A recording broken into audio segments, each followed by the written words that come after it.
you like audiobooks or audio shows, check out a free trial of Audible. Just click the link in the description.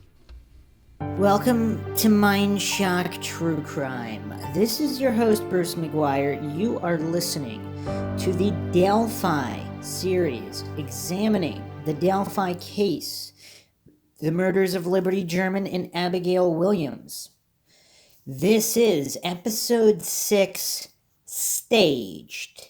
Now, the previous episodes, one of them regarding the dark hours, where I brought this information forward that I've been actually discussing since episode 1, the possibility that the bodies were not where they were found and why so many people are being triggered by this, when the actual former prosecutor came out and said that the scene could very well have been staged and that it was consistent with staging. So I don't know why people are addressing or focusing their triggering on me, because for whatever reason, their small minds can't handle the possibility that a killer would bring bodies back or stage them in any fashion, when obviously, I mean, this is rampant in true crime cases. I don't want to say it's the majority of the time. I'm not insinuating that in any way. I'm not even saying 50-50. I'm saying in a certain percentage, even if it's not that high of a percentage, there's a certain percentage where bodies are staged for a variety of reasons. And then, of course, not knowing the reasons doesn't mean something didn't happen. If you don't understand calculus equations, that doesn't mean the equations aren't true or they're unsolvable just because one individual's small or incompetent mind can't do it. That's something to keep in mind. And then we're going to be looking at further definitive proof that the bodies were not there during the searches. This case is amongst the most requested in Mindshock because, of course, we approach everything logically, objectively, neutrally, scientifically, without biases or without getting triggered that certain people are willing to explore other avenues in unsolved cases. It's almost like there's a concerted effort to keep cases from being solved. Certain cases, not a lot. It's not seen that much in the Delphi case. It's mostly other cases like the Maura Murray case or the Stephen Avery case. But I just noticed that in regards to the scene possibly being staged, that's causing a lot of triggering online. An unusual amount. Does that mean there's something to it?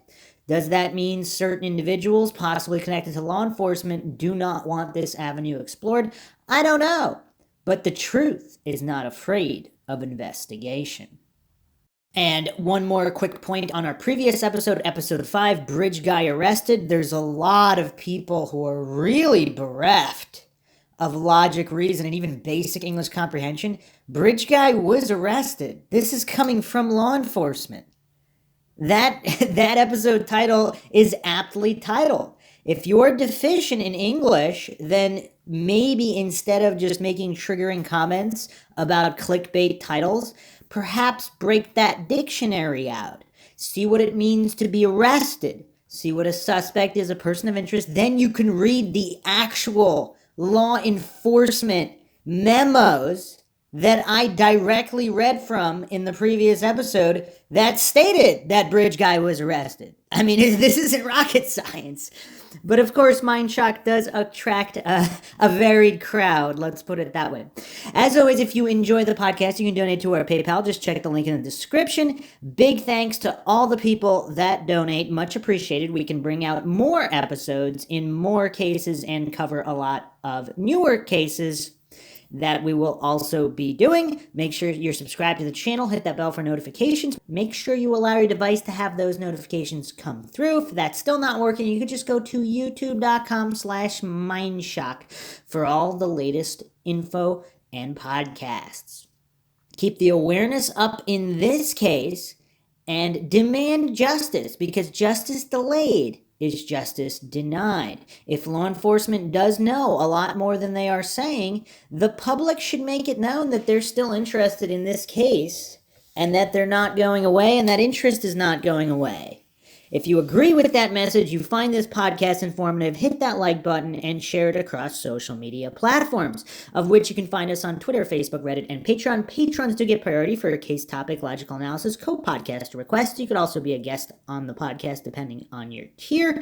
Big thanks to all the previous and current patrons. Everything is appreciated. Questions, comments, theories, thoughts, suggestions, rebuttals, debunkings of any kind, leave them in the comment section. Please, I do ask that you at least have a children's level understanding of the English language if you are going to do so. Otherwise, it's just a big waste of time for all parties involved. All right, so I will start this off once again. I will once again reiterate the words of the actual former prosecutor, not goofballs online who are not involved in the investigation in any capacity.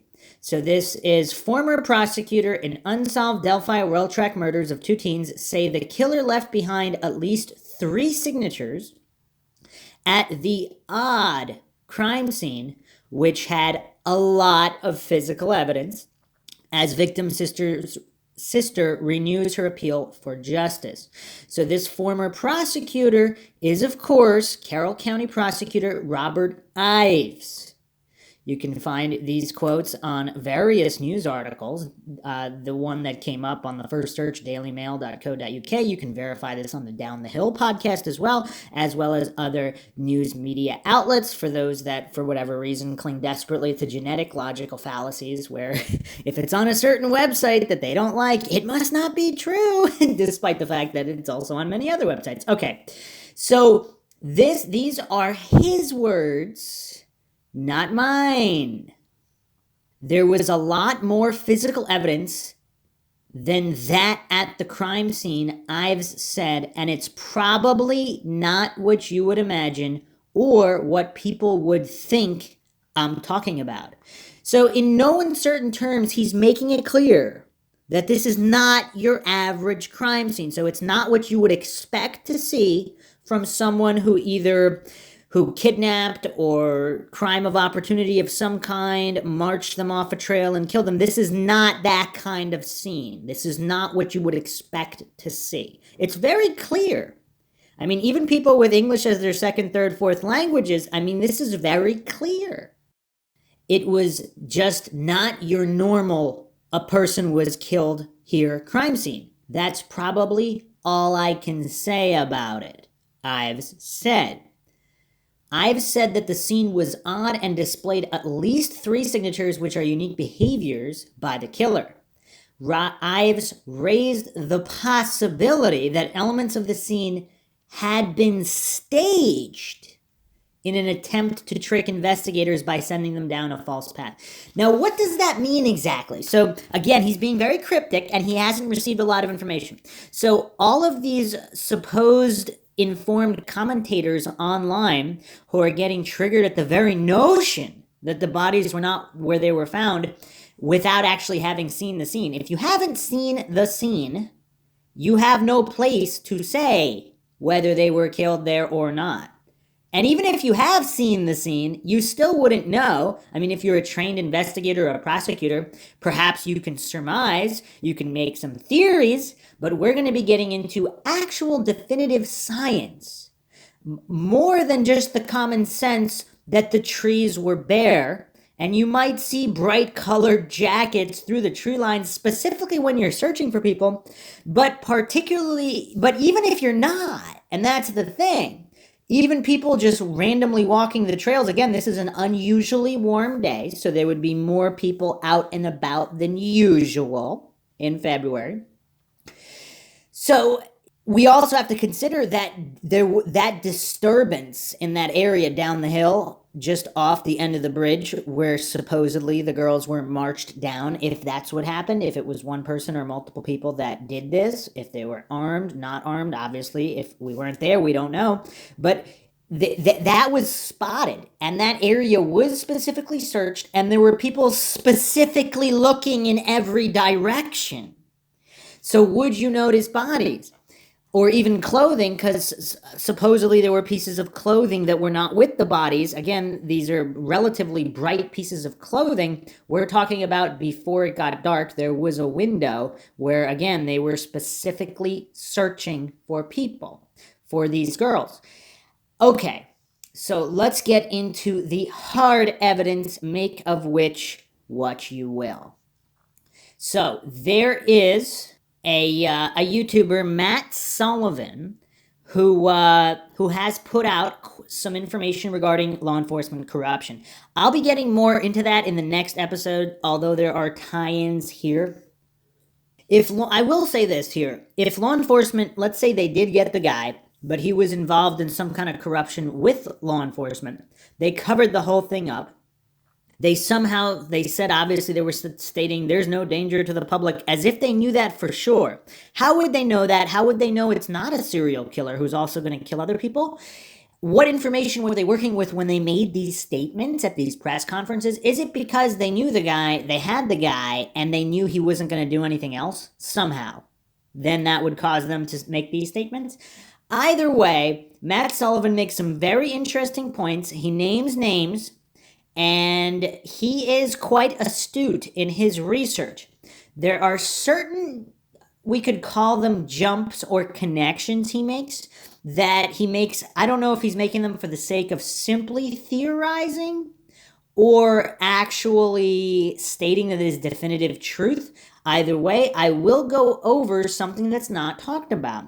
The thermal imaging drone that was used in the search that night that did not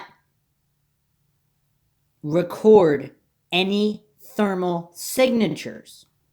So around 4 p.m., that's when Becky, Tara, Derek, and Cody are searching all over the trails. 4:30 p.m., Mike Patty arrived to search the trails. 4:45, Kelsey German arrives. 5 p.m., Mike Patty sends a text message to his friend in law enforcement. And between 5:05 and 5:30 p.m., Carroll County Sheriff's officers begin arriving at the scene. So Carroll County Sheriff's Department, as reported by Matt Sullivan, only had 11 police officers on the force. They take the lead for this search.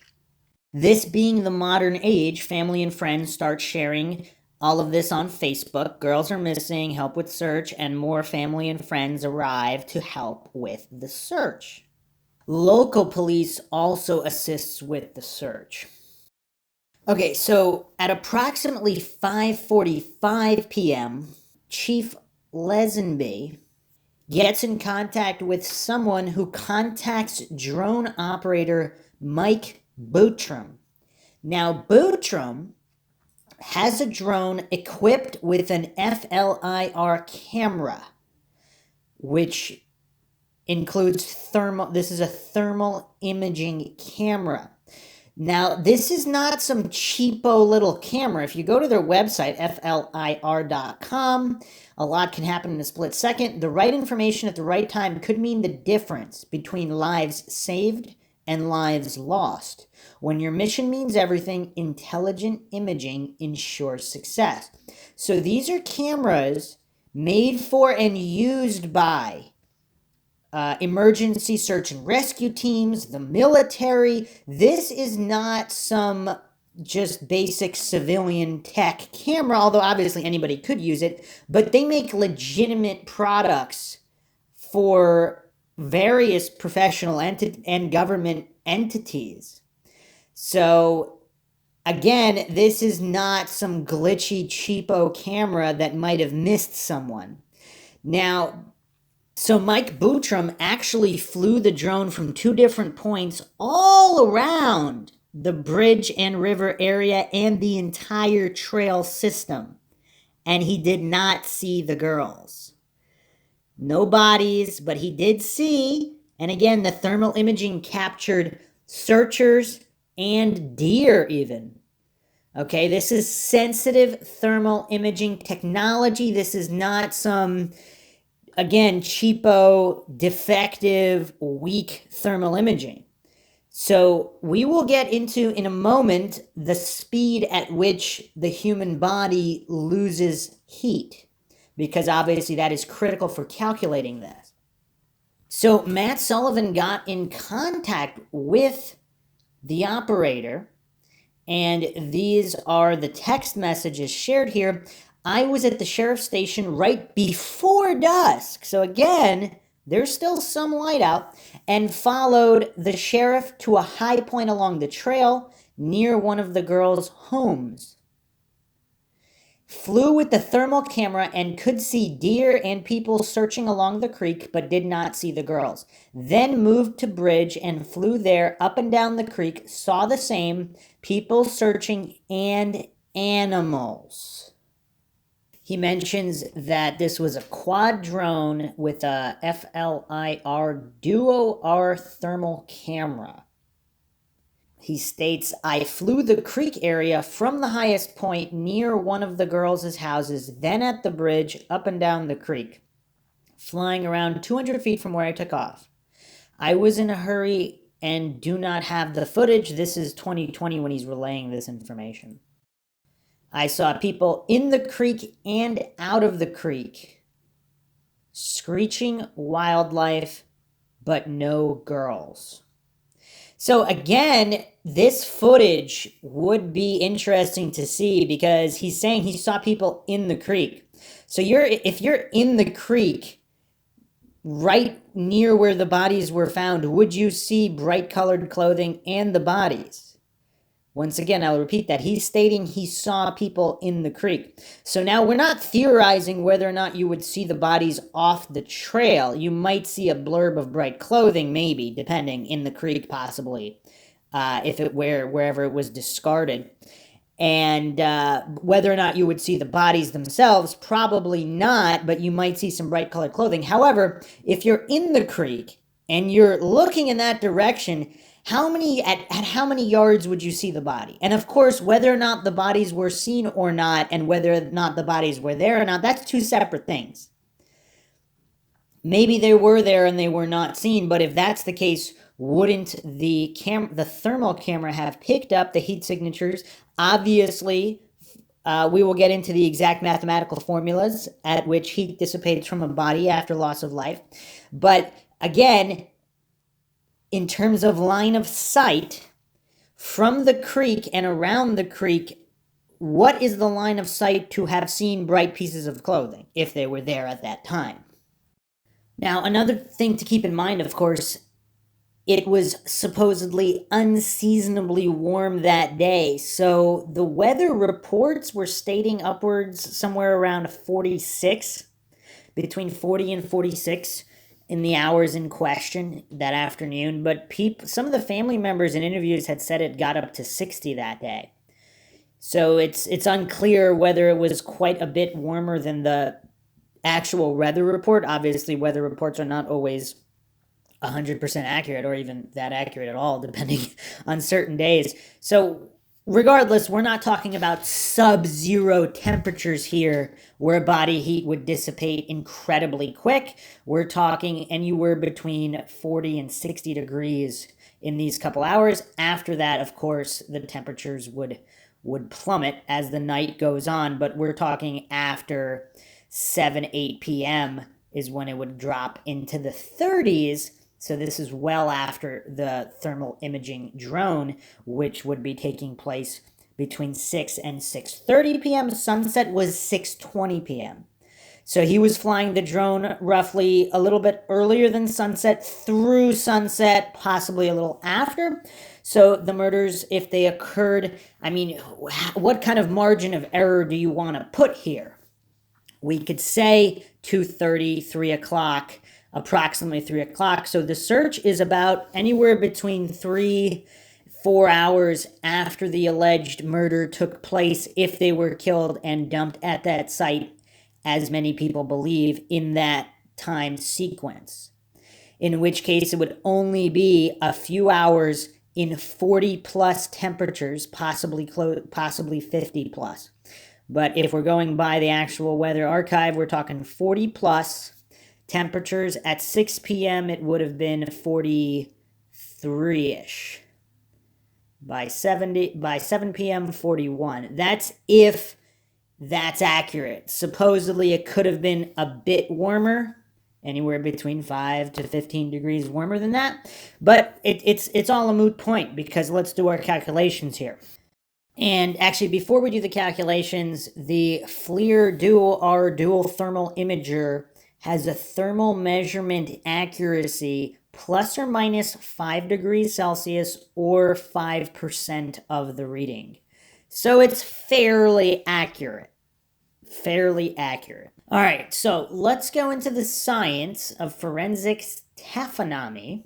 Algor mortis is the cooling of the body post-mortem, the result of cessation in thermoregulation. This is from ScienceDirect.com by Amy E. Rattenbury, Forensic Economics, 2018. So we're not looking at stuff from like a century ago, even though that stuff is still relatively accurate if you look at older textbooks. As body temperature is controlled by the hypothalamus, this homeostatic feature can no longer be maintained after death. Thus, the body temp will begin to change toward the ambient temperature of the room or surroundings in which the remains are found. So that temperature is between 40 and 50 something degrees. But let's go on the low end, so let's say it's closer to 40. Again, this is not 0 or below 0 temperatures where the cooling would occur much faster, but that might all be a moot point anyway because we're going to be looking at the percent error here. This occurs through radiation, convection, conduction, and if the subject is wet, evaporation. Most commonly, the body temperature decreases, although in more extreme cases, an increase in cadaver temperature may result. Consequently, temperature change can play a particularly important role in establishing PMI, which in turn helps to reconstruct the chronology and circumstances surrounding death. Although a generally accepted principle is that body temperatures decrease by an average of 1 degree Celsius per hour. Okay, so it would only be 3 degrees, approximately 3 degrees Celsius cooler after approximately 3 hours. But research findings suggest that this process can be delayed by up to 3 hours in the initial post-mortem period. So the error runs only one direction in terms of generally average conditions. So again, we're not talking about in the Arctic or in the Antarctic with sub-zero temperatures. We're talking approximately 40 to 50 degrees, but even if we take the low end, 40, that's still above zero. That's still above freezing. And we're talking about possible delays. Now, in certain cases, the bodies can also warm, but let's take that out of the equation. So, let's also take the delay out of the equation because if they were in the water is probably pretty cold. So let's take that 3 hour delay out, and we're talking up to 3 hours from point of death. So other sources have the body cooling at 1.5 degrees per hour in Celsius, which, again, depending on if they were wet in cold water, they could theoretically lose heat a little bit faster. So let's do the calculations here. So 37 degrees Celsius is 98.6 degrees Fahrenheit. That's the average body temperature, or at least how they do it in forensics. They start at 37. So 1 hour, after an hour, it would be 36, which is 96.8 degrees, or 35.5, which is 95.9 degrees. Clearly detectable. Now, after an hour, now let's say they were dead 2 hours. So that would either be 35, which is 95 degrees, or if we're doing 1.5 per hour, that would be 34, which is 93.2 degrees Fahrenheit. Okay, clearly detectable by a thermal imaging camera, even if we take into account, I believe there's up to 5% error or so. So that would be within a couple degrees. No big deal. It would still pick it up. Now, for people that don't know, these radiometric thermal imaging, this is in shade. So, for example, if there was a fire going at the time, obviously the fire would be at a much higher temperature than a human body or a deer walking by. So the fire would, of course, either be pure white. I think everybody's seen those movies where people with thermal imaging goggles or infrared, they if you look directly into a bright light, it'll cause pain because it's too bright.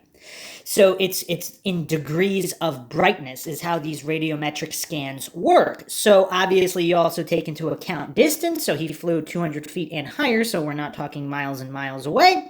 So these signals would be relatively strong. So if there was a fire, it would appear very obvious, and then it would be shades lower for different temperature readings. So, for example, there's not a huge difference between 93 degrees Fahrenheit and 98.6. So at 200 feet, it would probably appear relatively similar, but it would still pick up. So now let's go 3 hours. So that would be anywhere between 34 degrees Celsius, which is 93.2 Fahrenheit. And if we're doing 1.5 per hour, that would be 4.5 lost in a period of 3 hours. So that would be 32.5 degrees Celsius, which is 90.5 degrees Fahrenheit. So it's over 90 degrees. So even if we add a couple hours here, so it would still detect a relatively warm body. So no matter what, even if we add a lot of percent error here, even if we add a few more hours, I mean, we know the approximate time the drone flew, which was between 6 and 6:30 p.m. So it's kind of almost irrelevant whether you want to say they got murdered an hour earlier, an hour later, or even we could say 2 hours. We could even say if the Snapchat is fake and all that, what if they got killed earlier? They would still have a detectable temperature from a thermal imaging scan because it wouldn't drop that fast. So mathematically, it's an impossibility unless you want to say that the bodies were buried maybe, or there was something blocking the frequency from appearing on the thermal imaging camera. So what could that be? It could be lead. I mean, how many different things can you block this radiometric reading with? There's not that many things. The body would either have to be buried, or do you want to allege that they were in the water completely submerged, and then what?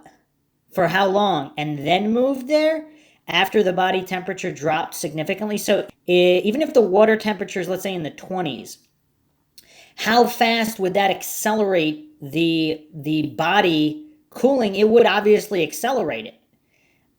Even if we say it's twice as fast, that would theoretically still produce a reading with an air temperature of approximately 40 degrees, unless you want to say that they were held underwater somehow for a long period of time, then magically moved to the spot they were found. I mean, it's very difficult to account for how they could have lost heat that fast, or if they were covered by some kind of lead or some kind of material blocking the scan. Or do you want to really default to, well, this particular thermal camera was malfunctioning and for whatever reason could not detect anything lower than the average human temperature, which also seems highly unlikely. I mean, I don't know if we know if this was the very first time he was using this camera, but it seems like on a search and rescue, it would seem like he has to have some kind of an experience here, and that this was actually tested. And from all accounts, it seems like it's working. He's picking up humans and deer, so it doesn't seem like it's not working. So everything points in the direction of it working perfectly fine, and everything within the thresholds for normal errors, which would pick them up. Even if they were murdered earlier than what's alleged, it would still pick up the signature. Now, if that weren't enough for everyone, we have even more evidence. We have, again, this Matt Sullivan guy compiled a list here of many individuals who searched the exact area. Now, I don't know if they stepped foot exactly where the bodies were found, but within dozens of feet or so, these areas were searched. So, a couple of interesting comments here from Facebook and scanners and testimonies. So, supposedly, Kelsey German is afraid of the dark. So, she stated in an interview that she searched when it was still light out, then went back to work, then went to the police station, then went home and went to bed at 10 p.m. Which is a little strange, too. Would you just go to bed at 10 p.m. if your sister is missing? I mean, I don't know. Again, there's a lot of people that are focusing on Kelsey German. For whatever reason, I mean, I haven't seen enough to convince me that she's actively involved in some kind of weird, bizarre cover-up. To me, I think this could all be explained as just teenage absent-mindedness and emotional stress and all of these things, maybe even false hope, or maybe not even necessarily false. What if she had turned up the next day and everything was fine and they had, I mean, obviously it was from all accounts, it was out of character for them to pull pranks or do anything of this nature that would cause this level of stress in the family. But let's just say, for the sake of argument, that they experimented with drugs or alcohol or something, they went to party somewhere and they came back the next day, Kelsey German would not look that suspicious going to bed at 10 o'clock. And then also, people respond to stress completely differently. For some people, it zaps all their energy, and maybe not necessarily they sleep, but they more or less pass out or just lay down for long periods of time. Whereas, of course, other people are so stressed out they can't lay down. They have to pace or surge or do something. They have to move and do something because that's the way they respond to stress. So again, I don't read too much into that. On the other hand, I have not investigated it as much as other people. I haven't dissected each and every statement she has ever made on every single interview. It's very possible maybe she might be involved in some kind of illicit drug activity as well. That has nothing to do with her sister going missing, and that can come off a little strange to people. But anyway, she basically stated that she didn't search at night because she was afraid of the dark. So other testimonies, a Williams family member, another friend family member said the search was called off at a particular point. Then they stated the girls were found the next day where we already searched. Now, you want to call these people liars, or you want to say their social media got hacked, or you want to say someone used their social media to make false statements. I mean, I'm not discounting these possibilities, but what's the point of faking that at the time it's going on? Because this information is coming out already there. So at the time this is all unfolding. So again, you can call all these people liars, that's fine, but I'm just simply reporting the information alleged here, that the girls were found the next day where we already searched. So these are friends and family members making these statements. Brad German and his dog started to cross the creek and were stopped by a volunteer firefighter, was told not to cross the creek. It was already searched.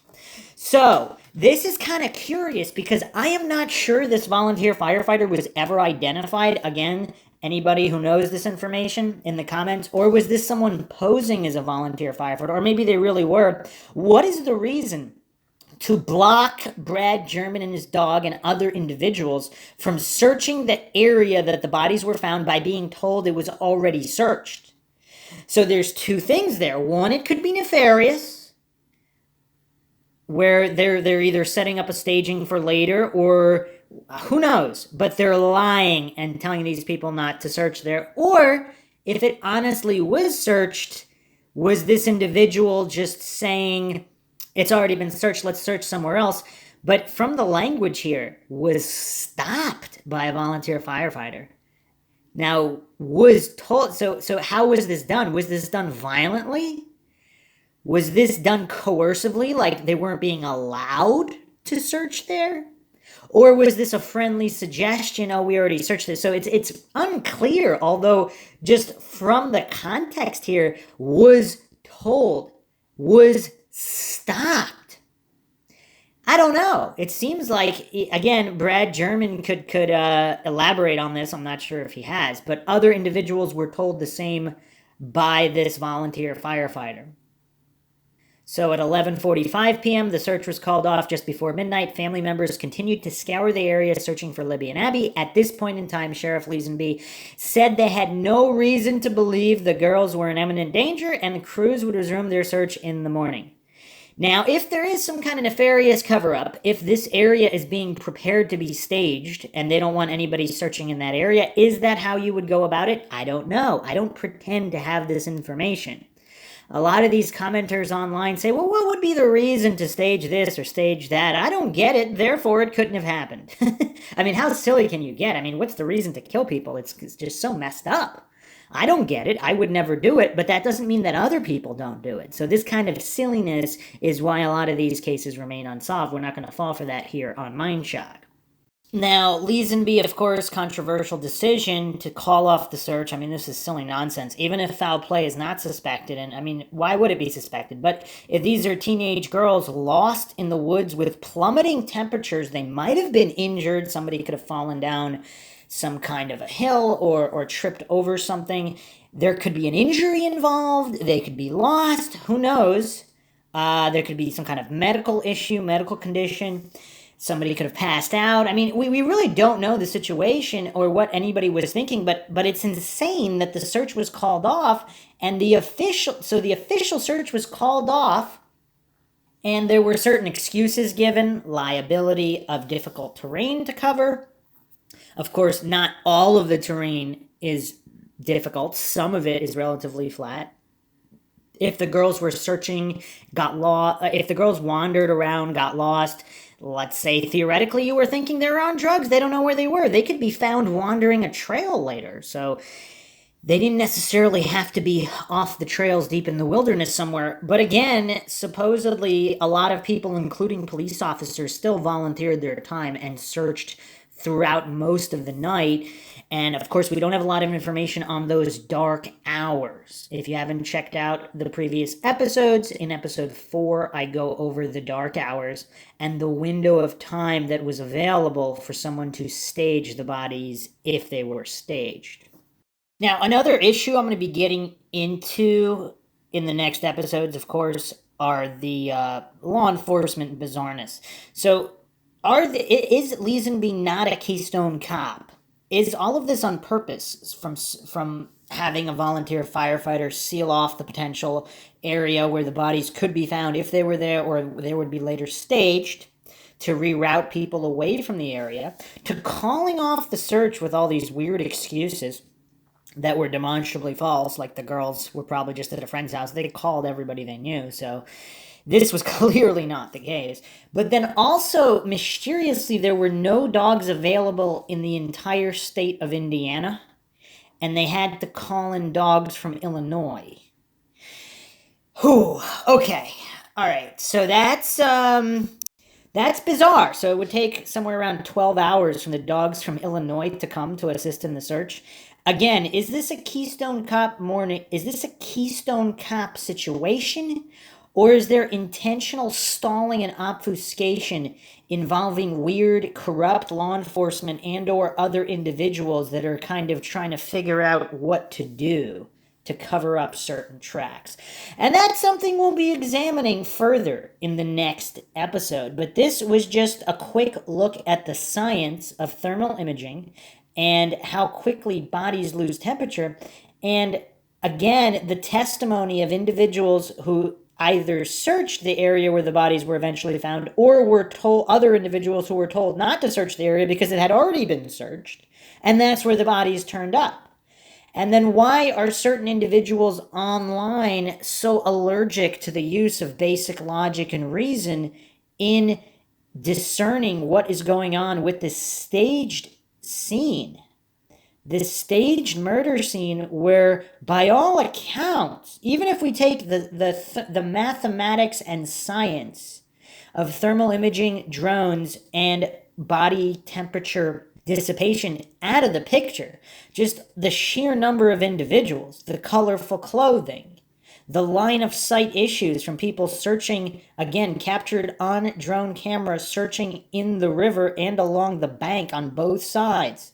Would they not have line of sight on? And again, it's not just the bodies, it's these colorful pieces of clothing that were found the next day, but were not found even during daylight hours during the search. Some people like to pretend the search only took place after sunset. That is obviously not true. The search was going on for a decent period of time before, during, and after sunset, including the drone camera flying from before sunset, during and after sunset, that entire time. So you don't even need the thermal imaging. You can see that these individuals are there searching. You can see that. So just as, again, we're talking basic logic and reason here. How could the bodies have not been found in the winter with barren trees, and the exact spot where they were found was supposedly a relatively flat clearing with even more thinning trees than in other areas? So it would have been easier to spot them there than, for example, in other more dense areas. This all needs to be kept in mind when objectively, logically, and neutrally looking at this case. And when we're examining, again, the case is as of yet unsolved, so we have to examine every avenue, including possible law enforcement complicity. Because, again, at this point, we have to examine every theory. What accounts for all these variables? Now, of course, the authority-worshipping cultists who believe that law enforcement can never, ever be complicit in any crime or cover-up, clearly they have not been paying attention. With every passing year, more and more law enforcement conspiracies are uncovered, and any logical individual not hopelessly indoctrinated into this cult of authority worship has to question, if there are this many law enforcement conspiracies being uncovered, how many are not being uncovered? And is the Delphi case one of them? Hope you guys enjoyed another edition of Mindshock True Crime in the Delphi case series. If you enjoyed the podcast, you can donate to our PayPal. Just check the link in the description. Make sure you subscribe to the channel, hit the bell for notifications. Make sure you allow your device to have those notifications come through. If that's still not working, you could just go to youtube.com/Mindshock to manually peruse our ever-growing back catalog and also check when the latest podcast episodes are released. Keep awareness and the pressure up in this case, so hit that like button, share this podcast across social media platforms, of which you can find us on Twitter, Facebook, Reddit, and Patreon. Patrons do get priority for case topic logical analysis, co-podcaster requests. You could also be a guest in the podcast depending on your tier. Questions, comments, theories, thoughts, suggestions, rebuttals, debunkings of any kind, just leave them in the comment section. And again, I ask, please, please, please, have at least a basic children's level comprehension of the English language if you are going to do so, in the interest of saving time. This is Bruce McGuire signing off. Catch you guys next time.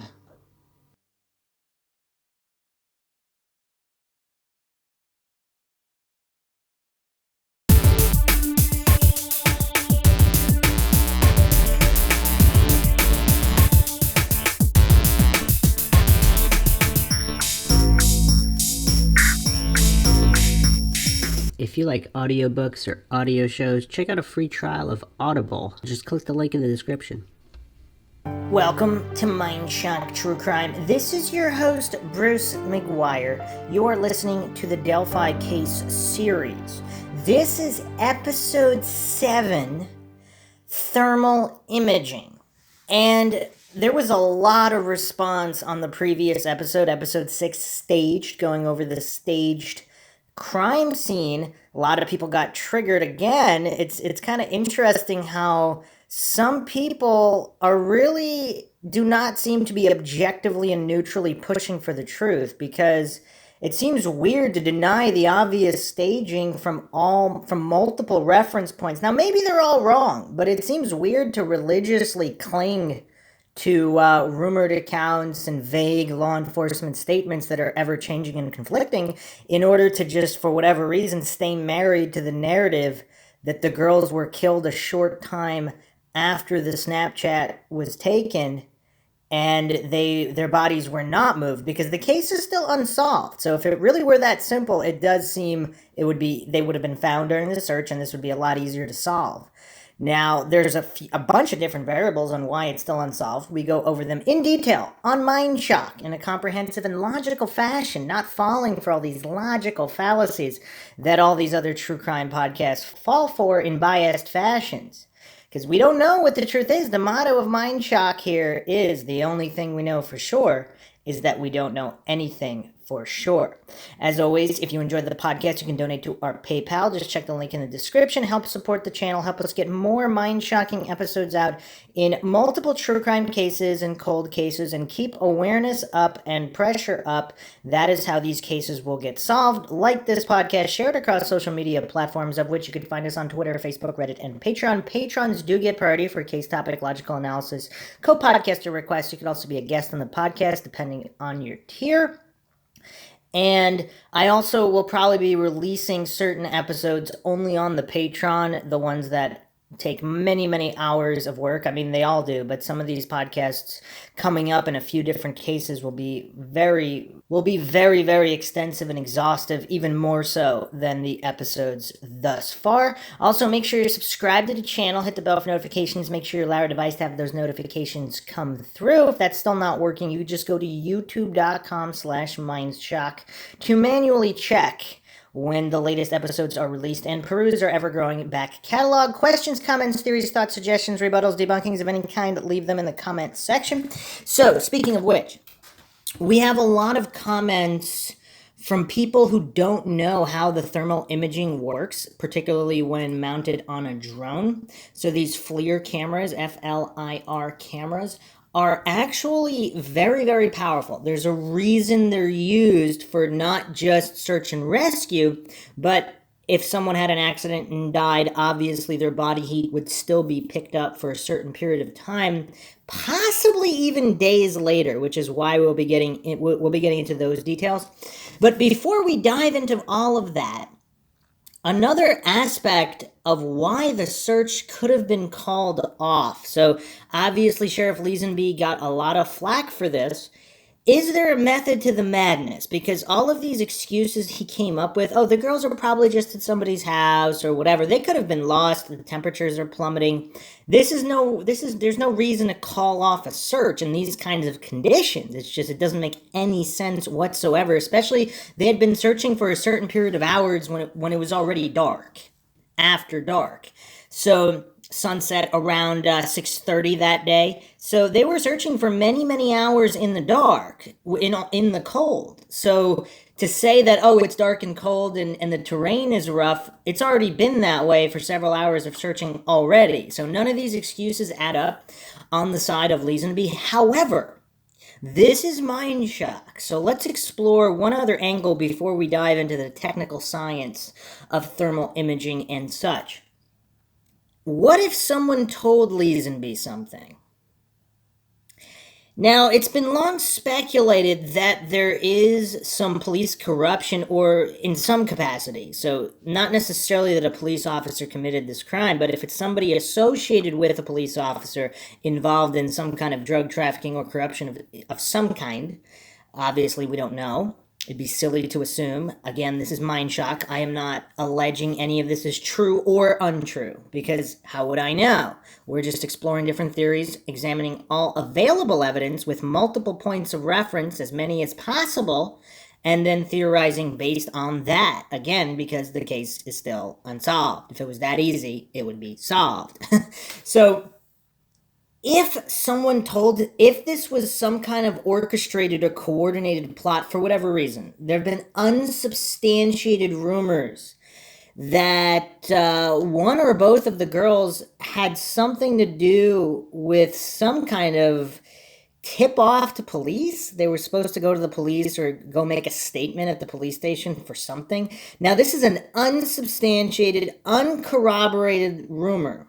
So I guess it could have just been made up online, or made up by someone local, or someone local who actually knew, and this rumor is true. Of course, we don't know which one of these options this is. So if this was a targeted crime as opposed to a random crime of opportunity, that changes a lot. And that could also explain a lot of things. Now, if it's connected to Leesenby and possibly law enforcement, that would explain a lot more things, like perhaps intentionally putting out a sketch that's generic or maybe looks like somebody that they wanted attention to be put towards that they knew was not the perpetrator in order to muddle the investigation on purpose. Now, if that's true, does that explain a lot of the problems with the case? Because there are a lot of problems with the case. That's undeniable. Regardless whether you're a coincidence theorist or a conspiracy theorist, or you're just a fence sitter observing all the information as neutrally as possible, there's a lot of problems. That's undeniable. If Leesenby was either in contact with or part of this plot, perhaps one of his superiors, or perhaps, I don't know.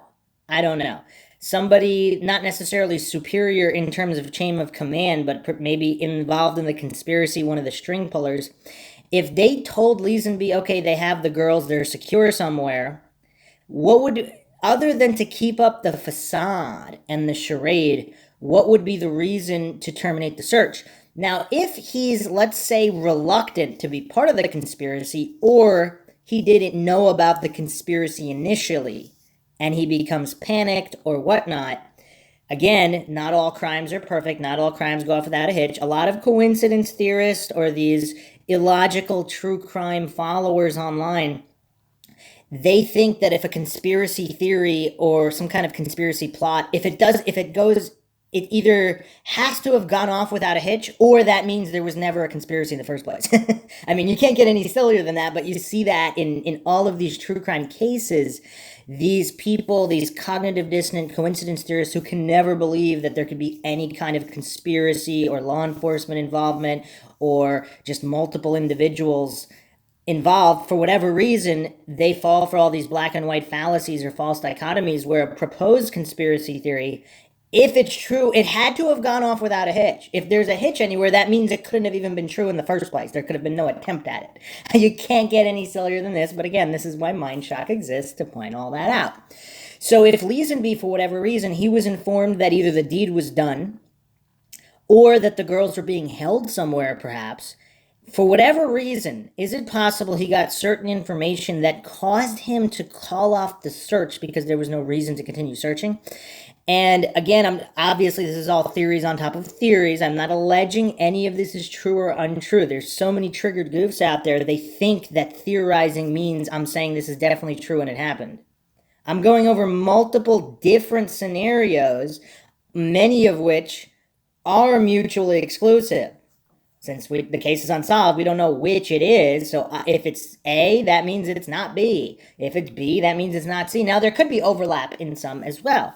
But just to make that clear, because there's so many commentators who seem to not even pay basic attention to what I'm saying, and they think I'm saying something else, and then they get all triggered and end up wasting everybody's time in the comments. So let's try to stay focused here, because again, the case is unsolved. What's the goal here? The goal is to keep awareness up and to not rule out any theories, because ruling out theories is what keeps cases unsolved. So in all these other cold cases, the ones that eventually end up being solved, a certain percentage, again, I'm not pretending to know which case is which, but in a certain percentage, it's because things were either overlooked or ruled out early when they shouldn't have. Assumptions were made early on, like maybe somebody was killed right away instead of taken somewhere else, killed, and then brought back. So regardless of what the real truth is, we don't know it, which means all we can do is theorize. So if there wasn't a plot to bring the bodies back for whatever reason, maybe the original plan was to make it look like they fell down the hill and had some kind of accident. I mean, that bridge is dangerous. If somebody knew they were going up to the bridge, I mean, would it really be, if let's say an accident was faked or orchestrated and somebody fell off that bridge, look at the videos of that bridge. I mean, that is one of the sketchiest open to the public park bridges I have ever seen.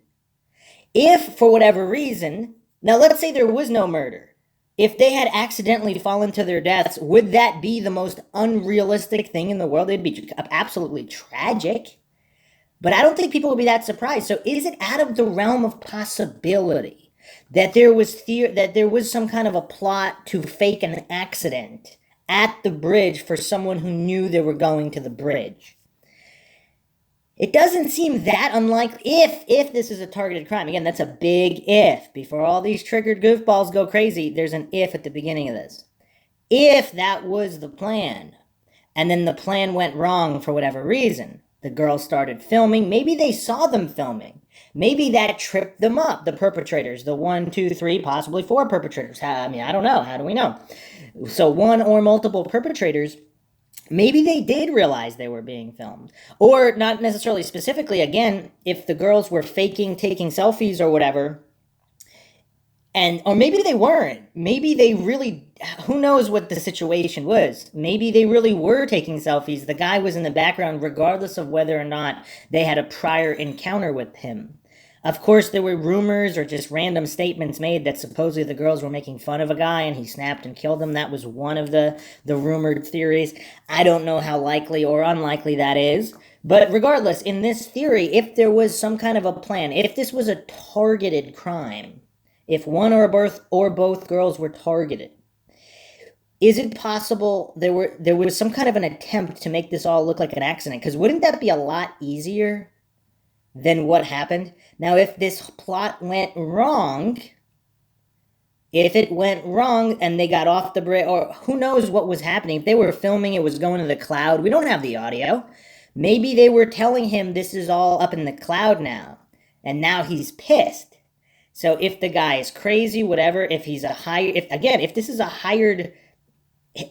hired crime, perhaps this is an out-of-state guy who doesn't care if he's on video. Perhaps he doesn't think he'll be caught, whatever reason. If he's some kind of psycho, a lot of psychos have some narcissistic issues. They think they're smarter than everybody else. They think they'll never be caught. Whatever the case may be, for whatever reason, he might have still gone through with the crime. Maybe he was paid a lot of money, or maybe his family was threatened. Again, we don't know the situation. That could be a more powerful motivator than money.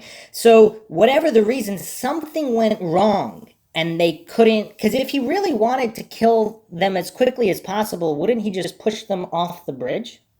And then now, as far as people theorizing this was a sex crime of intention, and the murders happened later, possibly not intended, possibly because the girls fought back harder than the perpetrator thought they would.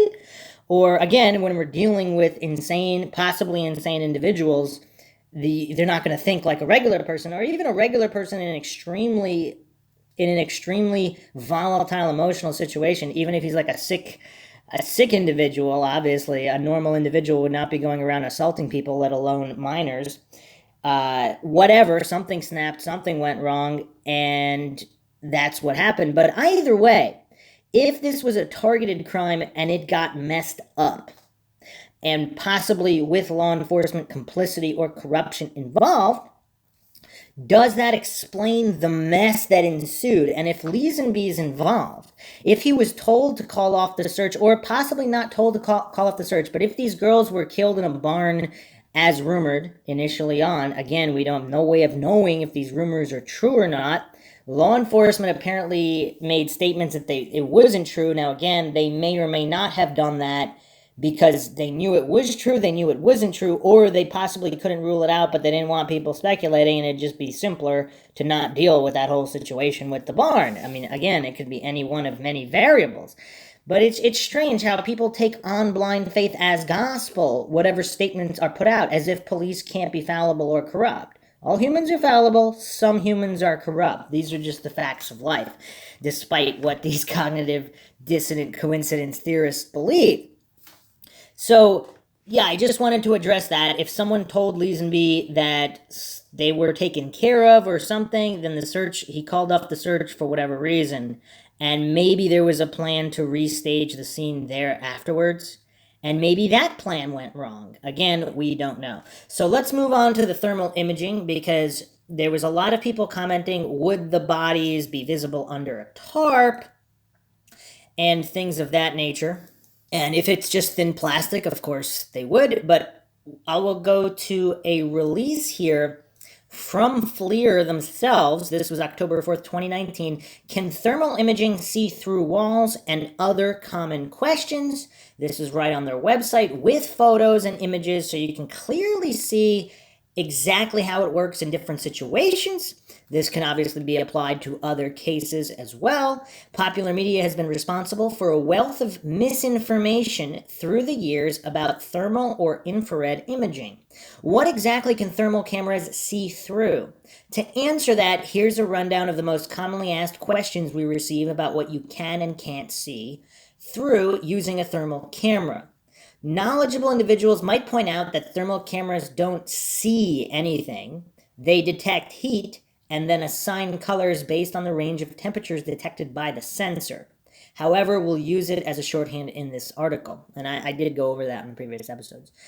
Can thermal imaging see through walls? No, thermal imaging cannot see through walls, at least not like in the movies. Walls are generally thick enough and insulated enough to block any infrared radiation from the other side. If you point a thermal camera at a wall, it will detect heat from the wall, not what's behind it. However, if something inside the wall causes enough of a temperature difference, a thermal imager will be able to sense it on the surface of the wall. Building maintenance professionals often use thermal imagers to detect issues like water leaks or missing insulation without needing to tear down the walls to assess the problem. Studs inside the wall are colder than the insulation, causing a temperature difference on the surface of the wall. And just a quick aside here, the reading from a dead body might not be as powerful as from a live body, of course, because the temperature has begun to descend. But again, in the nature of specifically the Delphi case, if they were killed within anywhere between 1 to 3 hours, which is the alleged theory, obviously there wouldn't be that much of a difference unless they were kept in the water for a long period of time. And even then, again, based on the temperature of the water, they would still most likely be detected to a certain extent at the time that the drone flew, which was shortly before and after sunset. So this was all going on shortly before and after 6 to 6:30 p.m. Can thermal imaging see through smoke? Yes, thermal imaging can detect heat through smoke and are widely used by firefighters for this purpose. Soot particles in smoke effectively block visible light but allow infrared radiation to pass through, letting firefighters or other first responders navigate through smoke-filled environments. The person in the doorway is concealed by smoke in the visible light spectrum, but easily detected by thermal imaging. Can thermal imaging see through fog? Fog and rain have the potential to severely limit the range of a thermal camera due to the scattering of radiation off water droplets. However, in many circumstances, thermal cameras can penetrate fog much more successfully than visible light cameras or the human eye. This is one reason why car manufacturers are incorporating thermal imagers into the sensor suits of autonomous vehicles. Under certain circumstances, thermal imaging can detect objects through fog much more clearly than visible light detectors. Can thermal imaging see through glass? Fun fact, glass acts like a mirror for infrared radiation. If you point a thermal imager at a window, you won't see anything on the other side of the glass, but you will get a nice reflection of yourself in thermal. This is because glass is a highly reflective material, meaning it shows the reflected temperatures of objects rather than letting infrared radiation be transmitted through. The same principle applies to other reflected materials like polished metal. So that's an interesting point. So again, if they were covered by glass panes, then they would not show up. So, or polished metal that was reflective. Now, the official story is they were covered with some branches and leaves, which of course wouldn't do much unless they were completely buried a certain depth, which is not what is being reported. Therefore, again, they would have showed up on the thermal imaging on the drone. Can thermal imaging see through concrete? No. The answer to this question is basically the same as the question for walls. No, but a thermal camera might be able to detect something inside the concrete, like a pipe or radiant heating that causes a temperature difference on the surface of the concrete. Can thermal imaging see through metal? Metal can be a tricky material in the thermography world. Shiny metal Any object that is smooth or polished will reflect infrared radiation, acting as an infrared mirror just like glass. This can cause difficulties for anyone trying to monitor pipes for machinery or overheating parts. Oxidized metal or metal that has been painted with a matte material is much easier to measure accurately. In all cases, thermal cameras can never see through metal objects, but conductive metals might reveal hot spots, cold spots, or the level of a substance inside a metal container. Again, we do not have any information in the Delphi case stating that they were covered by any kind of metal sheetings or metal sheeting or anything like that. Can thermal imaging see through trees? Okay, now we're getting to relevant information here. A thermal camera can't detect through the trunk of a tree, but thermal can help with spotting people or animals in forested areas. Search and rescue teams often employ thermal imaging to spot heat signatures when searching through large tracts of wilderness. Thermal imaging cannot see through trees or wood, but it can be helpful for spotting people in forested areas where their heat signatures stand out much more than a visible image might. So again, through these examples, even in this example, you can see that these heat signatures are clearly visible even with tree branches in the way. So if someone is propped up against the trunk of a large tree and the thermal imaging camera is not a drone, or it only looks from one side, it cannot see through the trunk. However, a thermal imaging camera on a drone flying overhead from multiple directions, multiple angles, there's really no situation, particularly in the wintertime, in which it wouldn't be able to spot the bodies. Can thermal imaging see through plastic? A fun party trick to perform with a thermal camera is to hold up a thin, opaque sheet of plastic, like a garbage bag, in front of a warm object or a person. Infrared radiation will pass through the plastic, allowing the thermal camera to detect whatever is behind it, while visible light will be blocked. However, this trick only works with very thin plastic. Thicker plastics will block infrared radiation, and I believe I went over that on the previous podcast as well. If not, I answered that in comments. So visible light mostly blocked by plastic, infrared is transmitted, and so you'd have to use either multiple tarps or really, really super thick tarps to not have any kind of thermal go through. Again, in this case, it is not alleged that they were covered by any kind of tarp, just branches and leaves. Can thermal imaging see in the dark? Final bonus question. The answer is yes. Thermal imaging is not affected by darkness at all, requiring no visible light to visualize heat. And again, even if there was a diminishment, which there isn't, the drone was flown before and after sunset. So it was flown both with and without natural light. So that addresses the mechanics of the camera flying on a drone, for those that were wondering, or those that, I mean, there's even people thinking that it wouldn't pick up bodies because of leaves. I mean, there's a reason these cameras are, these cameras are used by search and rescue teams, because they work. Now, moving on to the issue of how fast the body would lose heat and whether or not it would be detected by the camera. So people mentioned that these temperature readings refer to the core temperature of the body. That is obvious. I mean, nobody is alleging that some kind of drone would detect pinkies or, somebody's pinky toe or pinky on their hand. Obviously, the extremities would lose heat a lot faster than the core.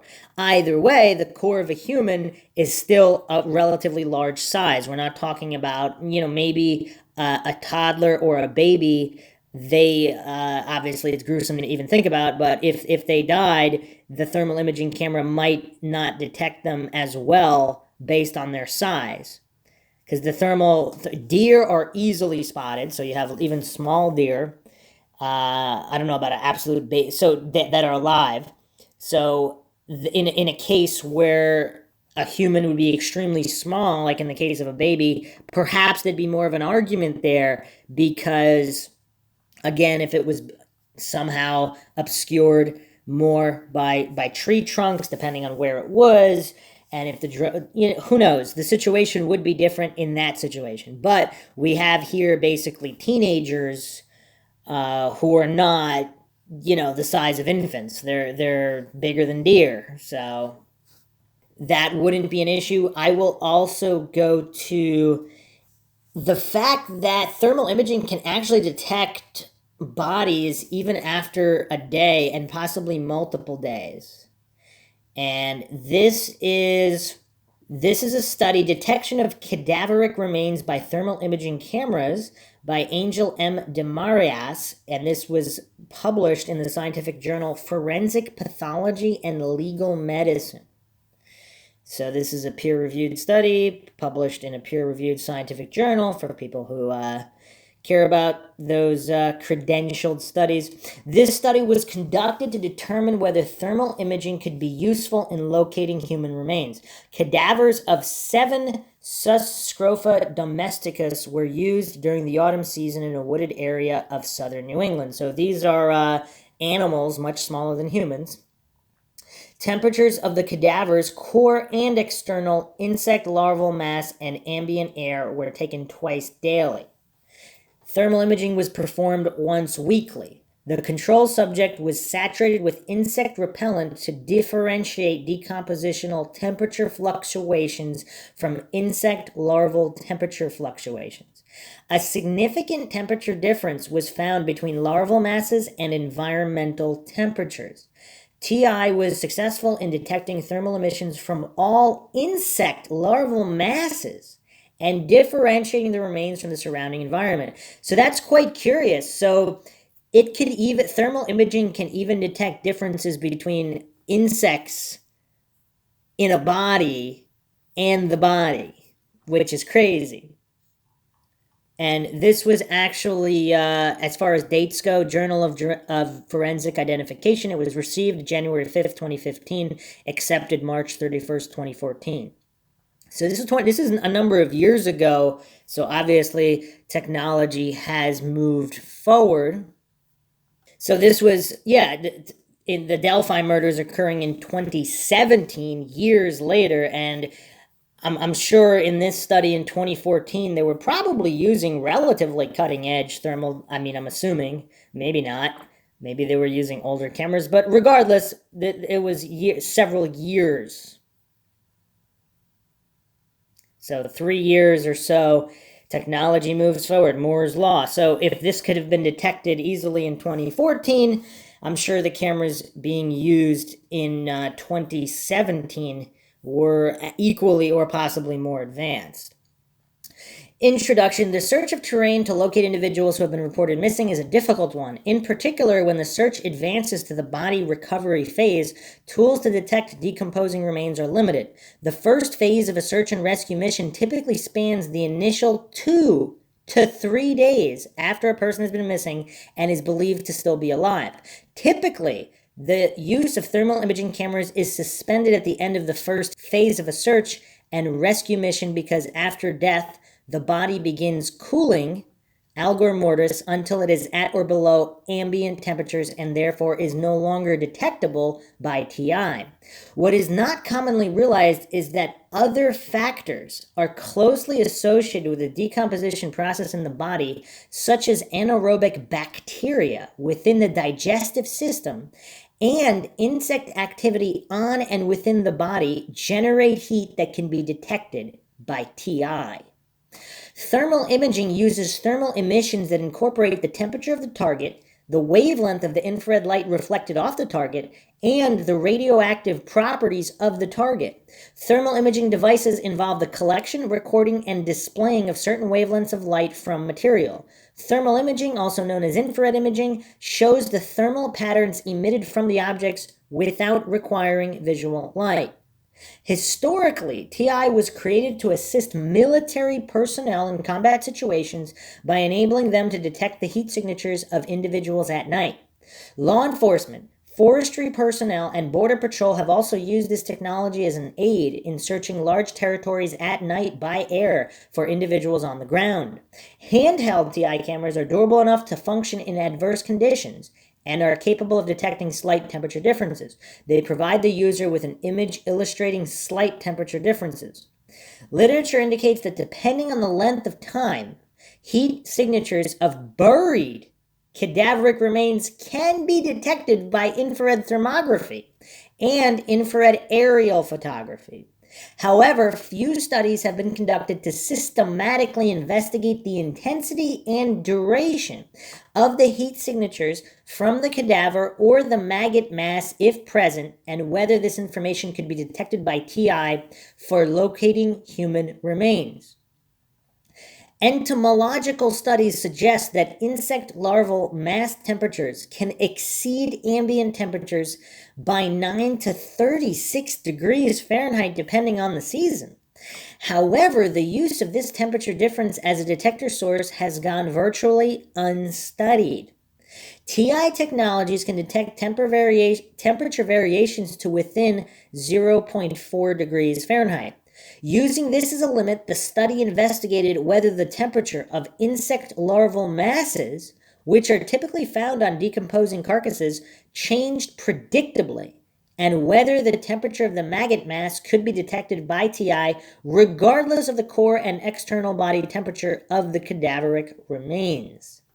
The decomposition stages discussed by Payne were used to facilitate comparisons with other studies to identify timeframes for TI use. The decomposition stages were fresh stage, beginning at the time of death, bloat stage, active decay stage, started when there was a penetration of the skin by insect larvae. Advanced decay stage started when most of the flesh had been removed from the carcass and the odors of decay began to fade.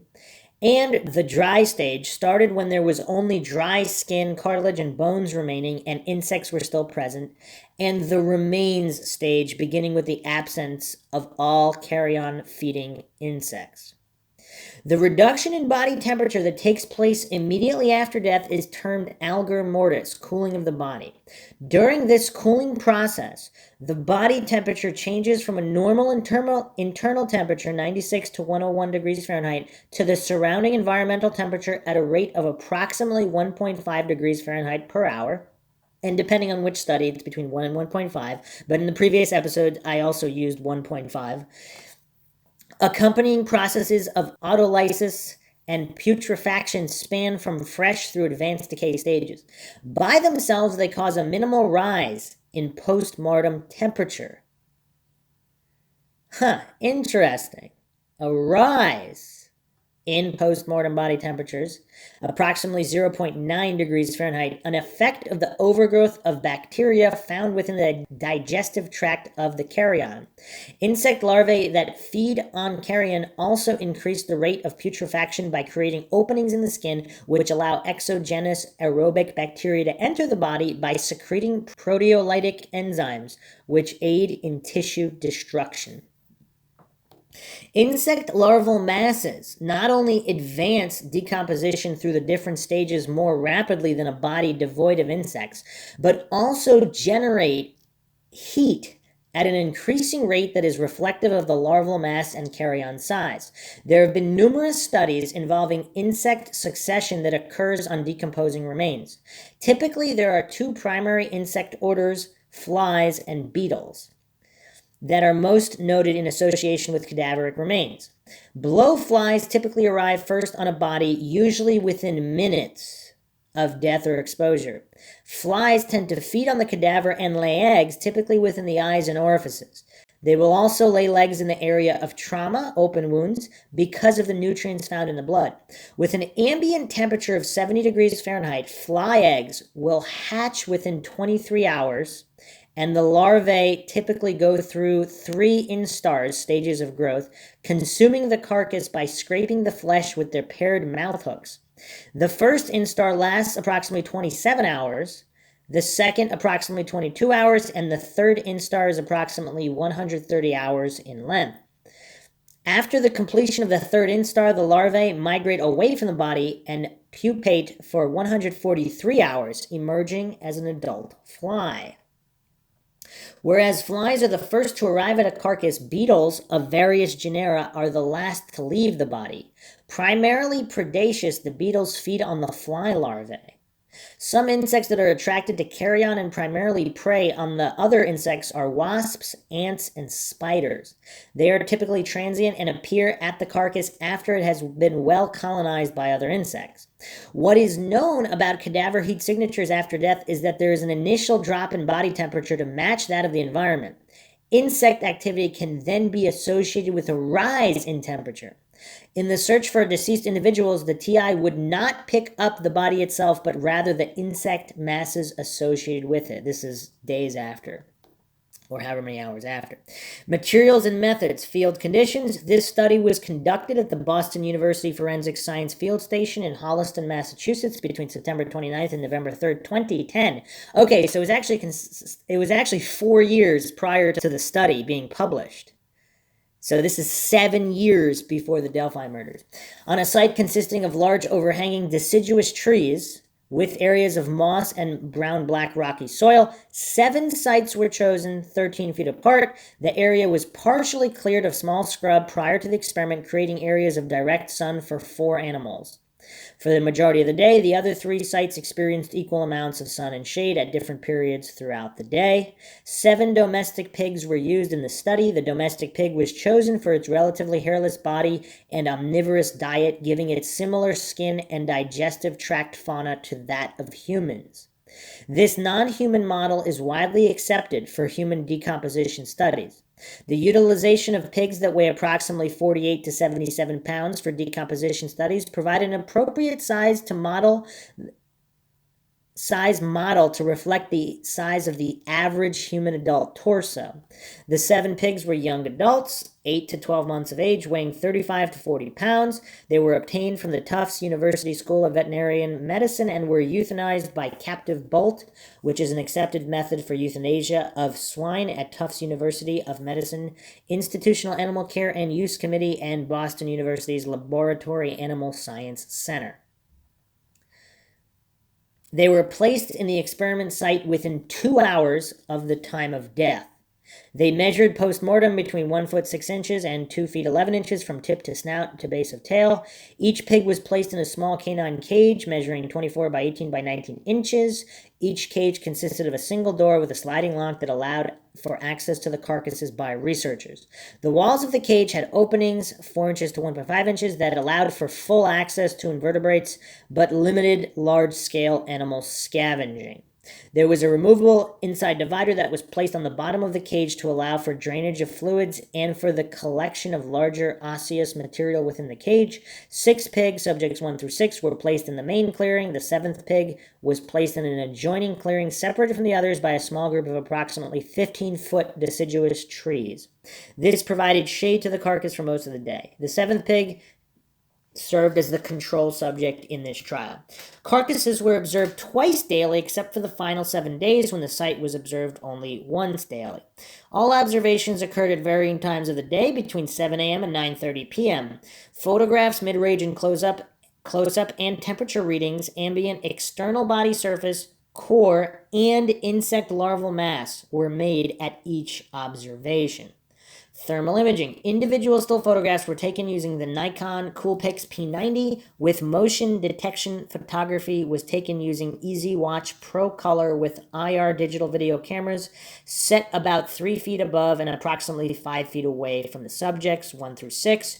TI was performed with a Scout's Eagle Imager at distances of 3 to 114 feet. Taken once weekly for the duration of the experiment, the thermal imager was a lightweight handheld device commonly used by firefighters. It can detect temperature differences to 1/10 of a degree, allowing the user to detect objects from more than 600 feet away, and has a battery life of 3 hours.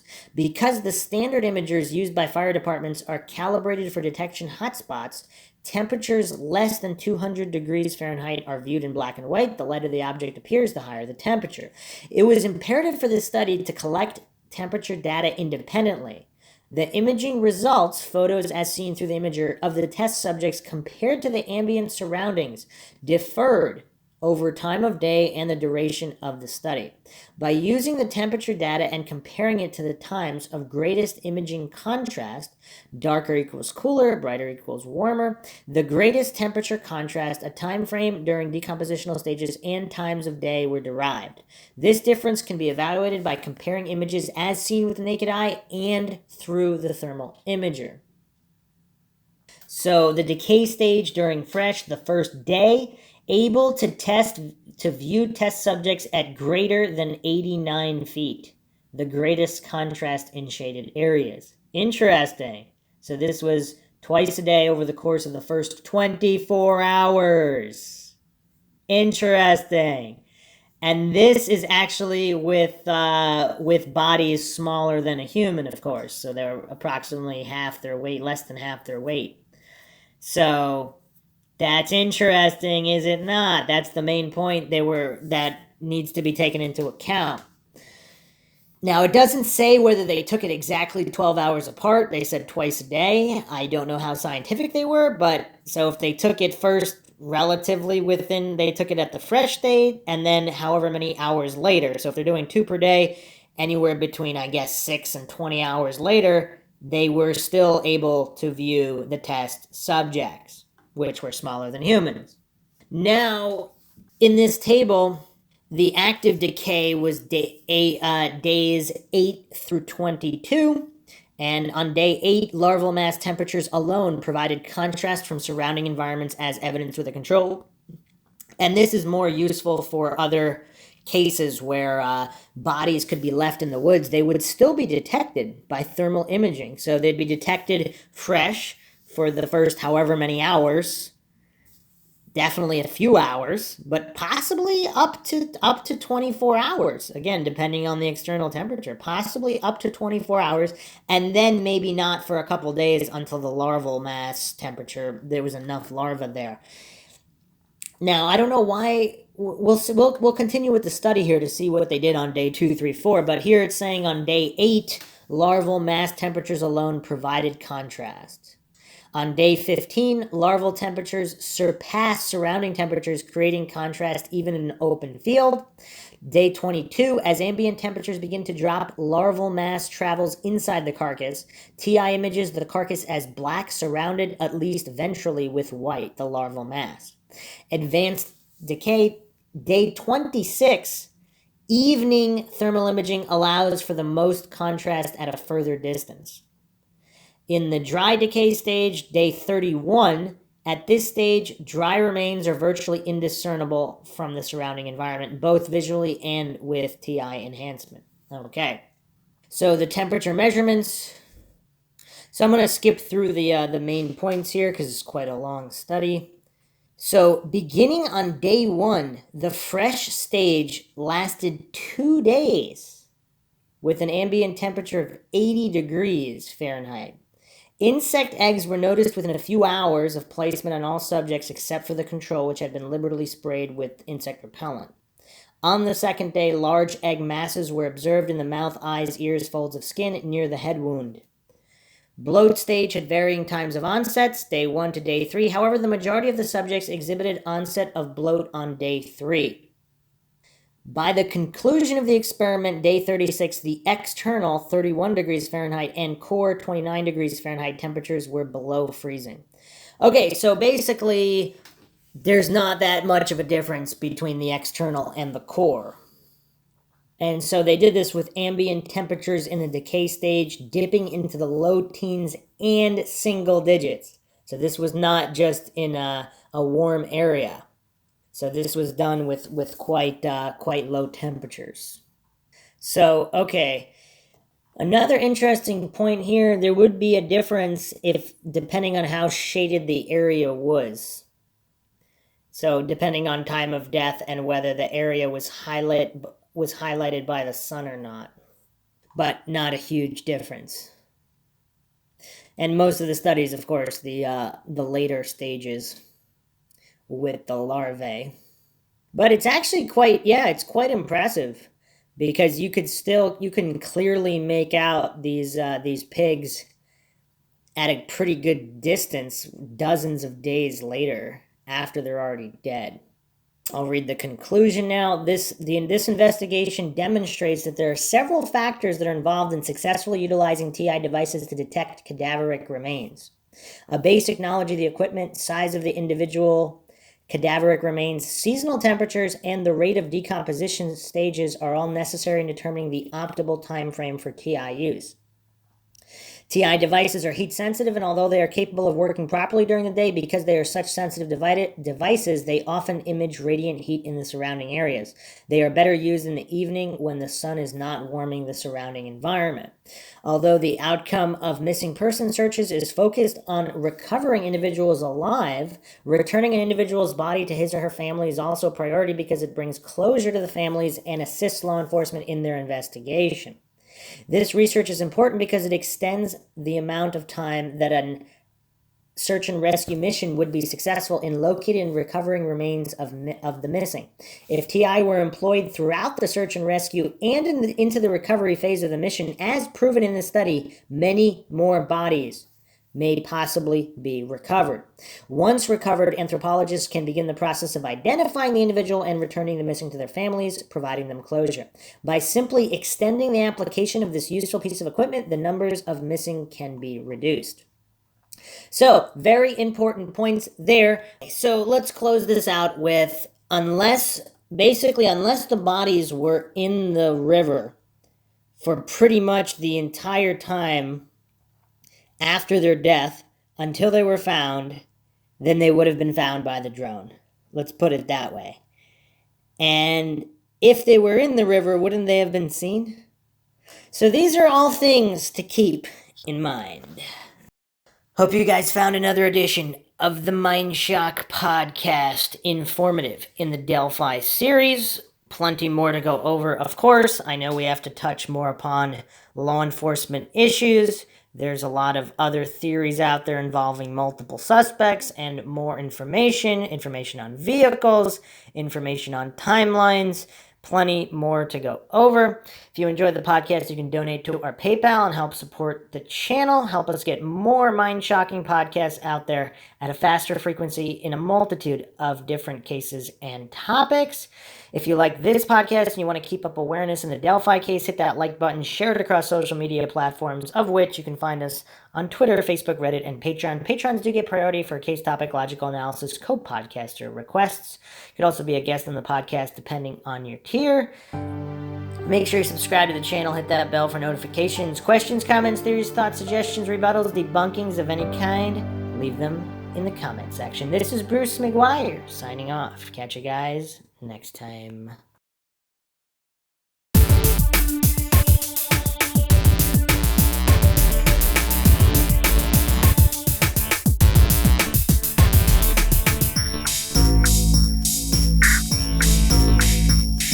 If you like audiobooks or audio shows, check out a free trial of Audible. Just click the link in the description.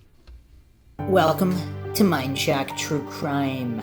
This is your host, Bruce McGuire. You are listening to the Delphi Case series. This is episode 8, The Most Likely Theory. And I cannot believe this has not been widely postulated. I can't believe I missed it. This is literally the most obvious, most plausible explanation for how the abduction occurred.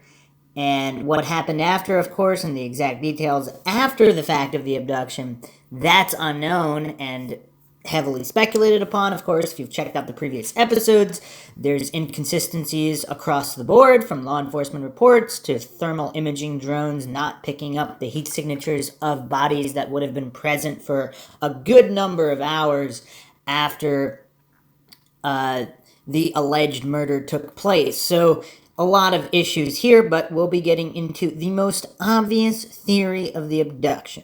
As always, if you enjoy the podcast and find it interesting, you can donate to our PayPal. Just check the link in the description. Make sure you subscribe to the channel, hit that bell for notifications. Make sure you allow your device to have those notifications come through, or you can just go to youtube.com/Mindshock and manually check for updates. If you don't get the notifications, you could also peruse our ever-growing back catalog of true crime cases, paranormal encounters, conspiracies, logical analyses, and anything and everything in between in typical Mindshock fashion with logic and reason at the forefront. To keep awareness up in this case, hit the like button, share it across social media platforms. Awareness, of course, is what gets cases solved, cold case or not. Even more recent cases where the pressure must be maintained. Otherwise, cases like these fade into obscurity and the chance of them being solved drops substantially. Questions, comments, theories, thoughts, suggestions, rebuttals, debunkings of any kind, leave them in the comment section. You can also check us out on Twitter, Facebook, Reddit, and Patreon. Alright, so what is the most likely theory? Obviously, it's been endlessly speculated on why someone would attempt to abduct two teenagers in broad daylight, and how there would probably have to be a weapon in order to maintain control over two individuals instead of one. It's very risky. One could always run away. So the chance of being caught is very high, particularly in broad daylight. So the logistics of how this could have occurred it's very, very tough. Now, of course, I suggested in the previous podcast that if there was some kind of a plot, so if this was targeted, so if one or both of the girls were targeted, it would be a lot easier to make this look like an accident, wouldn't it? They were already on a rickety bridge, just a really unsafe bridge. So how easy would it be to just walk by and push them both off? It seems that if this was some kind of a targeted crime, that would be the easiest way to do it, and it would look like an accident. Would anybody find it that surprising that teens fell off an unsafe bridge with no railings? I mean, it is really terrifying. Looking at some people walk the bridge. I mean, walking in the middle is one thing, but standing on those edges is just—it's really, really terrifying. So wouldn't that be a more likely scenario? Now, of course, if the guy or guys, there could be multiple abductors, multiple perpetrators, which actually seems more likely. But in this scenario that I'm about to go over, it's still likely, but it makes it less required, just logically. So what could have happened if he saw them filming him? He might have not wanted to be captured on video specifically pushing them, I guess, because if he's aware enough to know about apps like Snapchat, which he may or may not be, depending on the age of the guy, depending on if he's a trucker or a hunter that has nothing to do with social media or internet and has one of those old flip phones, there's still people like that today. So years ago, who knows if he knew the exact mechanics, but we would have to assume that he could have known that there was something like the cloud, right? I mean, this isn't that many years ago. Even if he didn't know about specific apps, he might have considered the possibility that it was streaming live or something like that. In which case, there would be some other mechanism for control. But how would he have gotten them? Again, we have to examine the audio. So guys down the hill, most likely from two different parts of the encounter. And this theory accounts for all of that. So people, of course, have postulated that he might have been posing as some kind of park maintenance guy or park service employee of some kind. But what if he was posing, or an actual police officer? Of course, there's speculation that this was a police officer, but so either he was pretending to be some kind of a police officer undercover maybe, or not. Now, there are local rumors that area is known to teens and criminals, and drug deals go down in that area. So that's obviously a variable that cannot be ignored, because that could lead to other associations. I won't go down that rabbit hole for the moment. Let's just examine this particular theory, which might be the most likely theory. So either an undercover officer or someone posing as an undercover officer. And this was actually posted in a comment on one of the Mindshock previous podcasts. This theory that bridge guy told the girls they were being placed under arrest for trespassing on the bridge, and they were handcuffed. So in this scenario, he would have either had to have brandished a badge, either real or fake. If this is if this is someone that has committed a crime before, they might have purchased some kind of a badge, a police badge, or stole one. Or if they had done prior research and this was their first murder. And again, we don't know if this was initially planned to be murder or just assault or whatever the case may be. If you're going with the theory that this is drug related, somebody wanted to scare the girls, maybe slap them around a little bit, maybe that was the initial plan and then it got out of hand, or maybe it was murder from the outset. We don't know, obviously. The case is still unsolved. So this individual, if he's posing as an officer, and maybe he is an officer, what would get the girls to comply? So if they believed he was an officer, now maybe they did or maybe they didn't. Maybe they continued recording because, again, this isn't that many years ago. Arrests can go bad. Maybe they wanted a record of the arrest for whatever reason, whatever the case may be. People record people getting arrested all the time for safety, for record, whatever. So they may or may not have believed he was an actual officer, but if they did, or if they at least thought he might be, they would be less willing to fight back or run away at that moment. We're not talking about later during any kind of crime. We're talking about at that initial moment. If he's pretending to be an officer and telling them they're under arrest in an authoritative tone. So if it's, for example, he's walking up to them, guys, and then there's a whole bunch of conversation. He's placing them under arrest. Now he handcuffs them. Now, however much time later, down the hill, he's marching them down the hill to get arrested. Now, maybe they start questioning why they're going that way instead of the other way down the trail. Maybe he said he parked in the cemetery. Maybe he said he parked elsewhere because he's doing a stakeout and they're not supposed to be in this area. The area is being frequented by drug dealers. Whatever the case may be. Mix of truth, mix of who knows. So if he had them under control and they were handcuffed, and if the girl started recording or slipped the phone in her pocket, now he's handcuffing her, she wouldn't be able to reach the phone or turn it off anyway. So the phone would just continue recording. So with this theory, it's actually, this is probably the most plausible scenario where a sole individual can take command of two individuals, at least temporarily have them in control. Not running away, not fighting back, because if they're scared and they believe this individual is an actual police officer, and again, maybe he is, we don't know.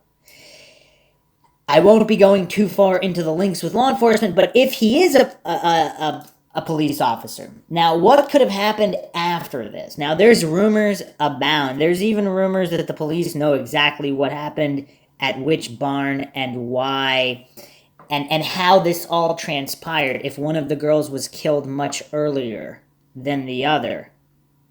And again, there seem to be issues, again, with the dates of death. I went over this in the first episode. It seems strange that they can't narrow the death, again, even just based on algor mortis, which I've gone over the last two podcasts about the thermal imaging drone, what it would or wouldn't pick up. There's rough estimates of time, and just based on decomposition and all those things, again, in the modern age, it seems like they should have a pretty solid time of death, unless they did, and one of the girls was killed or technically the following day after midnight, and one was killed before midnight. And if this one so we don't necessarily, again, this is Mindshock. The only thing we know for sure is that we don't know anything for sure. It's theoretically possible not both girls were not killed in the same location as well. It's also possible one of the girls could have been severely injured and not killed, and then taken to another location with or without the other girl. Now, if there were two abductors, again, or three or four, the plot really thickens here. And in the next episode, I'll be going more into the specific law enforcement issues and law enforcement connections with family members as well. Again, we cannot ignore FBI statistics. A missing or murdered female is a murdered female that has been met with foul play is most likely to have been killed by either significant other or a family member or someone known to her, not a stranger, not a crime of opportunity. Now, obviously, in a small fraction of cases, it is a crime of opportunity. Now, is that what happened here? It seems with all of the inconsistencies, the flip-flopping, the sheer supposed on the surface incompetence, it makes it that much more unlikely that this was a crime of opportunity, just based on all the anomalies and things that don't add up. Of course, it's still possible. Anything is possible. But keeping all of the variables in mind, if you haven't checked out the previous podcast, Mindshock podcast on multiple points of reference, particularly in true crime cases, check that podcast out, because simply zeroing in on one point of reference and then religiously and dogmatically building a theory around a single point of reference instead of viewing the totality of available information to make determinations or to prevent from leaping to assumptions, and then dogmatically and religiously sticking to them against all logic and reason, which we see in a lot of cases. In the Delphi case as well, particularly with people who just they just get triggered at the very notion that the crimes, that the thermal imaging camera would have picked up bodies if they were there. They just go all crazy. They'll go anti-science as far as possible to deny the possibility that something was not as reported on the idiot box. But if you're doing a truly logical, objective, neutral investigation, you're of course going to be open to any theory, because your goal is the truth, not to become married to a theory and then try to prove it no matter what against all rhyme and reason. So with this theory, is this the most likely scenario? Someone impersonating a police officer. And again, impersonating a police officer is nothing new. There is a very, very long list of crimes that have occurred by someone impersonating a police officer. To think that it's completely impossible is quite silly. Now, this actually seems to be the most likely scenario that a single individual would be able to gain control over multiple victims and even get them to march willingly somewhere, at least at the beginning. Now, here's where where we really don't know what happened. At a certain point, does one of the girls run off, or does it go bad when they realize, if there's a second perpetrator? Because what are the options? If it's a single perpetrator, would he assault them then and there, even if they're handcuffed? Because you can still run while handcuffed. So it's strange. It seems that if there was a second or third perpetrator, if the girls saw the second or third perpetrator, maybe they even knew the second or third perpetrator, and then the real plan started becoming apparent that something was wrong and this was not an actual arrest. And then that's when something weird happened. That's when one or both of the girls maybe tried to fight or run, whatever the case may be. But in this scenario, he didn't even necessarily have to brandish the gun. If he brandished a badge and spoke with authority, would they automatically call a bluff or assume he's not an officer? Because if he's already these are teenage girls, if he's already pulling out the handcuffs and telling them to turn around to be handcuffed, would they resist arrest, or even the possibility that he's not an officer? Would they chance resisting arrest if they weren't sure he was an officer? Of course, if he actually was an officer and they knew the officer, that's one thing, but who knows? But it seems that having a weapon wouldn't even necessarily be 100% required if he has the handcuffs, and if he's authoritative enough in his approach and demeanor. Again, maybe this is an actual real cop or a former cop. Maybe it's a former police officer. Either way, if he was able to get them to go willingly, and again, listen to the audio again, and imagine a scenario where someone is going to impersonate a police officer, going to say, guys, and then whatever he was saying, what are you doing here? This bridge is dangerous. You're not supposed to be here. This is a trespassing situation. He's like, I'm going to have to arrest you. I'm going to have to take you in. Maybe he even downplays it. Maybe say, it's no big deal. Your parents will have to come pick you up. Maybe we won't even file charges, but this is all a formality. I'm going to have to take you to the station. Maybe he sets it up like that, and then he says, down the hill. And they go down the hill. They're already handcuffed. Can someone think of a better scenario than that? Because it seems like, and I can't take credit for that scenario, these are people online either speculating themselves or people possibly who have heard rumors that obviously supposedly the tape or portions of the tape, more than have been released, were played for the family. So the family would know more than they have said, and either a family member told someone else, or however this got leaked, this theory, if this is true, if this is what they know is known to have happened. If this is not true, then it didn't happen. But is there a better theory someone can think of? And regardless of what theory it is, the tape would reveal it, would it not?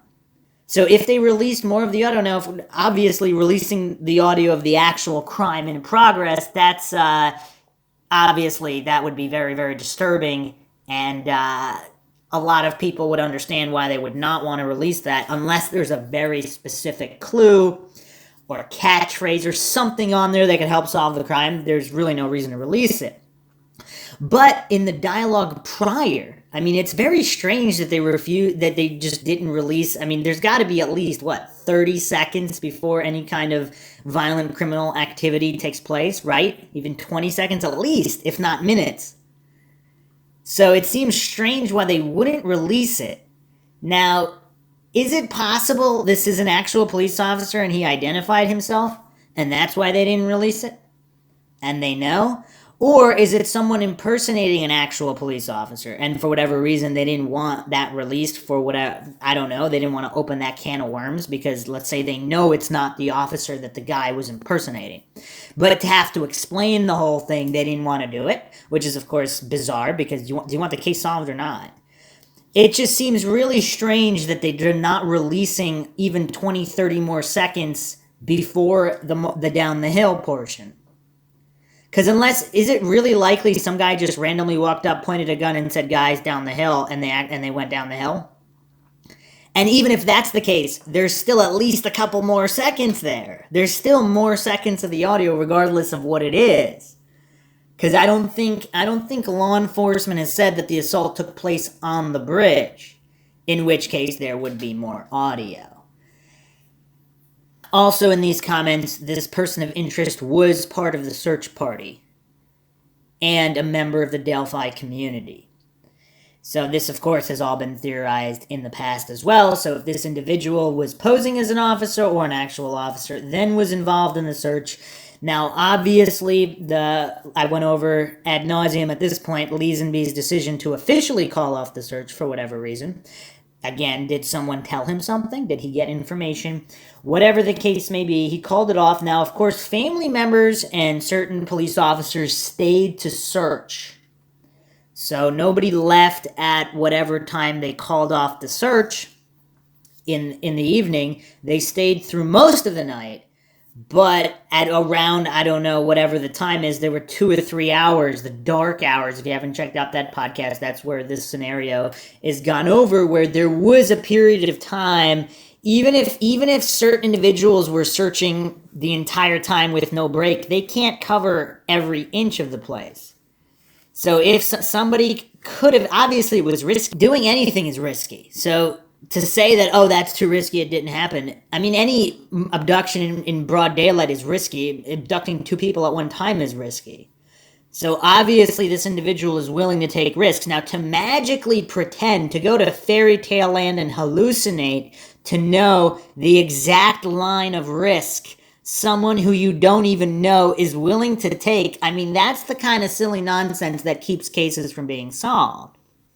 And if we're really thinking outside the box, it's possible that the individual that if it was 1, 2, or 3 individuals, it's possible the person that moved the bodies to the scene was not the person that killed them.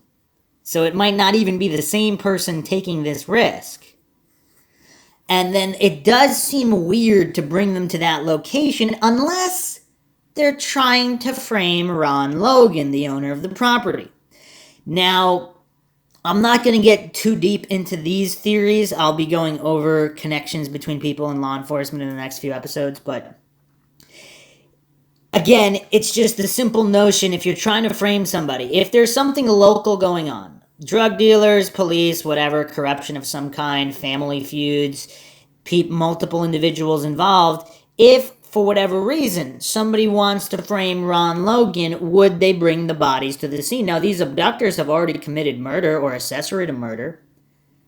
At this point, what's staging bodies, especially if they were part of the search and they kind of knew where everybody was? If they stayed with the search, again, I don't think law enforcement have looked at every single person's phone records that was part of the search party, or did they? If they did, would there be very interesting texts or phone calls? Because if one or two, however many perpetrators, if one of them is part of the search party and they kind of know where everybody is at, if they went over Ron Logan's initially, didn't find anything, and then moved to further trails, and then they knew for certain that nobody was there, and if they're transporting the bodies with maybe an ATV and a deer sled or something of that nature, they could have zipped, and there's ATV noise in the background anyway of people searching farther trails. It wouldn't be that out of the ordinary to hear more ATV noises when there's already ATVs around searching. So yes, obviously still very, very risky. But if a member of the search party who was involved, if he's, let's say, standing watch, if they have one or two people standing watch nearby, and they know where they're coming from to put the bodies at the crime scene, again, it's doable. I'm not going to say it's likely or unlikely, but it's clearly doable. So that's the main point there. So this podcast was just to address this theory of impersonating a police officer, and the relative ease compared to pretty much any other theory that's been proposed, in which the relative ease to which one can control more than one individual by simply posing as a police officer, or being a police officer, and handcuffing the individuals, placing them under arrest. Now they're technically under arrest and they should comply unless they're going to resist. Would two teenage girls resist arrest? Even if they had maybe a suspicion that this guy wasn't really a police officer. Let's say they did. Again, whether he was or he wasn't, maybe he was an undercover police officer and they had a suspicion that he wasn't. Regardless, that's irrelevant. Even if they had an inkling that this guy was either not a police officer or was out to harm them, maybe they believed he was a police officer, but they thought, whether he was or he wasn't, but they thought the arrest was just, something was off about it. Would you really get arrested for trespassing? Maybe. I mean, it depends. I don't know, but the point is, even if they suspected something was off, what would they do? Because if he's kind of talking fast and ordering them around, saying, turn around, handcuff, we're going to handcuff you, they might say, oh, well, we need to call our parents. And he's going to say, oh, well, I'm just going to take you down to the station. You call your parents, they'll come get you. What are they going to say to that? They're going to resist arrest and try to call their parents anyway. I mean, there's really not a lot of options there. And that's why this scenario seems to make the most sense out of any other scenario proposed thus far on how this abduction was initiated. And then what happened after is, of course, way too many variables to go over. So plenty more to come, particularly in the law enforcement corruption angle and family connections. There's just so much to go over with this case, which should have been solved already, of course. This is, there's just so many anomalies to go over. I don't know why people think this is just a standard case that just was bungled or couldn't be solved for some reason.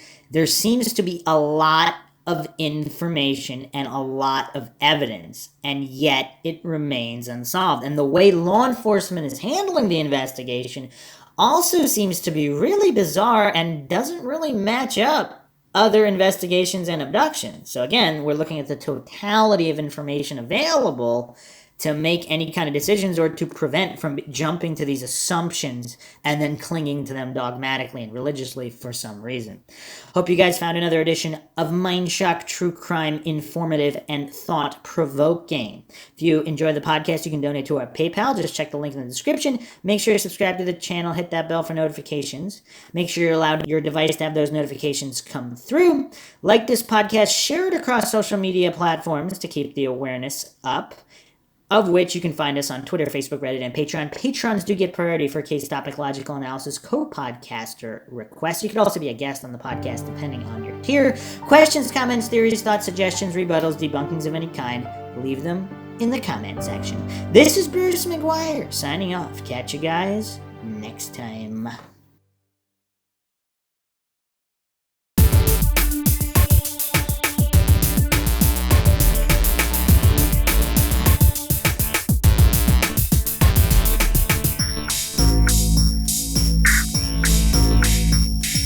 If you like audiobooks or audio shows, check out a free trial of Audible. Just click the link in the description. Welcome to Mindshock True Crime. You are listening to the Delphi Case Series. This is Episode 9, The Wrong Hill. And we will be taking a look at certain assumptions that might have been made, that might be false, regarding which hill Abigail Williams and Liberty German were instructed to go down by whomever was instructing them to do so. If you haven't checked out the previous episodes, particularly the last one, the most likely theories, including the possibility that the individual that abducted them, either alone or with other individuals, was impersonating a police officer. And if handcuffing one or both of them would enable him control over two individuals. And this is something, not just in this case, but in a lot of unsolved cases, for whatever reason, certain people, it's really bizarre when it's actually true crime aficionados who just, for whatever reason, they just take on blind faith as gospel whatever was reported on their idiot box news channel of choice, as if law enforcement could not be mistaken, as if law enforcement would never make any deceptive statements for whatever reason, either to really try to catch the good guy and prevent false confessions, or because there is some type of police conspiracy. And for the cognitive dissonant coincidence theorists who are just worship authority and bootlick authority at every turn, obviously they've never studied the multitude of cases where a police officer was responsible for a crime, and not only was it all covered up with the department, but not necessarily intentionally. People follow orders. It's just that simple. For whatever reason, in some of these cases, there's just a lot of goofy people out there that prevent cases from being solved with this kind of religious fervor and being married to certain theories for no reason. If you're truly after the truth, you're going to be objective, logical, and neutral, and not fall for these logical fallacies, which is the whole point of the Mindshock podcast, not falling for these fallacies and being objective, logical, and neutral. And of course, the motto of the podcast is, the only thing we know for sure is that we don't know anything for sure.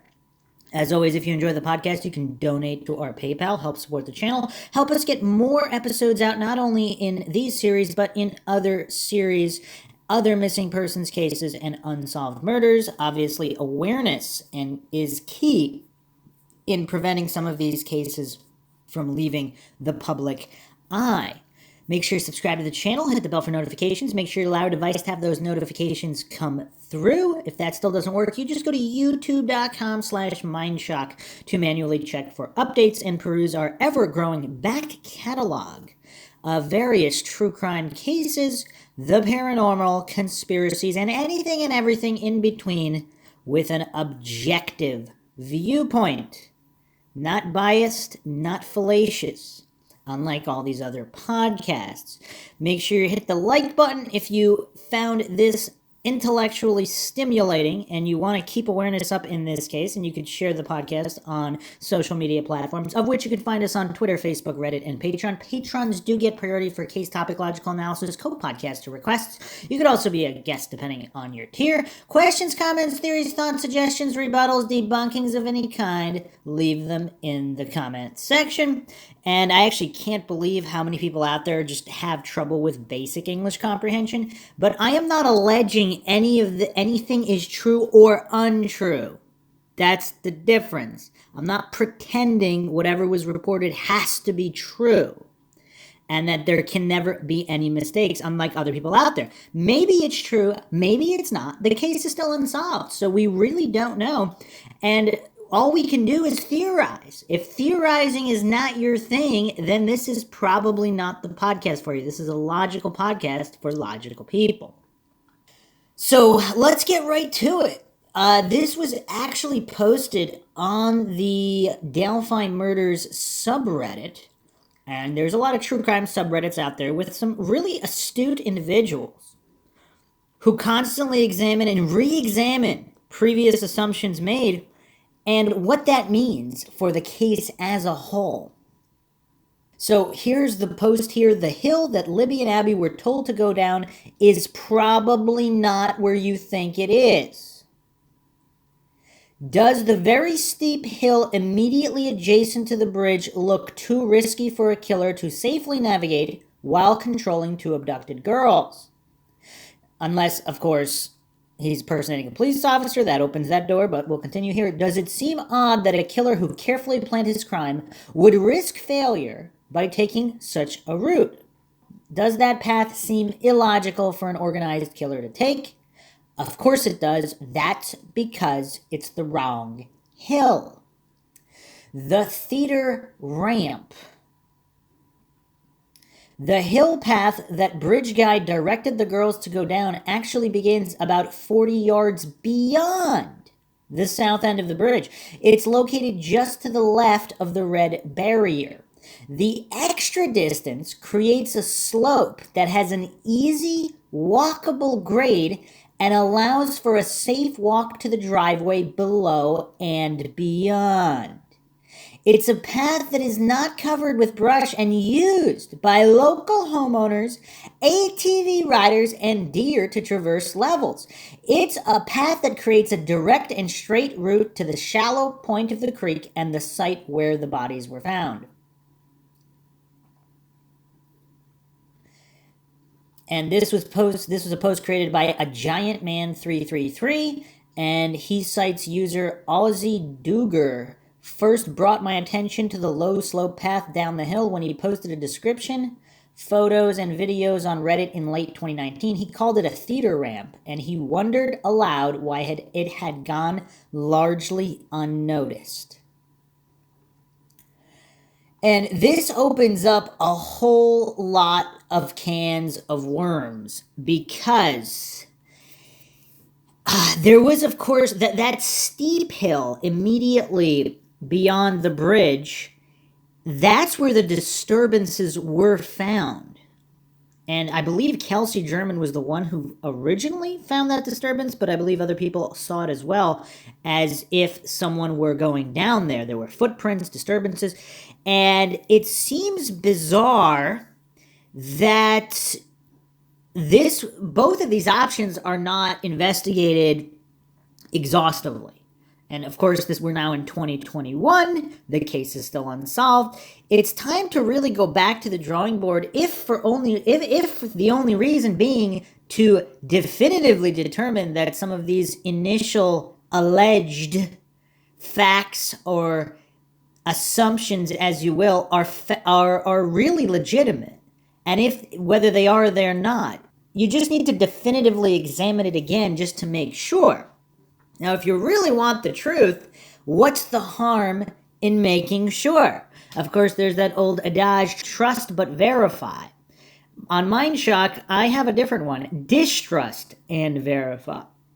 Now, the reason for distrusting is not that you think that there's some kind of conspiracy or plot to mislead. It's basically just recognizing that humans are fallible. I don't know why that's so triggering for so many people. I mean, you can just go through these comment sections on all the Mindshock podcasts. There are so many goofballs out there that get triggered just by the very notion of verifying the so-called basic facts of any case. I mean, it's just really bizarre. It's as if they don't want it solved.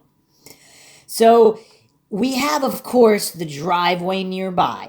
Theoretically, if they weren't killed immediately after, which again, if we factor in the thermal drone camera, I've gone over that on numerous episodes. It's been one of the most triggering topics for some reason.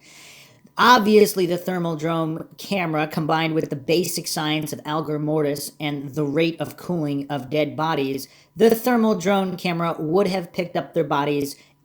It didn't. And that's not the only piece of information. We have multiple individuals that allegedly searched that exact same area and there were no bodies. If you have even basic cognitive function, what can you conclude there? Now, it might be impossible to conclude anything for certain, but at least you say, okay, well, it was previously searched. The exact area was previously searched. Bodies weren't there. Thermal imaging drone camera didn't pick up the bodies hours later when, of course, the core body temperature would still be relatively high. Even if they went through the cold creek, the rate of cooling still does not support not being picked up by the camera unless they were held submerged in the freezing water for whatever period of time, an extensive period of time, and then moved, in which case it still can't be definitively ruled that they were there because the area was searched. So you have multiple points of reference here for the bodies not being where they were found. Now, again, I'm not saying it's certain that they weren't there, but it's definitely possible. And I don't know why so many goofy individuals find it so triggering to acknowledge the possibility that the crime scene was staged. When we have, again, the former prosecutor stated it was staged, and nobody's seen it other than the people that have seen it. So anybody speculating from the outside, of course, would not know whether it was staged or not. But many crime scenes are staged, so it's not unlikely that it was staged. Maybe it was staged, maybe it wasn't. Maybe the bodies were there, maybe they weren't. But it's very possible that they were not, which means it's possible they were taken elsewhere. That could have been by vehicle as well, especially when we consider it's almost, I don't want to say it's irrelevant which hill, because it does seem relevant. Everything is relevant. We need to clearly establish what may or may not have happened, what is or is not a possibility, and retrace steps backwards, because of course the case is unsolved. Anyone pretending to know what makes sense or doesn't make sense, or any of this nonsense that the coincidence theorists usually peddle, and they say in all these cases where there were cover-ups or conspiracies or major mistakes made, there were endless goofballs saying the same exact thing that people are saying in this case. It makes no sense. It wouldn't be done. Obviously, it was exactly as reported on the idiot box. Law enforcement never makes mistakes. There's no conspiracy. Law enforcement never commit crimes.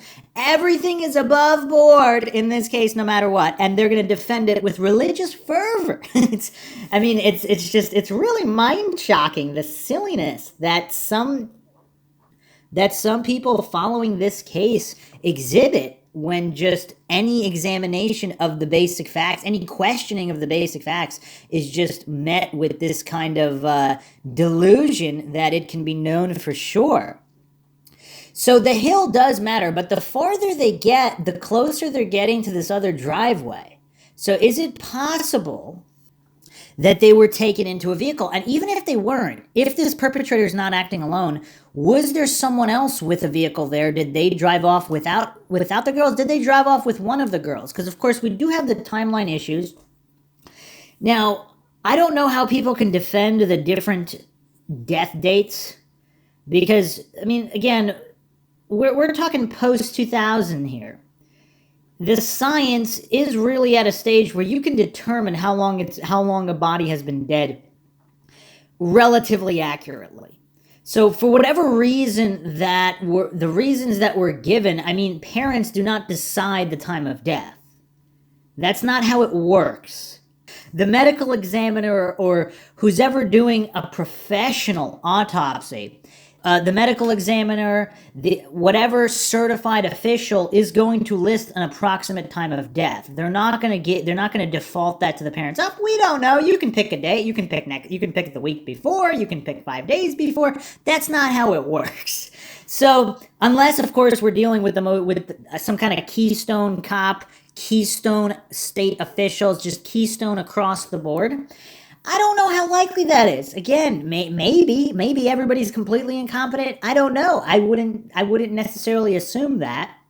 It's just there's a certain amount of training that has to go into this, and if that were the case, it seems obviously law enforcement does have more information that was given. There's rumors abound.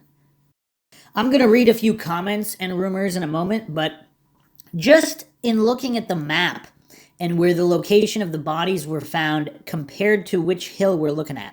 So there's a very, very steep hill immediately off the bridge, and then, as stated here,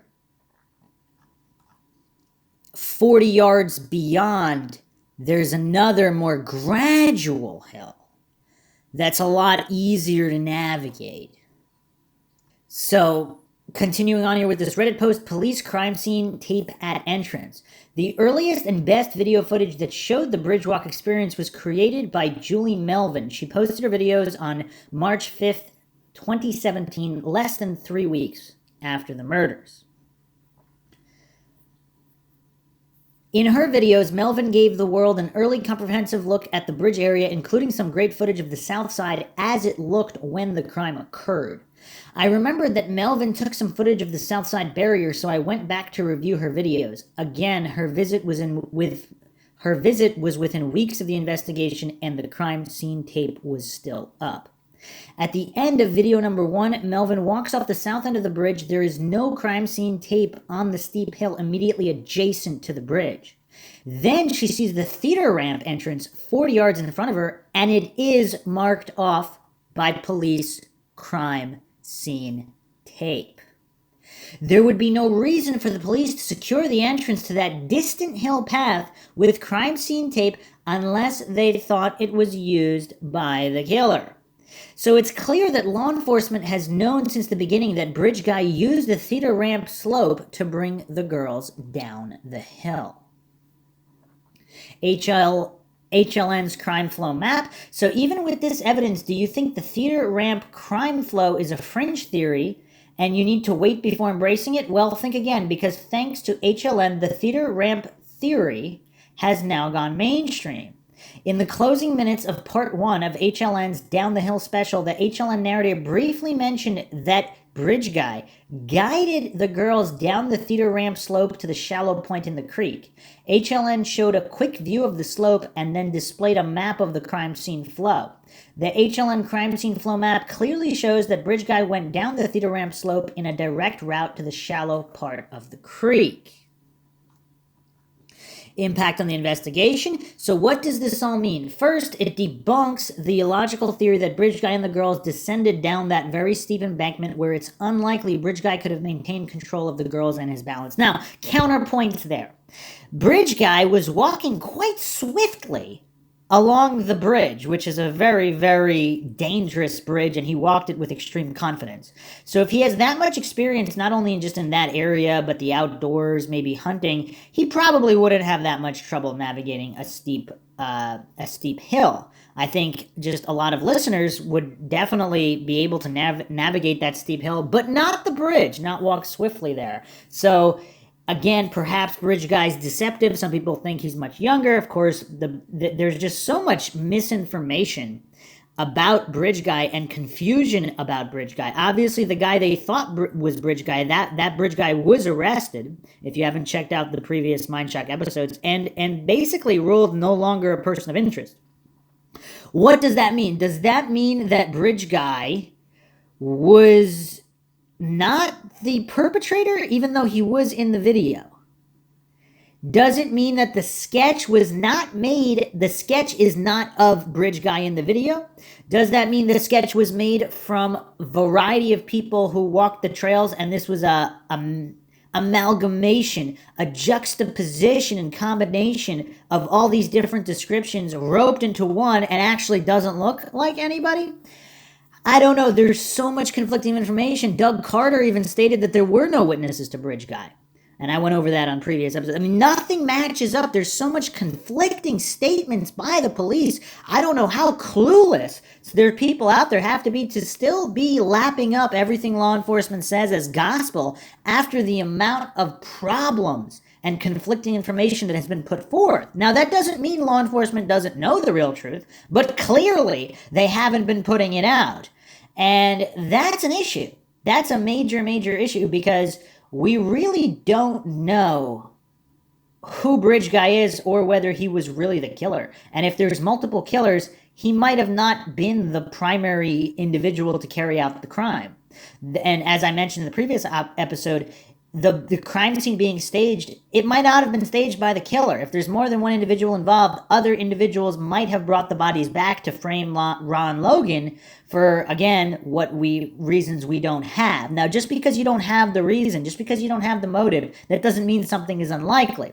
You see this level of silliness in a lot of cases, the Delphi case as well. There's a lot of clueless individuals out there. They think that because something doesn't make sense to them, that makes it unlikely. The truth is whatever it is. It's whatever happened. We don't have that information, so to pretend to know whether something is more or less likely, you can do that, of course. I mean, you can muse and give, your own biased opinions, but to remain completely objective, obviously it's difficult, but that's the whole point of Mindshock. So maybe Bridge Guy was the killer, maybe he wasn't. Maybe he lured them. There were other individuals involved, and other people still postulate that the girls might have witnessed some kind of a drug deal gone bad, and one of the individuals maybe posed as a police officer doing a bust. We really don't know. Whoever was not there does not know. It's just that simple, and to pretend to know is as silly as you can get. If you're objective, neutral, and logical, you are after the truth, not reaffirm whatever theories, whatever information was brought forth before in a religious fashion. That would be the opposite of being scientific. And then, of course, according to this Redditor, I don't think he's keeping in mind the impersonating a police officer angle, so if he handcuffed them, he could control them down the steep hill as well. And if there was someone else waiting down at the bottom of that hill, either to take them into a car, to march them to some kind of a barn, there's just so many other theories out there. And to the people that kind of just dismiss all these rumors, which again, they might be false rumors. They very well could be. Every case has false rumors as well, but a lot of old cold cases, it turns out that the initial rumors were true. I mean, the Tara Calico case, which I just covered, there were initial rumors early on about what supposedly happened. And then decades later, it comes out that through more official channels, all of a sudden it's taken more credibly.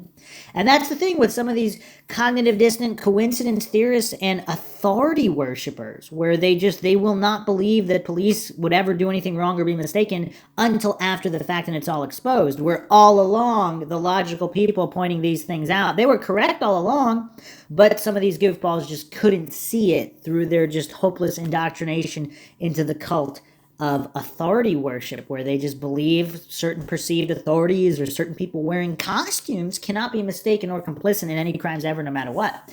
So it's really, really bizarre. It's really, really bizarre, but it's very possible he did not act alone. So I wouldn't say it's completely impossible that they went down the steep hill. It's possible. And then the other aspect, if one of the girls ran at that point, if someone feels their life is threatened, they're not going to think, oh, this hill is way too steep, let me run it. And especially if he was armed, just making a beeline down that steep hill immediately out of line of sight, perhaps, depending on where Bridge Guy was standing on the hill. Again, we don't know. We really don't know what happened.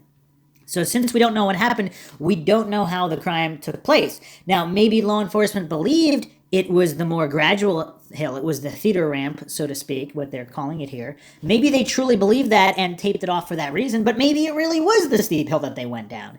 Again, we're not going to take anything on blind faith. That's just silliness. We have to examine all possibilities logically and objectively.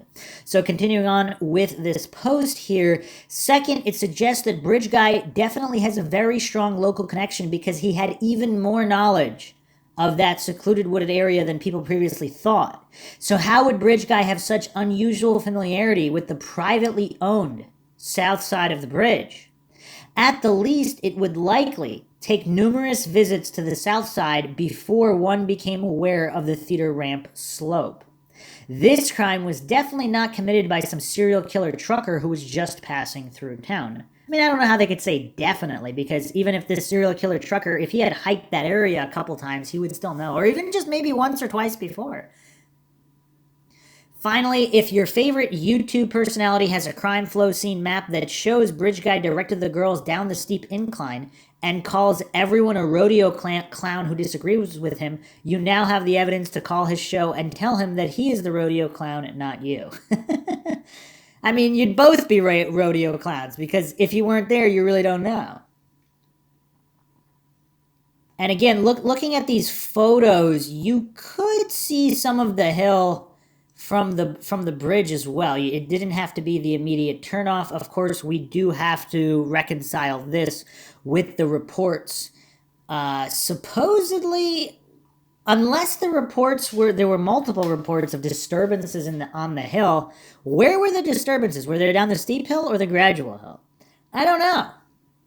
I believe it was reported initially that it was right after the bridge, but I don't know. I wasn't there. And there's a follow-up here. Okay, it doesn't look that far to me based on the photos, but I will yield to the person who was actually there and checked it out. Because of the distance to the entrance and its proximity to the house, I now think Bridge Guy may have entered the woods at the rail, directed the girls down the small hill, and accessed the theater ramp from the middle.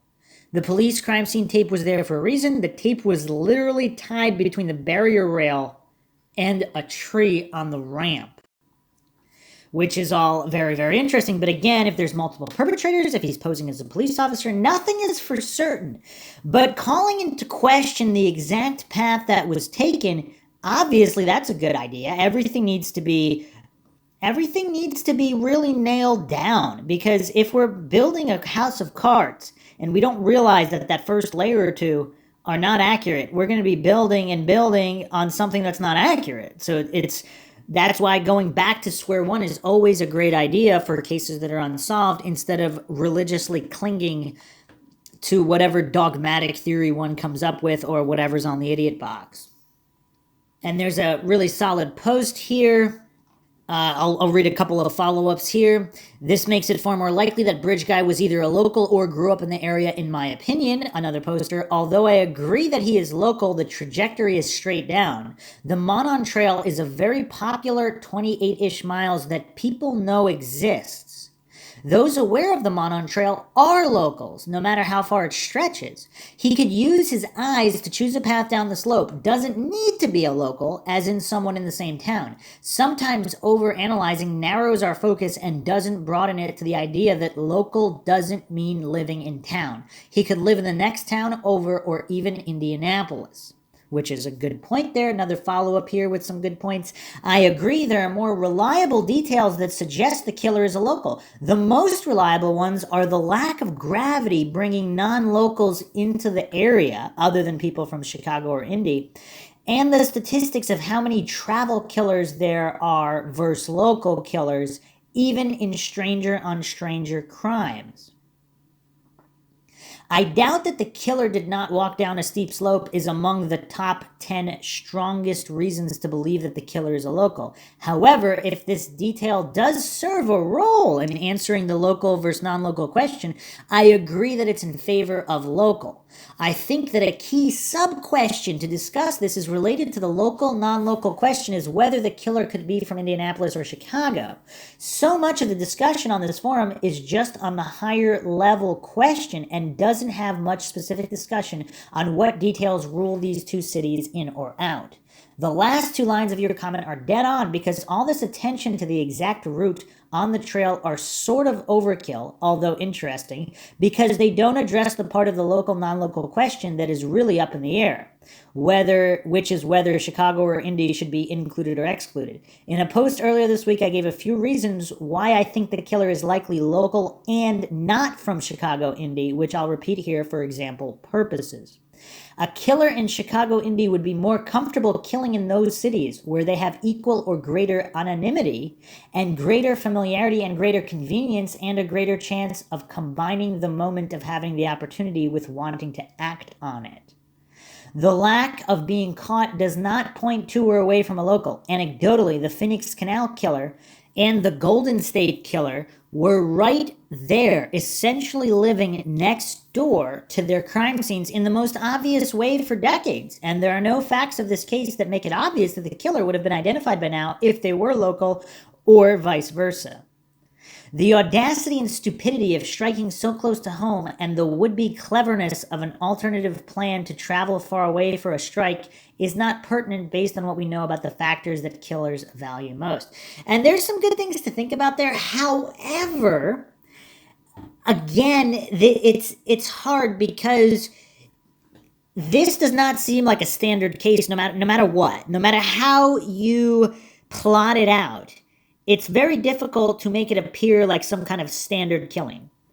It does not add up, from the location to the fact that it's two victims, broad daylight, an off day from school, just the tight timelines between the drop off, the pickup, the searches, the Snapchat aspect, the filming aspect. This is not a standard crime by any stretch of the imagination. So, in a way, we can kind of throw out some of these things that would normally point definitively one way or another. It's not definitive here because it's too much of an outlier case.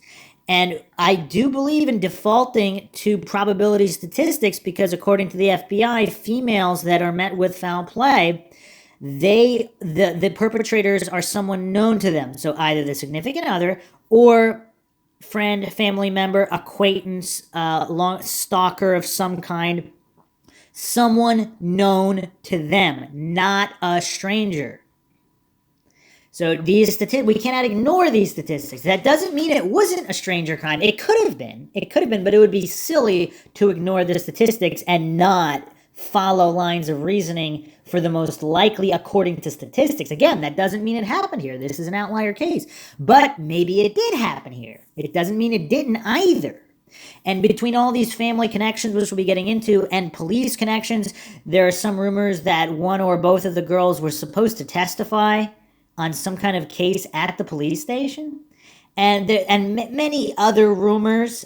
Some of these are not rumors in terms of family connections or family arrests. There were issues, and we'll be getting into those. Whether that had anything to do with this, obviously, we don't know. That's still an unknown. And if there was more than one perpetrator, if someone was impersonating a police officer, that all throws a wrench in the common lines of thinking when it comes to local versus non-local. So a couple other posts here I found interesting. I'm curious why people discuss the possibility that the killer traveled from Chicago or Indy, but not Lafayette, West Lafayette. Lafayette and West Lafayette are closer and are fairly large towns for Indiana. The Purdue student population probably makes them even larger than what the official census would indicate. I wonder whether the Delphi trails were commonly known by word of mouth among the university community. A response here: I have always thought he could be from there. I know when I lived in Bloomington, my friends and I would try to find obscure trails and nature preserves in the area.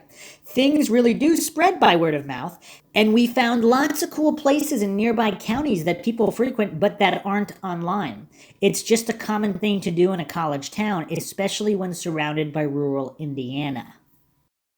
Someone responded here: I strongly believe this to be the case. The Wabash Heritage Trail provides lots of opportunities for this sort of crime, but it is higher trafficked and can be harder to get out fast depending on where you park. Maybe this pushed him out to the smaller trail systems. I wonder if there are any reports of run-ins with creepy people on the Wabash Trail around this time. That's an interesting point as well. However, I would like to point out that according to locals, supposedly the bridge, under the bridge, that area, it was used to deal drugs by locals, and this is known. Does that throw a wrench in things? Does that make it more likely that the girls stumbled upon some kind of drug deal? Or that these particular girls, because of their age, maybe they didn't know about the drug deals that went on there and they just stumbled upon one in progress, and one of them saw a phone and possibly thought they were filming the drug deal even if they weren't. Now, let's not fall for false dichotomies here. Is it possible that there was some creepy guy on the trails maybe looking for victims? The girls were filming him, they saw him, and then they stumbled upon a drug deal. And then Bridge Guy got scared. He took off. He wanted no part of these other individuals. And the other individuals are responsible for whatever happened to Liberty German and Abigail Williams. Has anyone considered that possibility? Now, I'm not saying it's likely. For whatever reason, there's just so many goofballs out there that think that theorizing means I'm saying that's what happened. I am not saying that that's what happened. These are just theories. Sometimes you have to examine beyond the normal scope of thinking in order to solve crimes, particularly if they're still unsolved. And even if this didn't happen, if examining these theories lead to finding other evidence that points to what actually happened, it's still a very worthwhile exercise. And it happens in a lot of cases where perhaps there's a certain suspect or suspects that are not considered likely, but in following up with them, a different piece of evidence is revealed that leads to the real suspects. Again, this is investigation. Sometimes luck plays a factor. I don't want to necessarily call this luck, but if you're just casting out a wider net of possibilities, you're more likely to stumble upon the truth if the truth is not one of the core theories, which we have no way of knowing, of course. Another good post response here. I've always thought that the only way he leads them down the south side of the bridge to cross the creek is if he was really familiar with the area. That creek is not a small creek, and I'm sure it is much deeper in spots that one would want to wade in February in Indiana. I recall watching the searchers from the helicopter footage were waist deep in spots. The other possibility is that he was clueless of where to take them and went down the south side thinking he would find a secluded area on the south side of the creek, but realized he was too exposed to anyone that might venture onto the bridge. So he made a snap decision to cross the creek to the north side to get out of view from the bridge. My guess is they know from the audio whether or not he knew where he was taking them or if it was touch and go. And that's another interesting point too. If it really was some random guy, he had no clue what he was doing and he possibly crazed, he's just making it up as he goes along. Who knows? Another post here. I don't think it was accidental that one of the more shallow areas of the river is extremely close to where the girls were found. And what better way to get rid of or contaminate any DNA that may be on them, whether it's skin, blood, or other fluids? I mean, they would still be recontaminated because if he attacked them after the crossing. So that doesn't really make sense.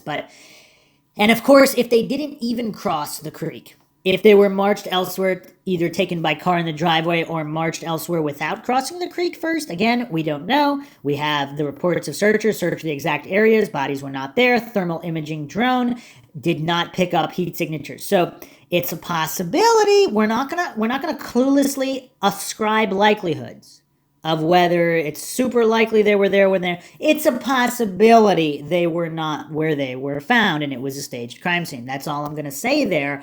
It's impossible without more information to know how likely or unlikely. So it's a possibility they were taken elsewhere, one or both of them. That's the other thing. Are we gonna assume they were kept together the whole time? What if they weren't? What if one of them was killed or injured severely immediately, one of them was not? Again, we don't know what happened. It does seem kind of strange to just randomly walk up to somebody and say, point a gun or otherwise down the hill, and then how would someone react to that? Like, obviously the audio, we still don't know why they won't release the audio that's not part of the actual assault, crime, or murder. Obviously would be grisly. I wouldn't want to listen to it, and I can imagine that the families, it's been reported that they were played the audio, but I'm sure they wouldn't want it out there where it was being played and replayed constantly. That would be very traumatizing. And not that listening to it once isn't traumatizing, but it would be re-traumatizing every time. But why not release the audio leading up to the attack? They've released just such little snippets. There's got to be, as I've stated in the previous episode, there's got to be at least a couple more seconds. At least. There's got to be seconds, if not minutes.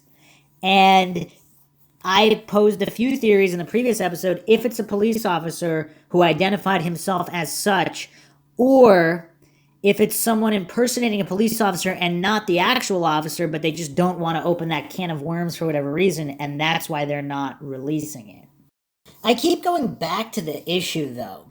There's people walking the trails. I believe throughout the whole day there were upwards of 80 people, if not more, walking those trails. Obviously, much less at the exact minutes that we're talking about in this crime occurring, but there's people walking around. So again, just trying to understand the logistics of how this goes down. Does he handcuff them and then march them across the creek? It seems, I don't know, just thinking offhand, it seems like they wouldn't go across the creek. Why would you bark orders at someone to cross a creek if you're arresting them? it doesn't seem like that's the way you would do it, particularly with people out and about on the trails, possibly crossing the bridge at those moments. It's all too risky. It seems like it would be easier to make some kind of if you're impersonating a police officer or not, or if it's someone known to the girls, maybe it's not bridge guy, maybe accomplices, other individuals, whoever. If they had a car waiting, is it possible they went to the car? Is it possible they went willingly with someone known to them to a certain point, and then at another point it all goes wrong? It just seems any of those scenarios just seem a little bit more likely than some crazed killer pointing a gun at teenagers and telling them to march down a steep slope and then across a creek randomly. I don't know. There might be something missing here. I'm not saying that's not what happened. Again, for the goofs out there who aren't good with English, I'm not saying that's not what happened. It just seems if you take a step back, look at it objectively, it seems like there must have been more going on.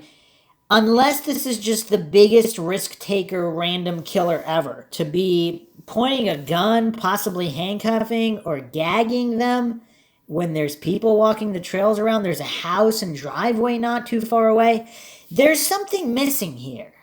And obviously we don't know what that is. All we can do is theorize, but there's something seems off just about how it's alleged that this crime took place. So I'm going to go over a couple of posts on the previous Mindshock episode on this case, the most likely theory, episode 8, where I discussed the police impersonator. A commenter here, Teresa, stated, he was in the search party. Libby was catfished. She told a friend she was talking to a 19-year-old online and wanted to meet him. So I believe the second sketch is a random image bridge guy got off Google Images or something. They were definitely lured and he was very prepared. Possibly posed as a cop and told the girls they were trespassing, cuffed one or both of them. I believe he was in the search party, in the group that found the girls.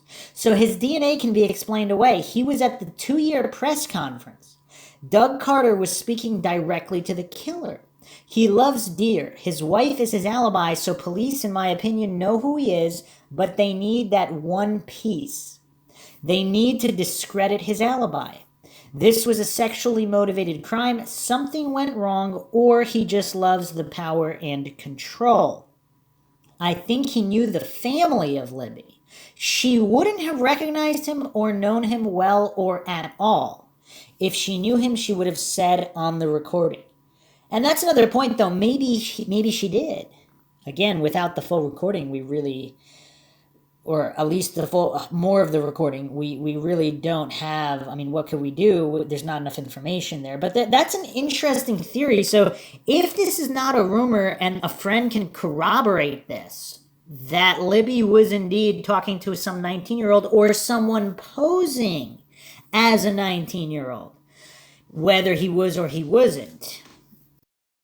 Or perhaps something got messed up in translation and she was talking to someone else, possibly even older than 19, who knows? And that was one of several individuals responsible for this horrible crime, unless, again, the bridge guy is some weird, creepy guy walking the trails that had nothing to do with them being killed. Maybe, who knows? Maybe he was planning to kill them. But if if there were other people there and he got shooed off or whatever, if there was a drug element, which there might have been, again, we don't know what was going on at that bridge. If the rumors are true and drug dealers do use that area, perhaps the bridge guy got afraid of the drug dealers and he left. Even if maybe he was just some weird guy that wanted to yell at the girls for either taking, I mean, there's busybodies out there. They have nothing better to do than yell at people in their day. Perhaps he didn't wish to harm them. He just wanted to yell at them, give them a piece of his mind, of their behavior, or the way he subjectively perceived their behavior. If maybe there was nothing wrong with their behavior, maybe they were laughing, he thought they were laughing at him, maybe they weren't. But there's people out there that they're that busybodies, they like to give people a piece of their mind. Maybe he was not a criminal. maybe the true perpetrators were other individuals. Now, again, I'm not saying this is likely or not likely. I'm saying we have to consider every possible scenario because, again, the case is as of yet unsolved. Another poster here, Cat posted this. I still firmly believe they were targeted, and this was somebody local that was in the periphery of their families and had been stalking one or both of them and knew about their social media activity due to that stalking. They probably had some kind of past issue with this guy or found him creepy, but they never told anybody about it because of who he was. Seeing him on the bridge startled her enough to start recording, but if they went willingly initially, it's just because she knew him and didn't expect he would murder them despite his creepiness.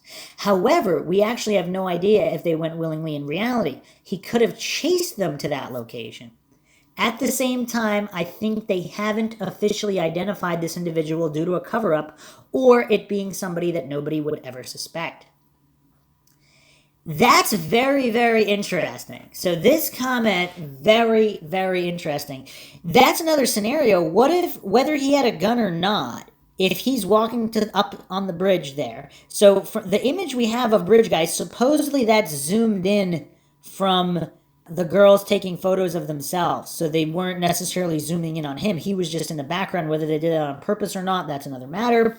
But he's off a ways distance on the bridge. What if when he walked up to them, what if they just ran away before...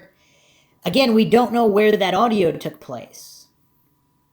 Is that much later? Is it earlier than their encounter at the bridge? I don't know. Again, I'm just speculating. I'm just thinking outside the box here to try to make these pieces fit that it's tough because they don't seem to fit. But if the girls just ran, they couldn't run towards him because he's on the bridge. They might be afraid he pushed them off or whatever. It's too risky. What if they ran before he got that close? Then they could have ran down the steep hill. They just wanted to get away from him. Maybe they didn't think he would follow them down the steep hill because he looks a little bit older and heavyset from a distance. Maybe he's very young and not and just wearing baggy clothing, but from a distance he looks kind of heavyset. Did they run earlier than people think? And that's why everything's kind of a mess. If he pulled out a gun and shot one of them, possibly not even fatally, what would have happened at that point? Would one of the girls want to leave her friend? I don't know, but that gun, supposedly a gunshot would have been heard unless there were other hunters in the area. I don't know the frequency of gunshots or if people would find gunshots strange at that time of day. That's something, again, for locals and trail walkers to chime in on, to kind of give their thoughts on gunshots. But if they did know the guy, let's say they didn't know him well, he's some random creepy guy that they sort of know, maybe they saw him earlier on the trails, maybe they saw him a different day. Is he known to them in some kind of way, or perhaps, again, to their families? If the sketch is deceptive, I don't know. It's all very, very difficult, and there's some weirdness with law enforcement, which we will, of course, get into a little bit deeper in the next episode. The final comment here, very ominous, that I will read. Actually, there's two more here. Actually, there's quite a few astute comments I'm going to go over here. One posted by Shorty. In the original audio recording played at the first press conference, near the end of the loop, you can hear Bridge Guy say expletive. The full original recording is actually down the hill expletive or expletive down the hill. So there must have been some resistance by at least one of the girls. So either Bridge Guy wasn't posing as a cop or at some point he blew his cover and freaked the girls out. That is interesting as well because, of course, unless, I don't know, if they... Yeah, it's tough because if they believed he was a cop, but then they thought the cop wanted to kill them for whatever reason, it's not necessarily that they would have thought he wasn't a cop, or maybe they did doubt his impersonation. I went over a couple of those scenarios in the previous episode as well. Another post here by Freedom Flag. If it was a crime of opportunity, serial killer, wouldn't they tell the public? Instead, they say no threat to the public. Wouldn't that mean it was an isolated incident? Why wouldn't they try to connect the case to the two girls that were murdered in Iowa that was similar? My guess is that it wasn't, and they know that from the recording they heard. Something was going on at the time of the murders, and there is a story to tell us one day. Really, a story that's pretty sad on the police side of things. So that's a good point there. So they know there's no threat to the public. They know somehow it's not a serial killer. How do they know that? There's obviously something on the tape. Does he identify himself on the tape? Or do the girls say a name on the tape? Do they know the guy? Or did the accomplice, if there was an accomplice or two or three, did they call out the perpetrators' names? Is there something on the tape of them talking to each other and they know one or two of the names? That would be interesting as well. Of course, we don't know. It is Stacy posted this. Yeah, I heard the show was across the river than where the bodies were found, so it makes sense that he said go down the hill, and they walked probably towards his car or vehicle. Then they took off running. One lost shoe got shot in a river. He shot the other, drags body to grass. And again, it seems if the bodies were not there at that time, that still doesn't mean something didn't happen and possibly one of the girls didn't get injured either on the way to a car or whatever if they were taken elsewhere. But other posters chimed in that there were no reports of gunfire, so that's interesting. Although I don't know what the time frame was for that. And then depending on the type of gun, how far would it carry? And perhaps it wasn't a firearm, perhaps it was some other type of weapon. Who knows? So, as always, more questions than answers. But without definitive corroboration of any of these main points of the case, it's really difficult to conclude anything or to say what is less or more likely. There's plenty of anomalies and coincidences and plenty more to go over.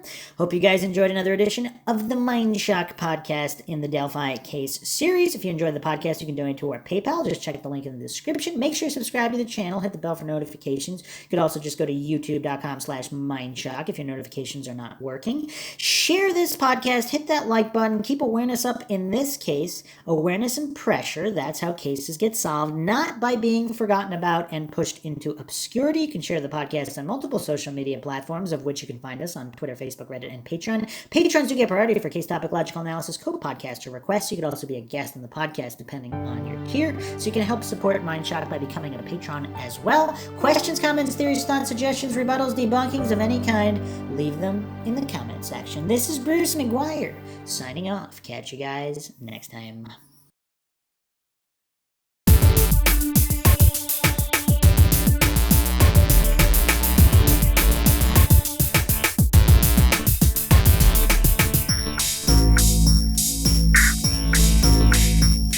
If you like audiobooks or audio shows, check out a free trial of Audible. Just click the link in the description.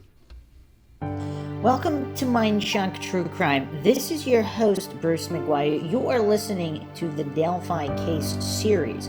This is episode 10, Confusion.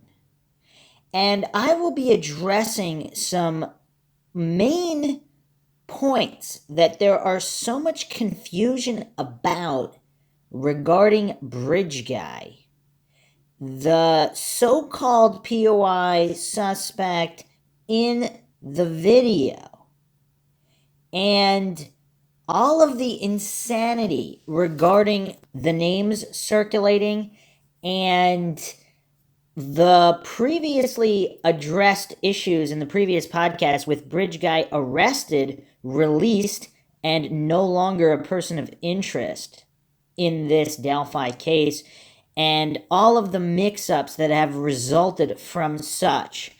Basic English comprehension is required for this podcast because There have been a slew of comments of people who don't even understand the information being presented and then getting all triggered and leaving all these Dunning-Kruger comments. So let's try to focus here, try to understand what's being presented first before agreeing or disagreeing or getting triggered. That is all I ask. I guess that's too much to ask in this day and age on social media. But let's keep up the awareness. Let's keep up the pressure, because this case is as of yet unsolved and justice has not yet been served. So there is much awareness and pressure to be kept up. And I know there's a lot of people that are interested in the case and they will not be giving up on it either. And law enforcement needs to know that, of course. As always, if you enjoy the podcast, you find it interesting, and you want to support the mission of keeping up awareness and pressure, you can donate to our PayPal. Just check the link in the description. Help us make more mind-shocking content, not just in this case, but in other cases, cold cases, missing persons, unsolved murders, where justice has yet to be served, as well as wrongful convictions. There is much, much wrong with the so-called justice system and so-called due process. Also, subscribe to the channel, hit the bell for notifications. Make sure you allow your device to have those notifications come through. You could also just go to youtube.com/Mindshock. And for only our Mindshock True Crime content, youtube.com/Mindshock True Crime. Like this podcast, share it across social media platforms, of which you can find us on Twitter, Facebook, Reddit, and Patreon. Patrons do get a priority for case topic logical analysis, co-podcaster requests. You could also be a guest on the podcast, depending on your tier. Questions, comments, theories, thoughts, suggestions, rebuttals, debunkings of any kind, leave them in the comment section. So, I just wanted to go over all this information here to kind of keep things a little bit more organized and clear. Because Bridge Guy might not be the murderer or even involved in any capacity. Now, I am not asserting that is true. I am not saying it's true or untrue. I am not hallucinating likelihoods. Unlike individuals commenting on this case, I'm not saying something is more or less likely. There's too much information missing. If you haven't checked out the previous podcasts, make sure you check them out, especially the Bridge Guy Arrested podcast. Police have issued a statement that Bridge Guy was arrested and the person in the first sketch is no longer a person of interest. So does that mean he was cleared of any wrongdoing at all? And there's also rumors that Ron Logan has similar or identical clothes to Bridge Guy. And Bridge Guy is in fact Ron Logan, but had nothing to do with the crime. Again, there's a lot of theories out there. I'm not asserting any are true or untrue. I'm just trying to organize all of the possible scenarios regarding Bridge Guy at the moment. So that's one possibility, and the voice on the audio is not necessarily Bridge Guy. So, of course, there have been so many conflicting statements from law enforcement, which doesn't help the case in any way. So, again, before we go into likelihoods or ascribe likelihoods of any kind, let's go through all the possible scenarios. Bridge Guy, it may or may not be involved in any capacity. If he did in fact walk up to the girls and they did have some kind of conversation and then he left, were the girls meeting with other parties? Did they witness some kind of drug deal? Or did this have something to do with a targeted revenge crime in some capacity? There are rumors abound. I will get to them in a moment, but first we're running all the different possibilities. So Bridge Guy may or may not be one of the perpetrators. He may or may not be the guy on the audio. And even the guy on the audio may or may not be the perpetrator, regardless of what police think. They could be wrong, so they could be presenting information they think is true. Again, the crime is as of yet unsolved. I am not alleging that this is a Keystone Cop situation. It may or may not be. I have no idea. The case is unsolved. I'm not going to pretend and hallucinate to know things or know what is more or less likely, like some of these other researchers and commenters. And this is Mindshock. The only thing we know for sure is that we don't know anything for sure, and we are attempting not to fall for any logical fallacies.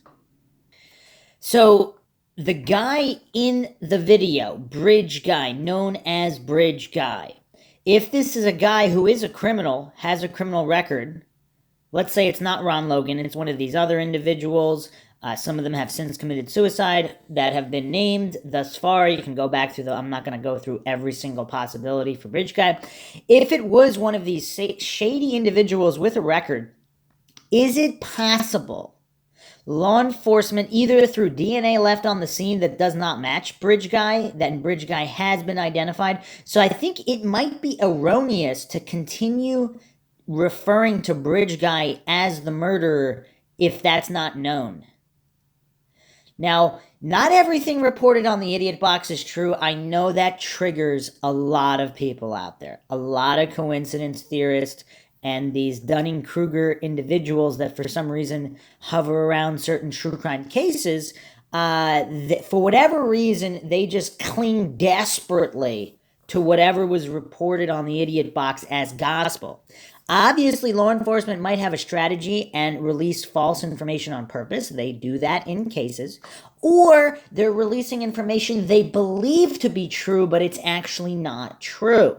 So again, running down the list of possibilities. If Bridge Guy is not the perpetrator at all, if the guy in the video has nothing to do with the crime, where does that leave us? If the guy in the audio is not Bridge Guy, where does that leave us? If the guy in the audio is Bridge Guy and he's not involved in the crime, where does that leave us? And I think it's important to go over these distinctions because, once again, the case is unsolved. And if we're being truly objective, logical, and scientific, we're not going to pretend that there's zero chance that mistakes were made. Because maybe mistakes were made. Maybe there's some associations. Just the fact that the newer sketch is of some young guy and looks absolutely nothing like the first sketch. If the first sketch was made from individuals wandering the trails, and again, we do have Doug Carter's conflicting statements saying there were no witnesses and no one saw him. No one saw who?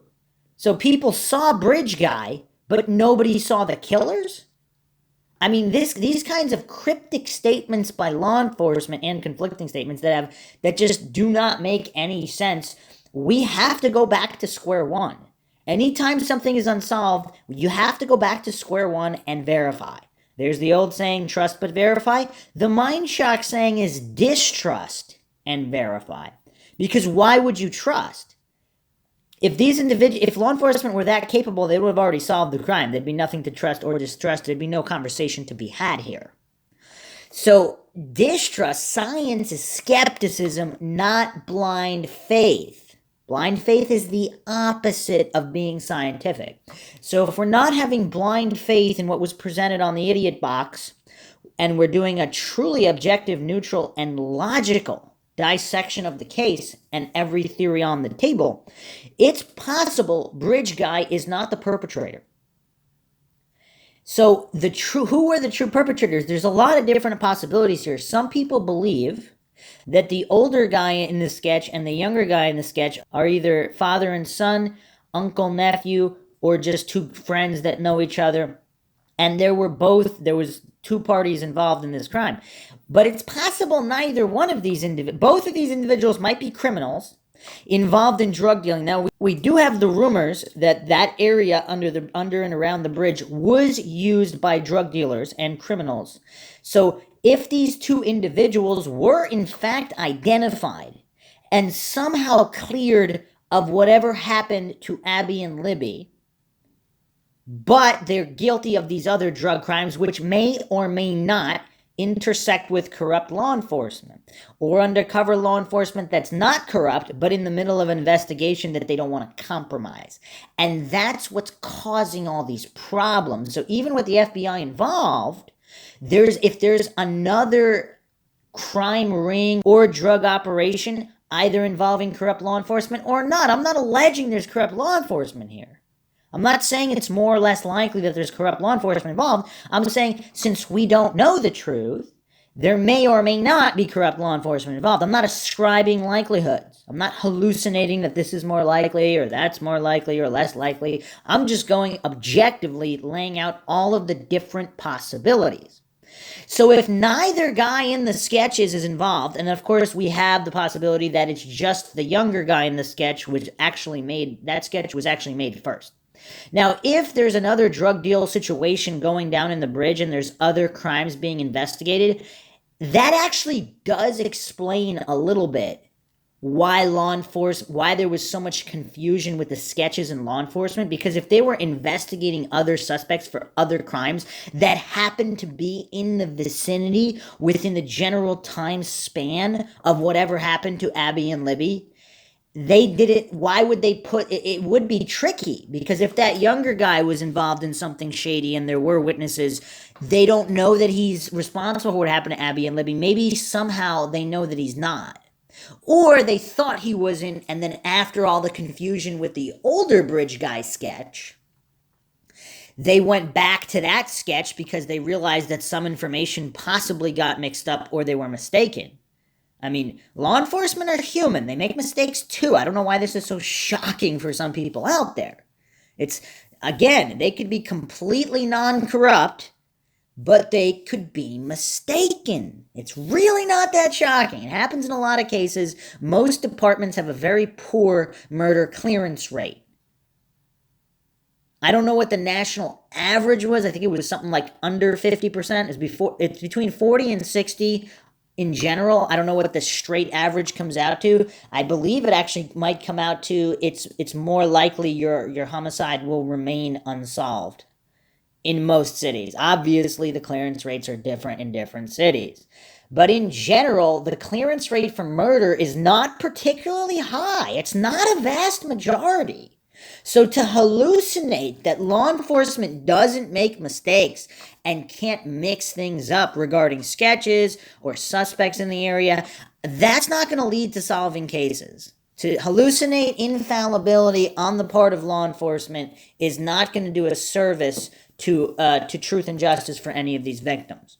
So we, of course, have to consider the possibility that mistakes were made and people got mixed up. So is it possible neither Old Bridge Guy or the young sketch are involved in the crimes that occurred regarding Abby and Libby and their murders? It is possible. That's all I'm saying. I'm not saying it's extremely likely. I'm not saying it's more or less likely than something else. It's a possibility. And that's what I wanted to address here. So if we're saying Bridge Guy, are we talking about the murder? Because we might not be. Now, also, if there are 3 or more involved, either Old Bridge Guy or Young Bridge Guy might be one of the 3 or 4, in which case one of the sketches might be completely innocent.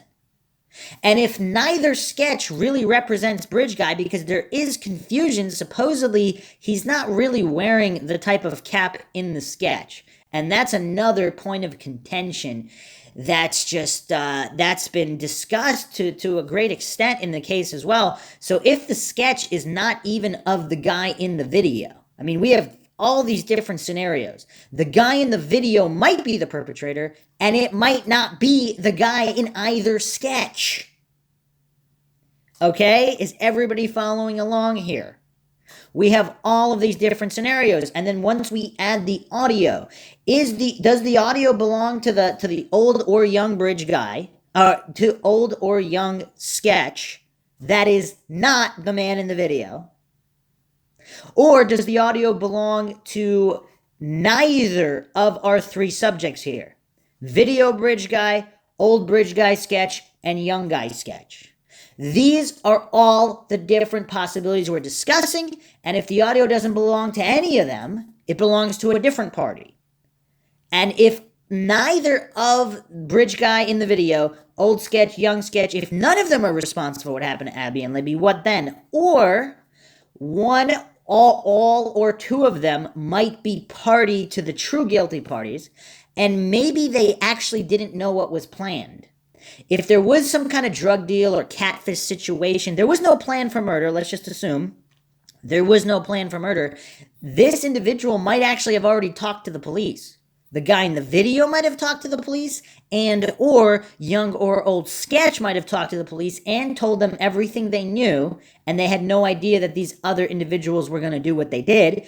Or if this was some kind of drug situation that had nothing to do with Abby or Libby, and they were wrong place, wrong time, and something got out of control, comments were made, people got mad, it's possible that the guy in the video or the guy in either sketch didn't know that was going to happen. Possibly they were in an innocent bystander, so to speak. Perhaps they got a look at some of the people dealing drugs, but then left because they assumed Abby and Libby were there voluntarily with these drug dealing individuals who Abby or Libby may or may not have known, may or may not have engaged with on social media, may or may not have been hanging out with willingly.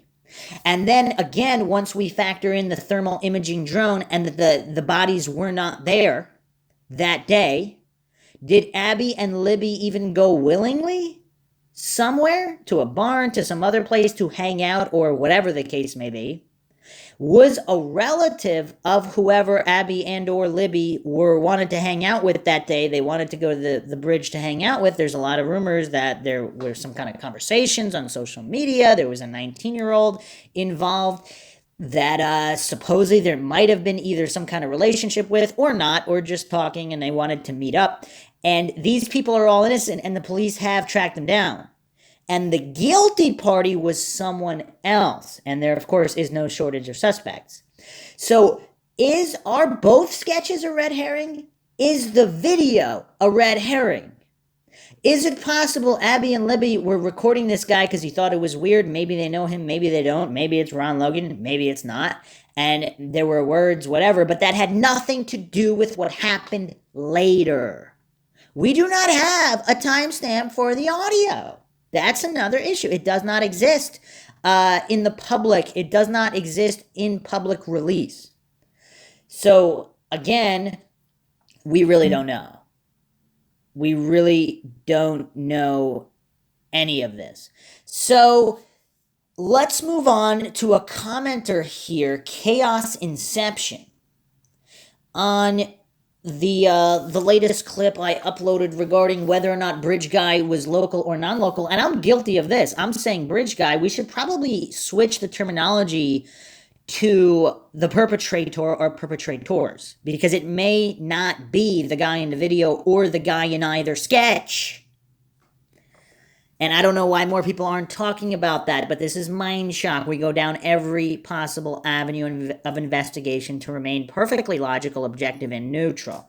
Whether or not police, and we don't know exactly what police know, of course, either. So it's very problematic across the board. So this is one of the theories that have been circulating, and I've discussed it in small pieces, but this individual summarized it quite well. The first picture is the oldest guy. The second picture is French. Bridge Guy is Ellis. Was 3 of them. They were watching Derek's house before this. I'm assuming he's referring to Derek German. So Derek German is, of course, Liberty German's dad. So, again, according to this comment, they were watching Derek's house before this. This was revenge motivated. They had also threatened Derek before this.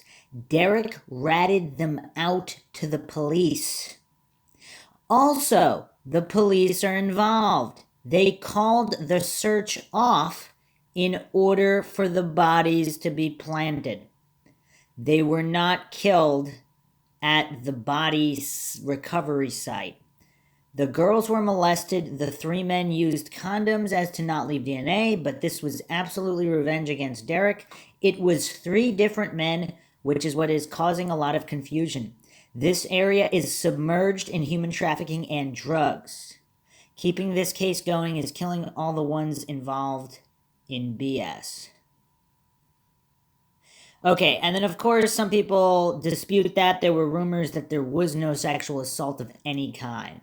So but just his point is interesting because if there were three guys involved, so apparently he said the first sketch was the oldest guy, the second sketch is French, and bridge guy is Ellis.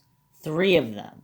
Very interesting. Now, even if he got all that wrong, the point remains that this could be a combination of individuals which may or may not include one, two, or all three individuals.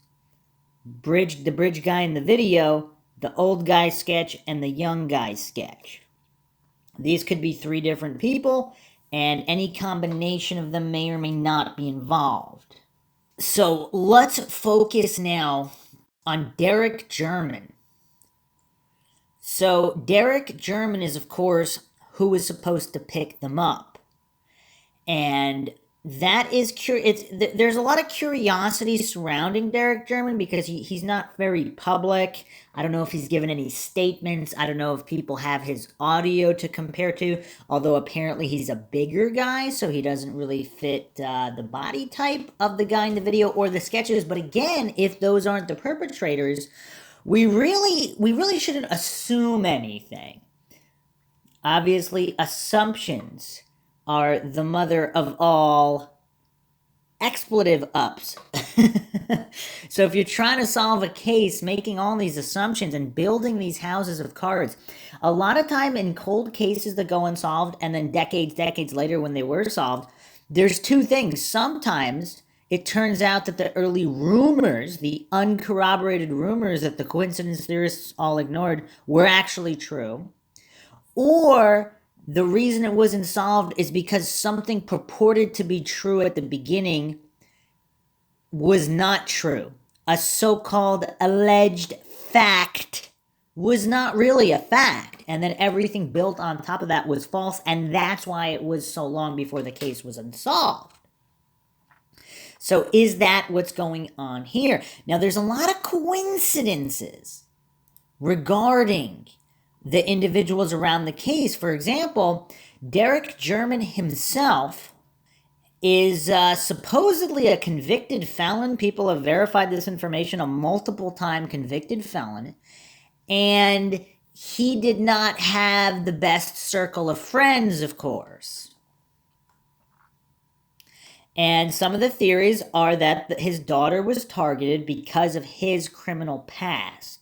And that's been discussed to a certain degree. And here was an interesting comment on Reddit by No AVG Joe.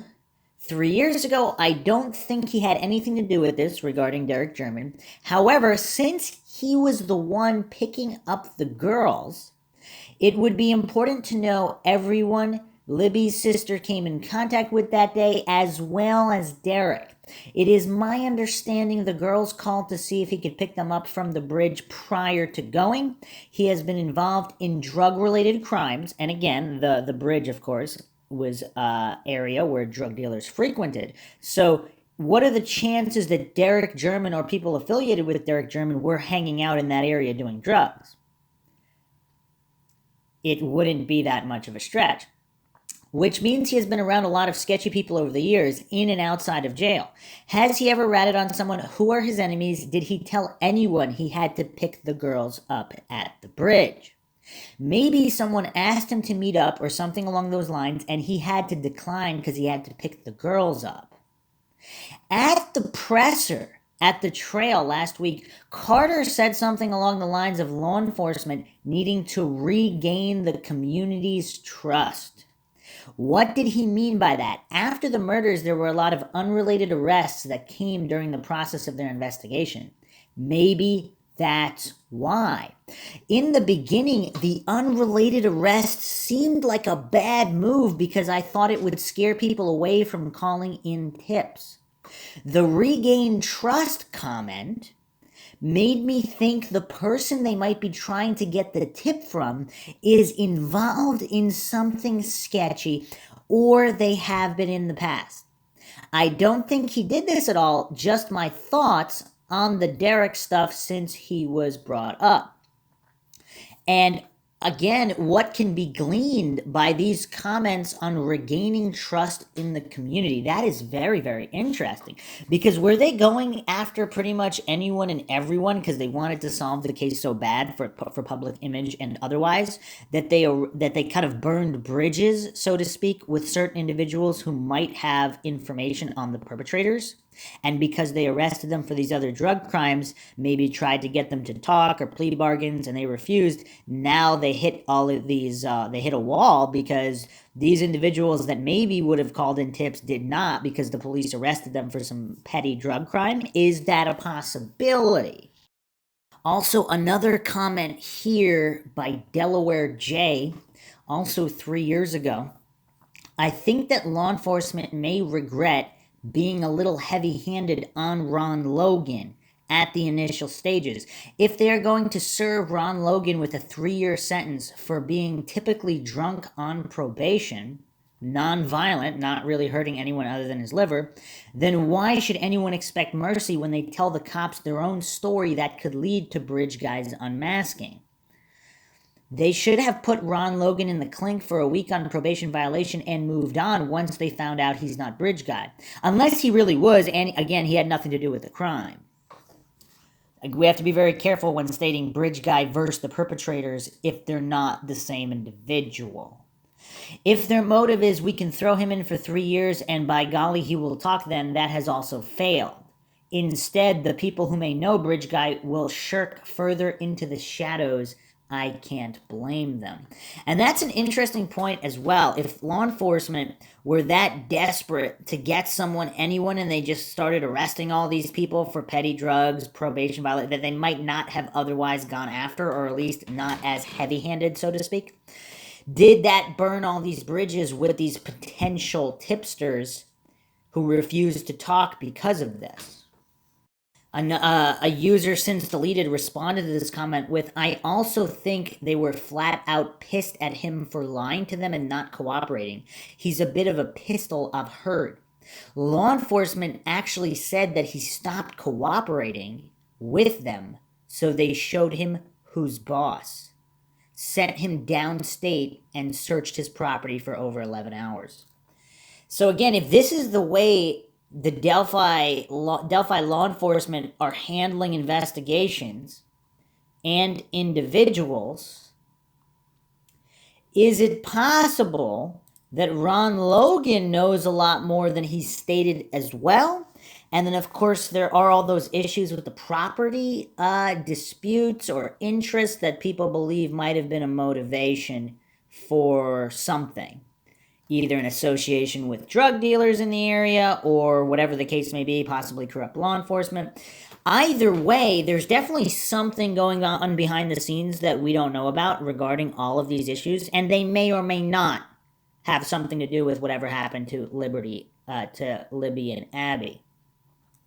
Now, some other interesting articles here. So this 2 years ago. So Libby's dad, again, Derek German, a friend of his was busted in a meth sting operation in the area, including Carroll County assessor's son.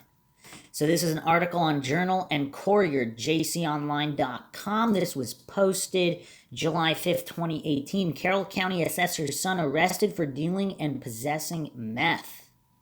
The Carroll County Sheriff's Office executed a drug bust resulting in 4 arrests over the weekend. Carroll County Assessor Nada Duff's North Indiana Street residence in Delphi was searched last Saturday night. While she was not present at the home, public records show that she owns it. Police believe her son William is currently living there. The overnight drug bust began with a traffic stop. At 9 p.m., Erin Hetzko was driving a 2003 Ford 150 pickup truck when officers pulled her over after noticing a false license plate? People are using false license plates in Delphi, Indiana. Carroll County Sheriff's Canine Deputy Drew Yoder and his partner Mickey were called at the scene. Doesn't say his partner's Okay, the dog. His partner Mickey were called to the scene at Michigan and College Streets in Burlington to investigate if there were drugs in the car.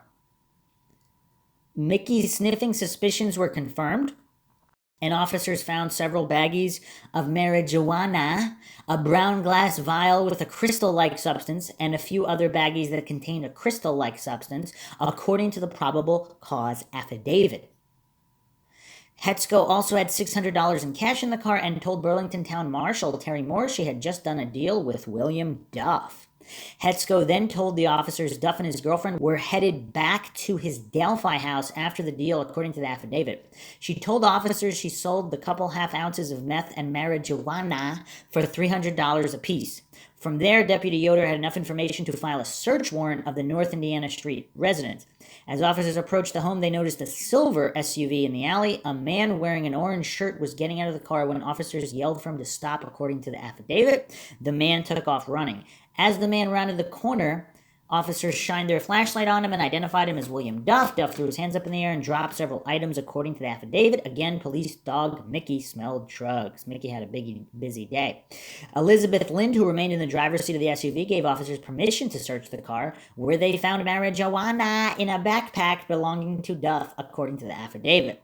The backpack also contained a scale, a glass smoking device, empty baggies, and $382, according to the affidavit. Meth was hidden in a cigarette pack in the SUV, as well as marijuana and a pipe, according to the affidavit. Outside the North Indiana Street home, Duff's girlfriend, Lauren Criswell, told Yoder she was the only person in the house, but there was a roach in the living room. So wait a second. They asked her if she was alone, and she said she was the only person, but there's also a roach in the living room. At least one roach. Good thing she gave the police a heads up about that. Roaches can be deadly. She confirmed that she and Duff live in the house, according to the affidavit. Duff and Criswell admitted they had bought and sold drugs to Hetzko earlier in the night, according to the affidavit. Hetzko, 31, was arrested for dealing in possession of methamphetamine, dealing in possession of marijuana, maintaining a common nuisance, and reckless possession of paraphernalia, as opposed to regular possession. Duff, 32, was arrested for dealing in possession of methamphetamine, dealing in possession of marijuana, and visiting a common nuisance. Lind, 34, was arrested for possession of marijuana and paraphernalia, along with maintaining a common nuisance instead of an uncommon nuisance. You got to be original with your nuisances if you don't want to be convicted, if you don't want to be charged with common nuisance. Criswell, 35, was arrested for maintaining a common nuisance. So it seems that there's a lot of drug issues in the area, possibly involving government officials and their family members. So is this why there's so many roadblocks here? Because certain government officials do not want their family members drug into this, and there may be some kind of connection to whatever was going on at that bridge, or possibly someone who might have catfished Libby and or Abby. I don't know. There's a lot of possibilities here. I'm going to go over another article here from here'stheexpletivetwist.com. This was posted here February 20th, 2018, the Snapchat murders. And there's a couple of interesting bits in this article here. School was closed on February 13th, 2017, and the two best friends attached at the hip asked Libby's grandmother and primary caregiver Becky if they could go to Monon Bridge, a popular location for teens in the small town of Delphi, Indiana, population 3,000. The girls were granted permission with the caveat that they secure a ride there and back. Libby's oldest sister, Kelsey, agreed to take the girls, and Libby's father, Derek, agreed to pick them up. Kelsey dropped the girls off at Monon Bridge at approximately 1:45 p.m. Derek warned the girls he was only giving them 2 hours before he'd be picking them up. And that's interesting. He warned them, and what are the circumstances? Was that just because he was busy, and what was he busy with? Or was there more going on there? I don't know, because if Derek was involved in something illicit, let's say, drug deal, whatever, and some individuals involved with that may or may not have known the girls were there and may or may not have been dealing in the area of the bridge with either knowledge or no knowledge of the girls, I don't know what's going on there. But that's interesting phrasing in this article. Continuing here, at 3:11 p.m., Derek texted Libby to let her know he was heading out to pick them up. Libby didn't respond. And at 3:14 p.m., Derek was waiting at the designated meeting spot. No sign of the girls. At 3:30 p.m., Derek called Becky to report the girls weren't where they said they'd be. Becky and Derek made several attempts to get a hold of Libby, but her phone went unanswered. Becky then enlisted her husband Mike to help. He arrived at the trail minutes later, and he and Derek started a search for the girls. The family didn't suspect foul play, had no reason to. I mean, I think we all think that happens to other people, so even in the face of something that is causing a little bit of panic, our brains won't necessarily let us go to worst case scenario unless there's no other option. The family assumed the girls were stuck somewhere, had walked too far, or had even gotten hurt. They thought perhaps Libby lost her phone or that the battery had died, leaving the girls with no way to know it was time to go home. By 5 p.m., the sun was setting and there was still no sign of the girls, so the family made a decision to get the police involved. An hour later, a massive search involving law enforcement and local residents had ensued. The search party worked well into the night, and at noon the next day, Valentine's Day, the two girls' bodies were found a half-mile where they were dropped off at the bridge.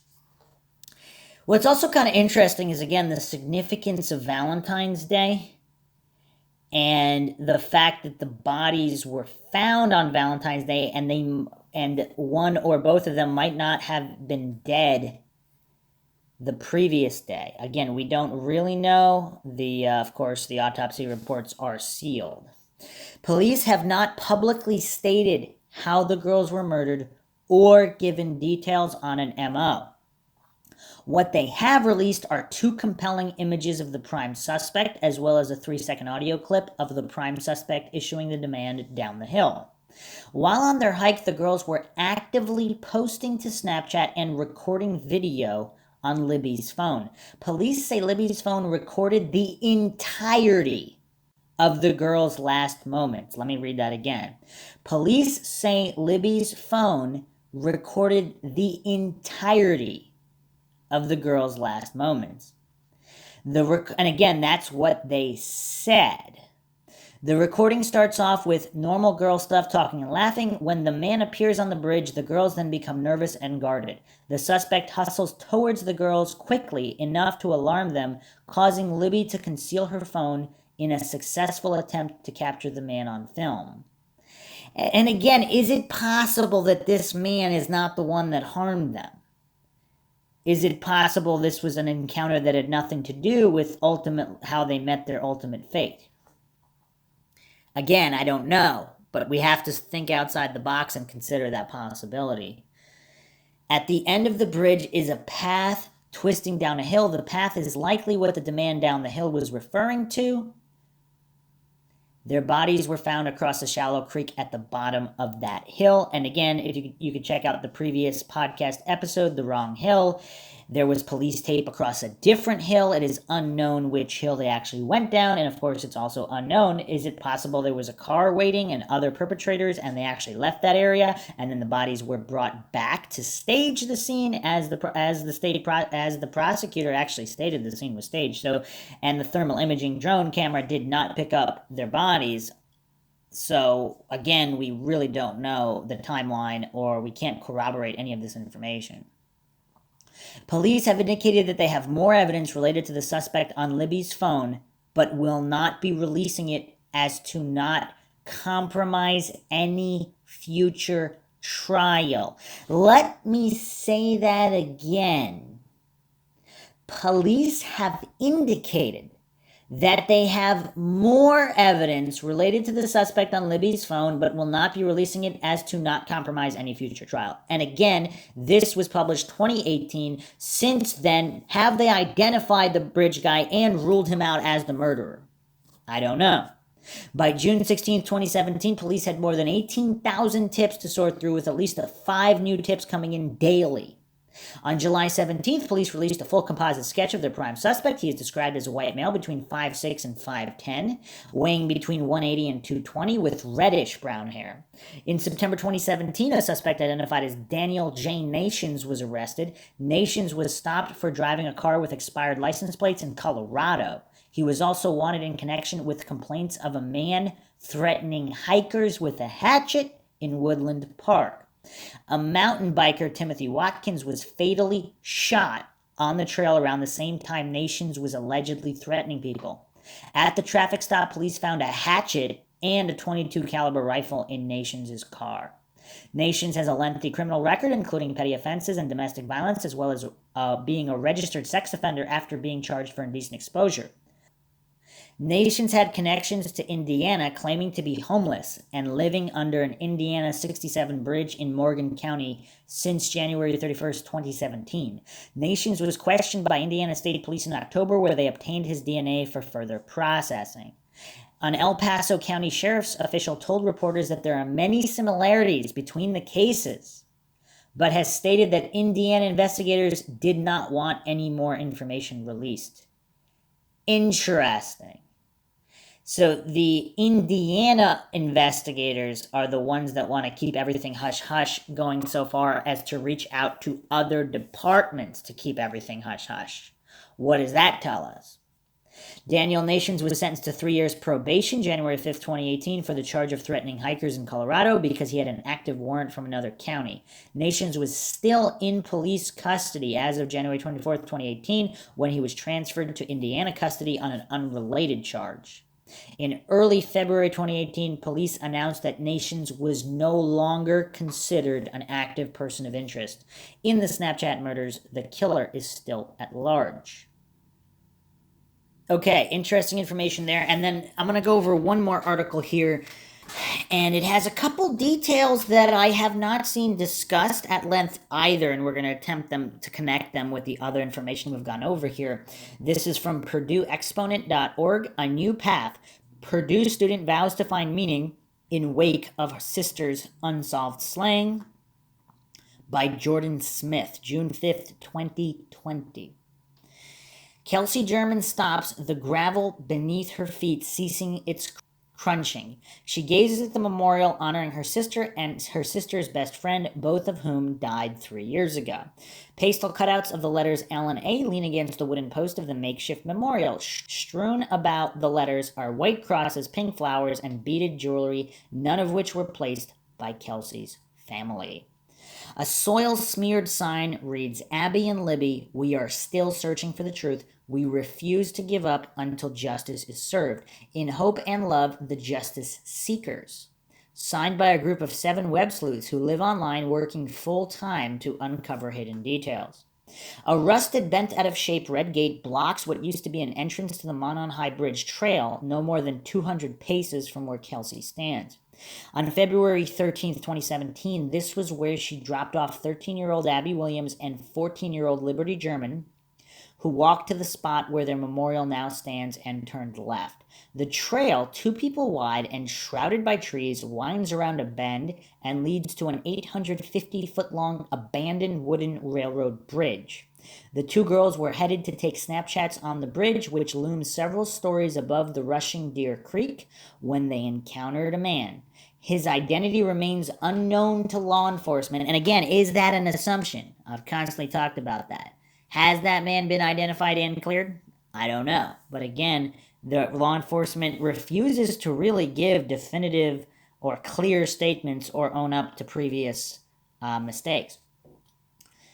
He wore faded jeans, a navy blue jacket, and a brown sweatshirt, the hood pulled up over his head. A video captured on Libby's phone shows him walking toward the girls, and on a later recording, he says, guys, down the hill.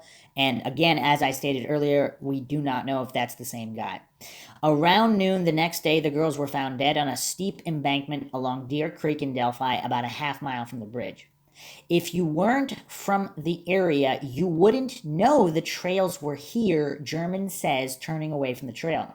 It's hard for me to imagine that someone I've grown up with, someone who grew up in the same place I've grown up in, could do something like that. Kelsey remembers seeing a dark SUV its rear windshield covered in decals, parked near the entrance where she dropped off the girls. She didn't pay attention to whether any people were around, something she regrets daily. So let's pause for a moment here. What do we know about this dark SUV with a rear windshield covered in decals? Was this ever identified? Because I haven't heard that discussed. This is an article from 2020. And has that SUV been identified and cleared or not?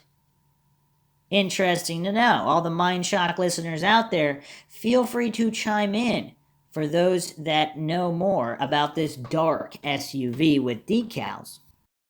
I couldn't find too much of this, but there was a Reddit post by a true lady regarding this roughly 9 months ago.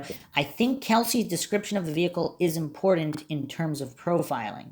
I want to talk about something I feel Kelsey brought up in a recent interview she gave, the decals on the video. I feel it is an important insight into the potential psychological makeup of Bridge Guy. I want to ask users here, have you ever owned a car and placed many decals or bumper stickers on it? And of course, this is assuming this is Bridge Guy's SUV, and this is assuming Bridge Guy is involved with the murders. Also, another point here is that many believe that the true perpetrator, whether it was Bridge Guy or not, parked in the cemetery. And he wouldn't have been parking in the regular trail parking lots, too risky. So this SUV may or may not have anything to do with this, but we don't know, and it's a point that hasn't really been discussed extensively, so I did want to touch up on it. So again, going back to this post, how old were you when you did this? How responsible were you with money at the time? Reason I ask is I've noticed people tend to put decals on their vehicles when they are young, not very well versed in finances, and have paid off an older vehicle or maybe even a newer vehicle that was paid for by parents. Putting decals on your car significantly reduces resale value, especially at a dealership. At one point in my life, I owned a car worth about $1,500, and if I felt like it, may have covered it in decals. Now I'm older and own a newer model luxury vehicle and would never consider doing something like that. I have many friends in the same boat. We don't know the details of the decals. This post could be in vain, and they could be company lettering, but something tells me that is not the case. Something about her wording that I can't place my finger on. In addition, the vehicle Kelsey saw may have had nothing to do with the crime at all. However, if my presumption about the vehicle being covered in bumper sticker-like decals is accurate, it tells me Bridge Guy may fit the following profile. 1, young, possibly the first car. 2, financially disadvantaged or just financially irresponsible.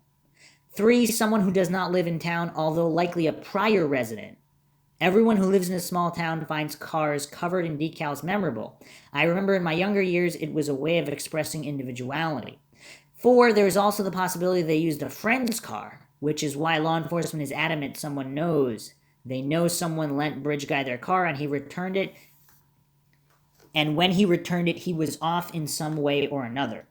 This is all conjecture, but it is what I've been pondering since I read the article. And another point here, too, is that could that be a vehicle possibly belonging to the young guy sketch? And we'll be getting into the other vehicles because this is not the only vehicle in question. There was another vehicle spotted with suspicious activity.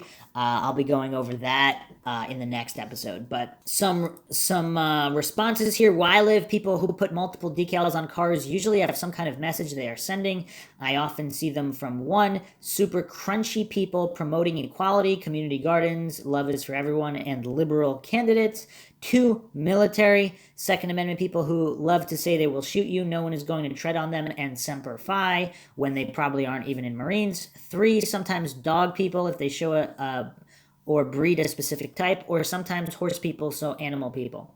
And then 16-year-olds who will put anything on a car. But the only time I see men with a bunch of stuff on their car, they are usually promoting their tough guy stance, pro-gun, pro-military, I hate snowflakes kind of thing. I know I'm generalizing, but where I live, people with over 4 decals usually fall into one of these categories. Men usually just fall into one.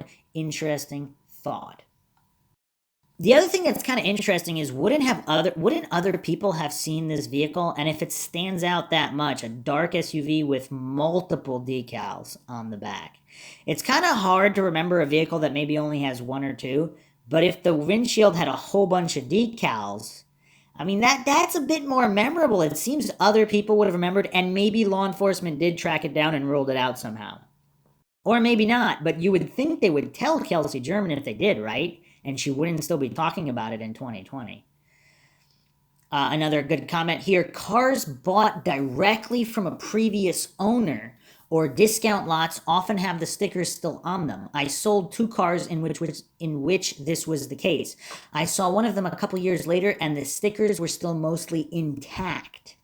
More information might bring out a prior owner. Also, if there is validity to this, law enforcement could publicize it.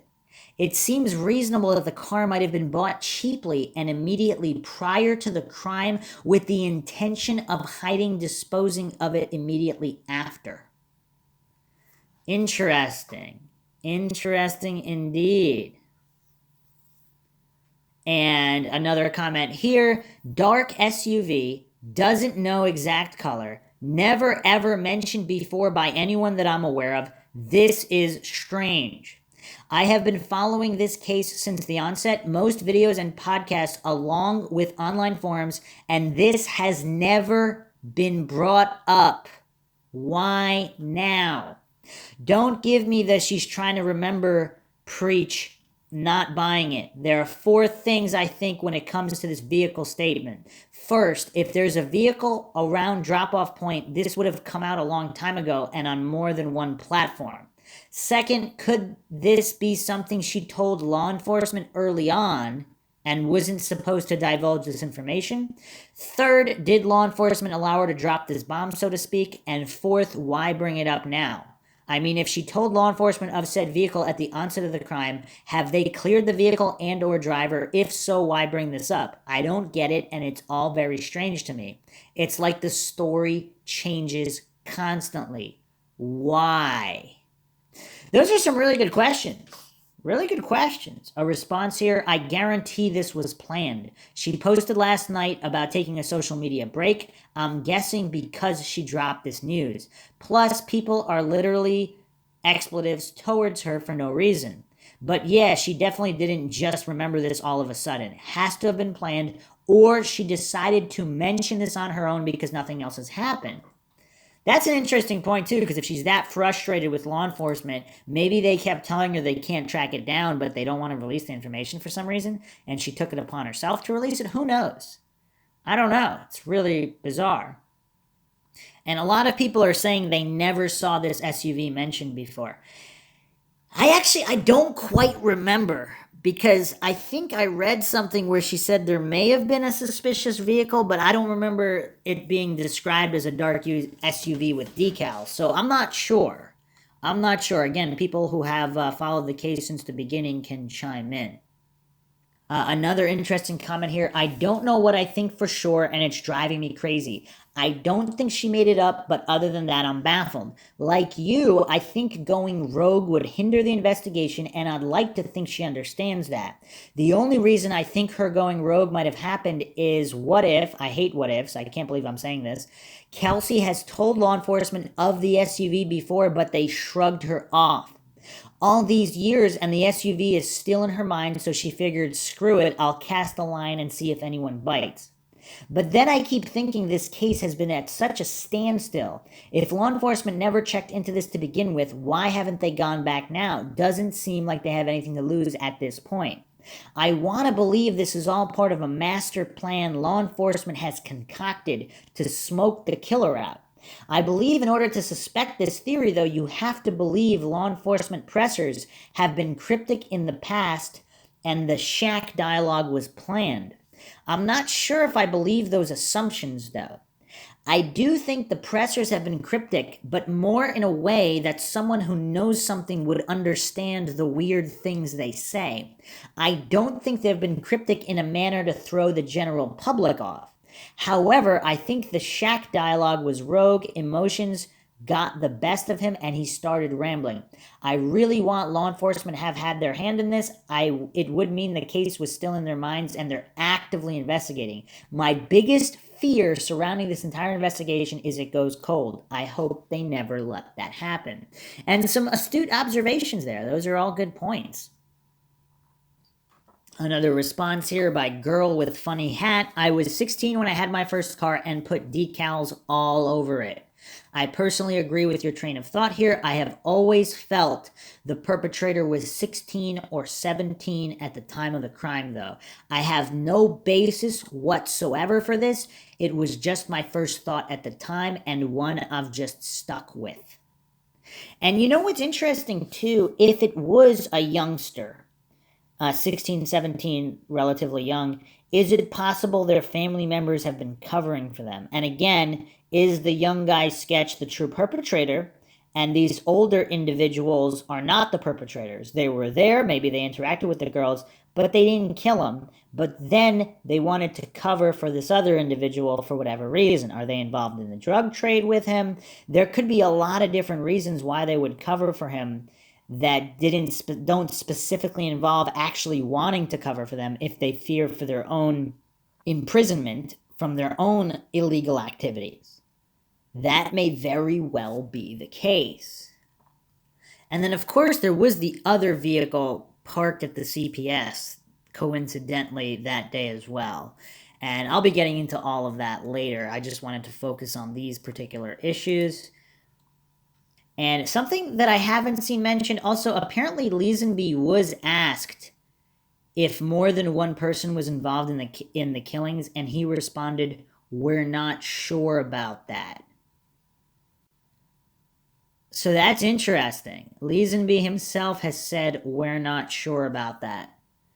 So this is not just, so I don't know what that means. What does that mean? So they possibly have an idea that it's one individual, but they don't have the others.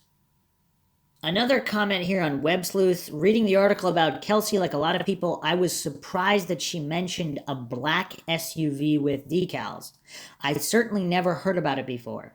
If, as some have suggested, it was a vehicle law enforcement had already checked and cleared as belonging to someone known to be at the trails that day 3 years out, I would think Kelsey would know that, so why mention it and drag some innocent into the discussion? Also, if that were true, I would think law enforcement would have quickly cleared it up to keep all web sleuthers from running with it.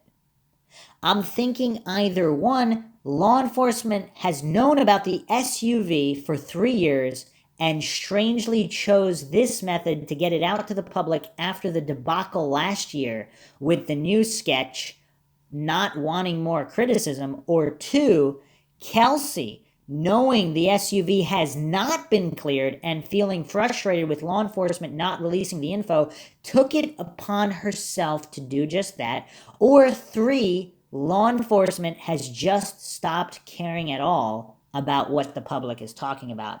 They have further drawn into their own world, staring at mounds of info they refuse to release. I do think the SUV might be important and at least deserves some attention, although it's hard to know where to start with it after 3 years. As always, just my thoughts. And those are very, very good points because it really is curious. Again, if people thought law enforcement actions didn't make sense before, I mean, adding all of this into the mix, it's really bizarre. I mean, it's all very, very mind-shocking. This is unlike any other case, both the crime itself and also just the law enforcement response and how law enforcement has been releasing information to the public. It's just really, really bizarre. I don't know what to make of it because if they put out the information regarding the SUV immediately after, it would have been a lot more likely that they could have found it. Or did law enforcement make a mistake and not really give the SUV the attention that it needed, and they realized they made that mistake?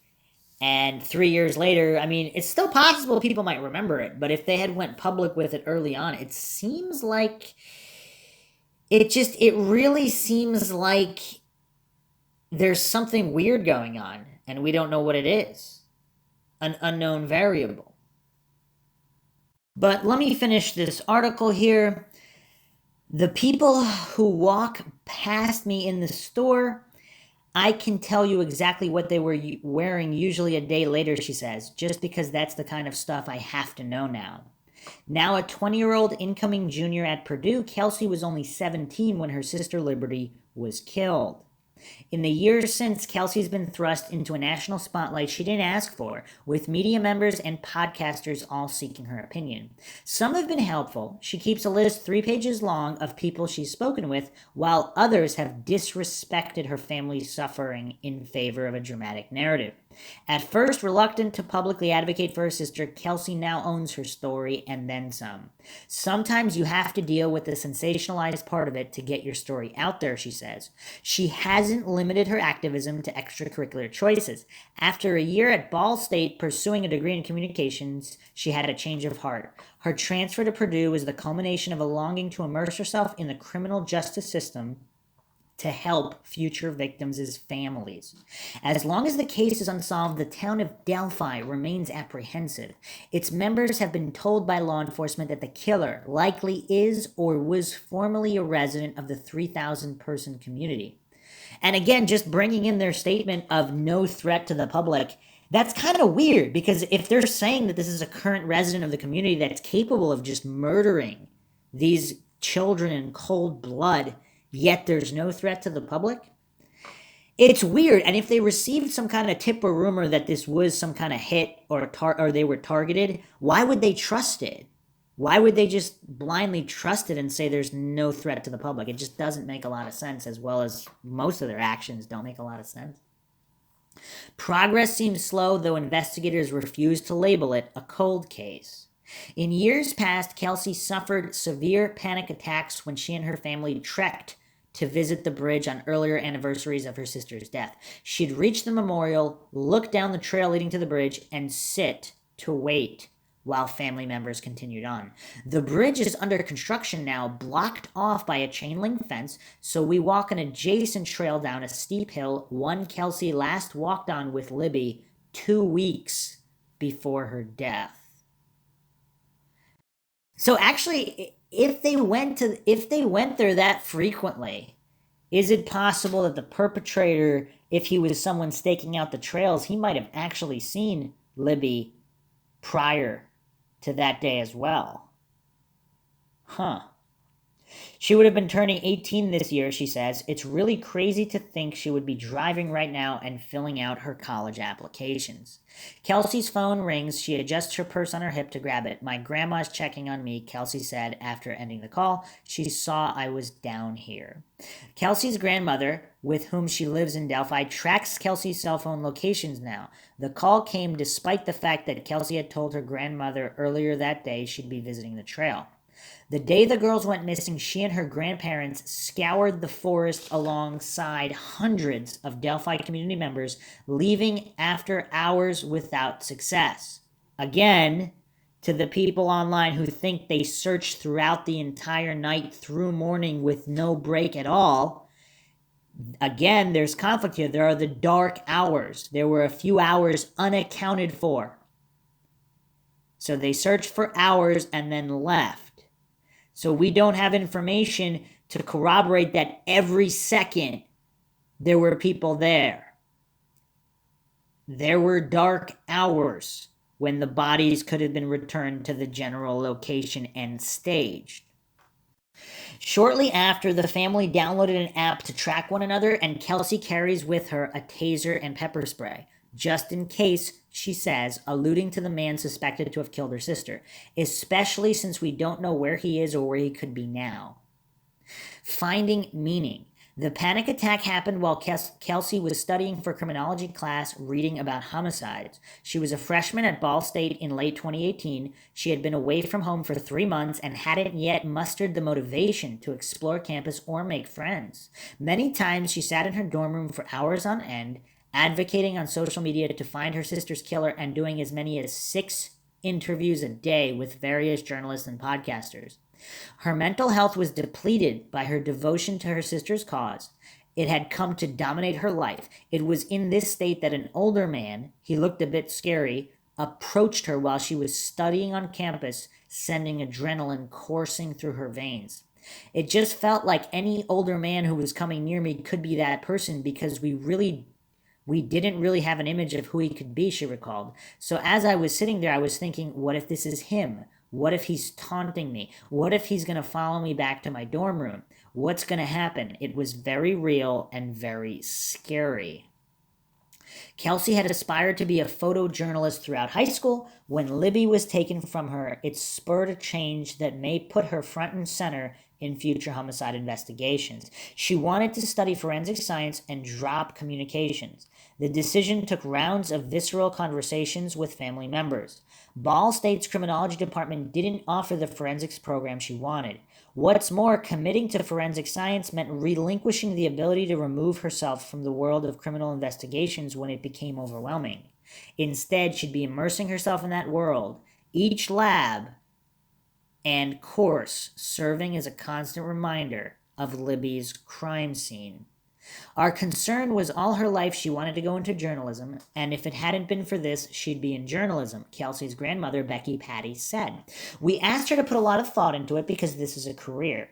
But Kelsey was sickened by all of the Abby and Libby memorial events she was missing while at Ball State, 2 hours from Delphi. Purdue is only a half hour from home, and it offers a psychology program with a minor in forensic science. I came to the realization that this is what I'm passionate about now, she said. Helping people get through what I'm going through now is what I want to do for the rest of my life. Rather than pursue a traditional career in forensic science, which involves collecting and analyzing physical evidence from a crime scene, Kelsey majors in psychology to focus on the individual motivations of criminals. She minors in both forensic science and law and society, which offers an alternative to the blood spatter and bullet holes that are prominent in crime labs. Certain classes have been discomforting regardless. One lab during her first semester at Purdue required work involving blood spatter. Though she never saw the girl's crime scene, she said any gore prompted visions of what may have happened. I could not sit there and physically look at this blood spatter without wanting to leave, she said. When I see that stuff, I'm able to imagine it, and I don't want to imagine it. She talked to her teaching assistant and was excused from attending class. The normal curriculum was replaced by an essay about blood spatter, which she finished without issue. Professor of Forensic Entomology Crystal Hans said that the field needs to improve its alternative options for students who have experienced trauma. She taught a course about career paths in forensic science that Kelsey took and was the first professor to learn of Kelsey's connection to the Delphi murders. The professor had heard of the case through law enforcement contacts, but the extent of Kelsey's experience shocked her, Hans said. In Kelsey's story, Hans saw an opportunity. She could convey the human effect of homicides to forensic students taught to view crime scenes through a scientific lens. It was something that I started talking about with my colleagues, trying to understand if people were putting emphasis on their courses on the emotional impact, Hans said, and I found that nobody was. Students weren't attuned to the lasting consequences of death for victims' families and law enforcement. Occasionally they'd glorify crime scenes, Hans said, expressing intrigue to see a dead body and be inside the yellow tape. Kelsey agreed to record a 25-minute lecture outlining the emotional toll of Libby's death. Her account was personal and harrowing, Hans said, dispelling the myths portrayed in sensationalized crime shows. Students expressed awe that Kelsey was willing to expose herself daily to reminders of her sister, Hans said. She asked students to respond to reflective surveys to see how the talk resonated. A lot of people would shut down and lose motivation when something this terrible happens, one student wrote. She instead uses her experience as motivation to help so many other people in the country. A media frenzy. Cornfields surround Kelsey's home in rural Delphi, stretching for miles across the soundless landscape. A neighbor's golden farm dog roams the narrow road down the hill from the house and nips at the rear ends of cars that drive by. The house sits at the end of a long driveway with beige vinyl siding, dark green shutters, and a porch that spans the length of the house's front side. It was this idyllic setting where, on the day she and her family learned Libby's body had been found, members of a popular news network peered through the windows and knocked on the front door to root out interview material, Kelsey said. And then they repeatedly call you every single day, which is okay. We get they need a story, she said. But the day after you find out somebody in your family is murdered, that's not exactly what you want to be doing. The deaths created a media frenzy among outlets seeking the sentimental touch only a family member can offer. TV personality Nancy Grace, a bit of a spitfire, Kelsey says, recently overwhelmed her during an interview with constant interruptions and conspiracy theories. Podcasts have sprung up featuring sensationalized, drawn-out descriptions of the circumstances surrounding the deaths. In Pursuit with John Walsh aired an episode investigating the Delphi murders in April. Kelsey said the crew spent dozens of hours interviewing her grandma, and grandpa. Their living room turned into a cramped television set. I think I talked for 30 seconds in the show. My grandparents both had 30 seconds, she said. We literally sat in this little house. It was incredibly hot. We had to be really quiet, and we got 30 seconds to share our story. Kelsey now takes the attention in stride, but she didn't always. As a 17-year-old thrust into a national spotlight, she balked. She refused to deal with the media unless her grandparents joined her. Also nagging her was whether her public presence might incite the murderer to silence her. As her grandparents have stepped back to grieve, she's taken the helm, becoming a primary source for interviews and information on the case. The way she puts it, her best friend was taken from her. What more does she have to lose? If something's going to happen to me, at least it happened while I was trying to solve what happened to her, she reasons. My way of coping is to continue to spread the word and talk to whoever will listen about what happened. Patty remembers how close her granddaughters were. Wherever Kelsey went, Libby seemed to follow. To be only 17 when Libby died forced Kelsey to endure something horrific that no child at that age should have to live through, Patty said. But her youth also makes her privy to new media space dominated by apps like Twitter and Instagram, which attract entirely different audiences than do old-school cable outlets. Kelsey's grandparents were mystified when they met young people at CrimeCon, a true crime convention, who knew nothing of the Delphi murders. We were like, what do you mean you haven't heard about the case, Patty said, her voice rising in disbelief as she remembered the conversations. We were on Dr. Phil and Megyn Kelly and Dr. Oz, and they said, oh, we don't watch TV. And so Kelsey has filled a gap. More attention means a higher likelihood the case is solved, Kelsey knows. Publicizing her story, ironically, has forged sincere connections to hundreds of people who have also missed or deceased siblings. Her junior year at Delphi Community High School in the months after the deaths was depressing, she said.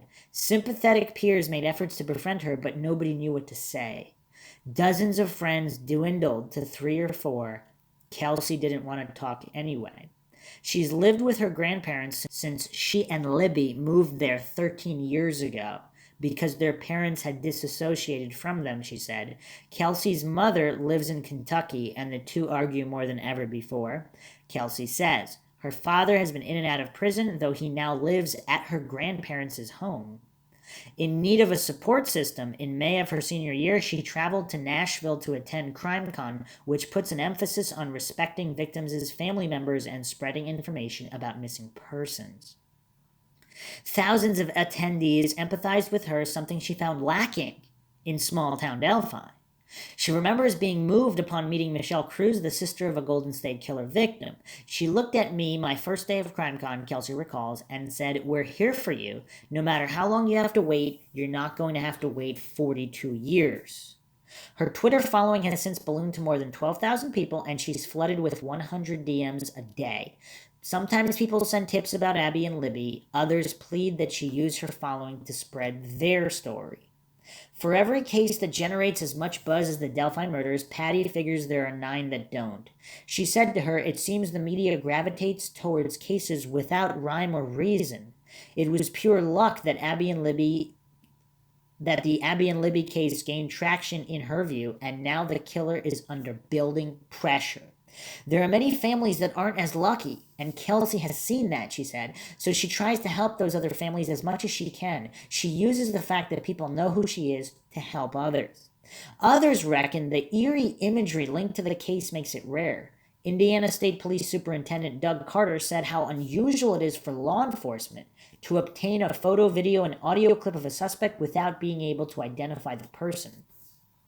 The investigation seems to loom on a precipice, the one more tip mentality. Nearly 65,000 or so tips, and we're missing one, Carter insists, fuels entire online communities of vigilantes.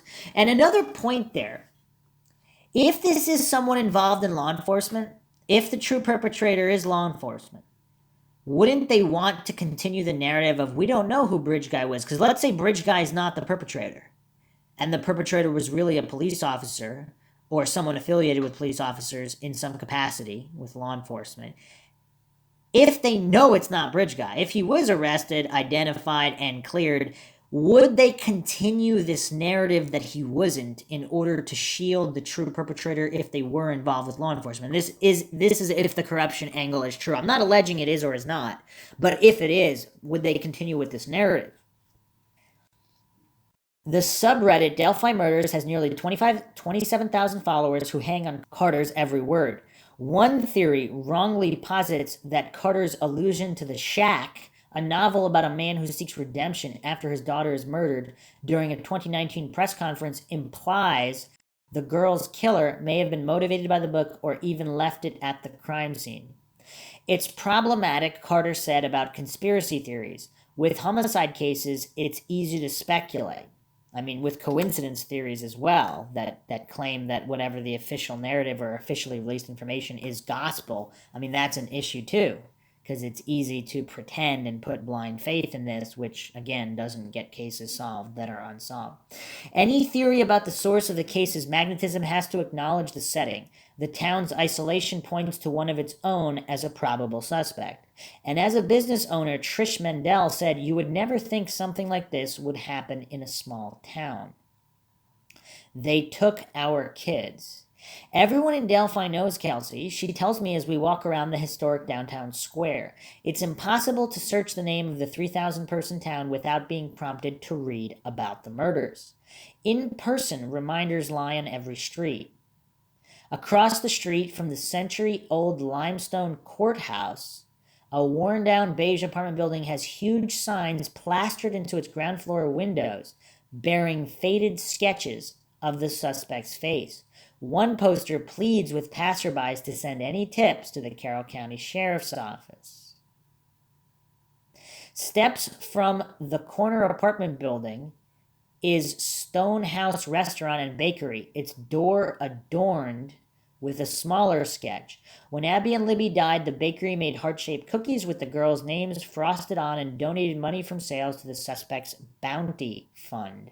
As of today, whoever exposes the killer will earn $250,000. Lisa Delaney, 53, has lived in Delphi her whole life and has owned Stonehouse for 20 years. She created a new cookie called the Angel Crisp to honor the girls' memory. Both her husband, a fireman, and her daughter were part of the community effort to find the girls who were initially believed to be missing. When the girls were found gone, dead, everyone in the community, all of our hearts broke at the exact same time, Delaney said when we spoke later that day. It was too personal. They took our kids. The Delphi City building is a block east of Stonehouse, and its top floor houses 2 county police detectives constantly investigating the double homicide case, the sheriff says. Delaney said when investigators claim to have a lead, the entire community holds its breath. When the lead is a dead end, all are deflated as if they're anxious family members. When they find the suspect. We all owe him a serious ass whooping, you know what I mean, she said. This person should be put on some kind of a cross on the courthouse lawn. A block north of Stonehouse in Wallman's Quality Foods, owner John McKean, 62, remembers 40 to 60 police cars clogging the square streets after the girls' bodies were found. Local and state officers, as well as FBI agents, packed a brown brick 2-story building on a corner near the courthouse for months. National media descended on the small Indiana town. I deal with grocery companies in Tennessee, and you'd go to meetings in Tennessee and say you're from Delphi. Everybody knew, McKean said. Prior to that, you'd say Delphi, and they'd go, huh. McKean said he buries the negative feelings in the back of his mind, only for them to resurface in force with each anniversary. Likely until the case is resolved, he said, a feeling of apprehension will continue to cloud the community. Kelsey says she struggles to be downtown. Her grandparents' ranch is about 10 minutes from the square, its isolation offering respite from her spotlight as Libby's sister. Each time she visits Delphi, the case's notoriety looms large. People won't actually talk to us because they don't know what to say yet, she says. Several months after the murder, she had a job at a sandwich and ice cream shop called the Blue Moose, directly across the street south of the courthouse. One of Libby's quotes is painted across the top of an ice cream truck out back. There's always room for ice cream. Trish Mendel, 47, owns the Blue Moose and remembers employees coalescing to support Kelsey. Strict rules were in place to ensure she felt safe at work.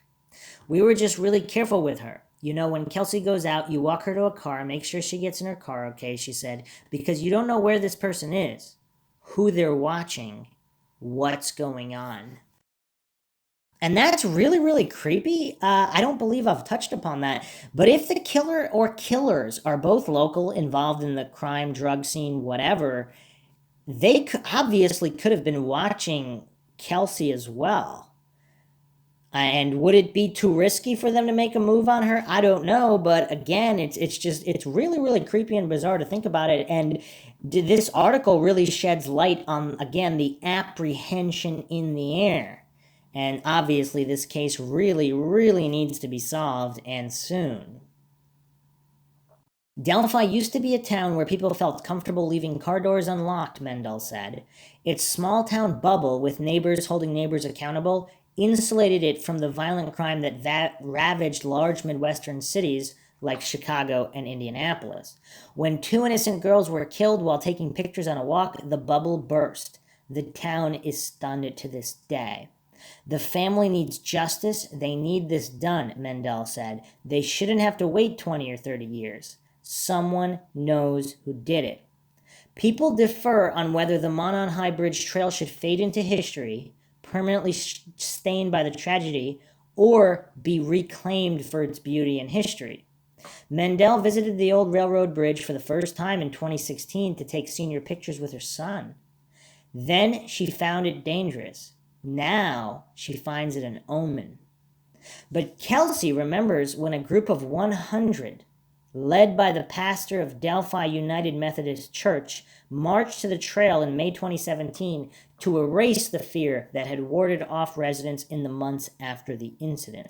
Since then, the Wabash and Erie Canal Association has installed cameras at the trail's new entrance to promote safety and plans to begin renovating paths. Association President Dan McCain, 79, grew up in Delphi and remembers hiking the trails being a rite of passage for young people. Now this is Mindshock, so I'm gonna dive into the McCains here. So Dan McCain, again, he's the association president. Supposedly he's a millionaire. He also has a brother, so it's Dan and Dave McCain, one of which is flannel shirt guy who Derek German ran into on the trails. And again, this is Mindshock. We have to go down every single rabbit hole and every single avenue of an investigation. That's why Mindshock listeners listen to Mindshock. We have to be logical and objective. And let's go into Mindshock land because there are things that don't add up and we have to examine them. So this is a good write-up from, again, the Delphi Murder subreddit posted by On the Trail 8 months ago. I started this thread by reading the timelines, then I've read many posts as to be informed as I can, playing catch-up. I have copy-pasted a portion of the timeline. The timeline is the only place I have read anything about a flannel shirt guy. I can't even find flannel shirt guy in the index table posted, and where Derek is asked to ID pictures of who he talked to, he says It's not Dan, but could be Dave McCain. Then followed, but neither are a suspect. Who are the McCains? Did they corroborate that one of them was in fact there? I'm sure I've missed something here. Educate me, please. 3:20 p.m. approximately, on the trail at the 5 Trail intersection, Derek encounters a man wearing a flannel shirt guy, i.e. Dave McCain. Dave McCain was walking west on the 501 trail, coming from the bridge. Flannel shirt guy said he had not seen the girls. So Dave McCain, aka Flannel Shirt Guy, told Derek there was a couple down by the bridge, but no girls. McCain told Derek the couple was down at the bridge. McCain did not say under the bridge. The word under was added by Becky Patty in a YouTube interview with Gray Hughes. Derek never said that. On Facebook, Derek said that Flannel Shirt Guy said that he had seen a couple down at the bridge. Derek was later shown pictures of Dan McCain and said that Dan is not Flannel Shirt Guy. Derek was shown pictures of Dave McCain and said that Dave could be Flannel Shirt Guy. So that's another thing that's kind of weird. He's not sure who Flannel Shirt Guy was. He didn't get a good look at the guy that he directly talked to, which is really weird. So Dan McCain is on the Wabash and Erie Canal Board of Directors. He's not a suspect, and neither is Dave McCain. And they're in their 70s, so make of that what you will. Now, I see, again, if Bridge Guy is not the killer, the guy in the video is not the killer, or whether they are, they aren't, how do we know they're not associated with the McCains? And for people that want reference, and Dan McCain, there's a photo here on HuntingtonCountyTab.com where he is wearing flannel. And this is Dan. So do Dan and Dave both wear flannel? Is it possible Derek German was mistaken and it was Dan instead of Dave, or again, Dave instead, but he didn't seem sure. So it's really hard to know what to make of this. Either way, some responses here. I think the salient points are Dave McCain is a lifelong resident of Delphi. Presumably his brother is too. Dave is passionate about historic preservation and is also a trails enthusiast. He and others have been trying to get funds to repair the bridge to make it a part of the trail that is actually safe to walk on. Apparently, he walks the local trails almost every day. I don't know if he walks the FB to MHB trails, I guess Mononhigh Bridge, or goes to other spots as well, but from what I've read, he visits the bridge area trails often. He is a slim gentleman in his 70s. His brother is also in his 70s. As far as I know, neither brother has any notable criminal history or any other suspicious activity that would suggest they would be involved in a conspiracy to murder 2 young girls. As far as I know, Dave has not spoken publicly about being there or what, if anything, he saw. And is that curious?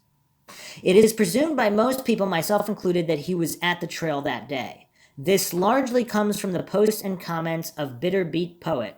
Bitter Beat Poet actually talked to Derek and showed him a picture of Dave. Presumably, he did so because many people knew or had heard rumors that one of the McCains was there. It is corroborated by Dave himself. Is it corroborated by Dave himself or law enforcement? I don't think so. I am skeptical about a lot of things, but I don't really question whether Dave was there and talked to Derek. I have never heard of anything that would make me think that wasn't true. I don't consider it controversial. We don't know exactly what time he got there, the route he walked, or whether he saw a bridge guy. I believe we know that he didn't see the girls. How do we know that? How do we know that? No one seriously thinks Dave or his brother is Bridge Guy. Bridge Guy is not in his 70s. And of course, this is presupposing that Bridge Guy is one of the perpetrators or acted alone. Certainly, conspiratorially inclined people have suggested that the murders are related to a nefarious plot that was motivated by people who wanted to get money to repair the bridge, I think. People who believe this line of reasoning seem to view the McCains with a lot of suspicion and some believe he was involved, but again, I don't think anyone believes either of them are a bridge guy because it's obvious. Mind you, there is no actual evidence, it's speculation, and pretty bizarre speculation at that. Appeal to incredulity, logic fallacy. Most people think he was there, and it would be illuminating to hear what he saw, but that he was not involved in the murders directly or indirectly in any way. This is the camp I am in. Really, the only interesting thing about him in relation to this case is that he was at the trails right around the same time the girls were apparently killed.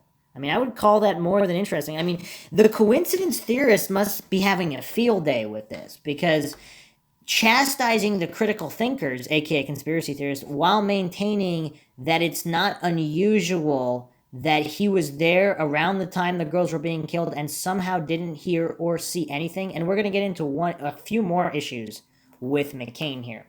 He may have seen Bridge Guy, or he may have just missed him.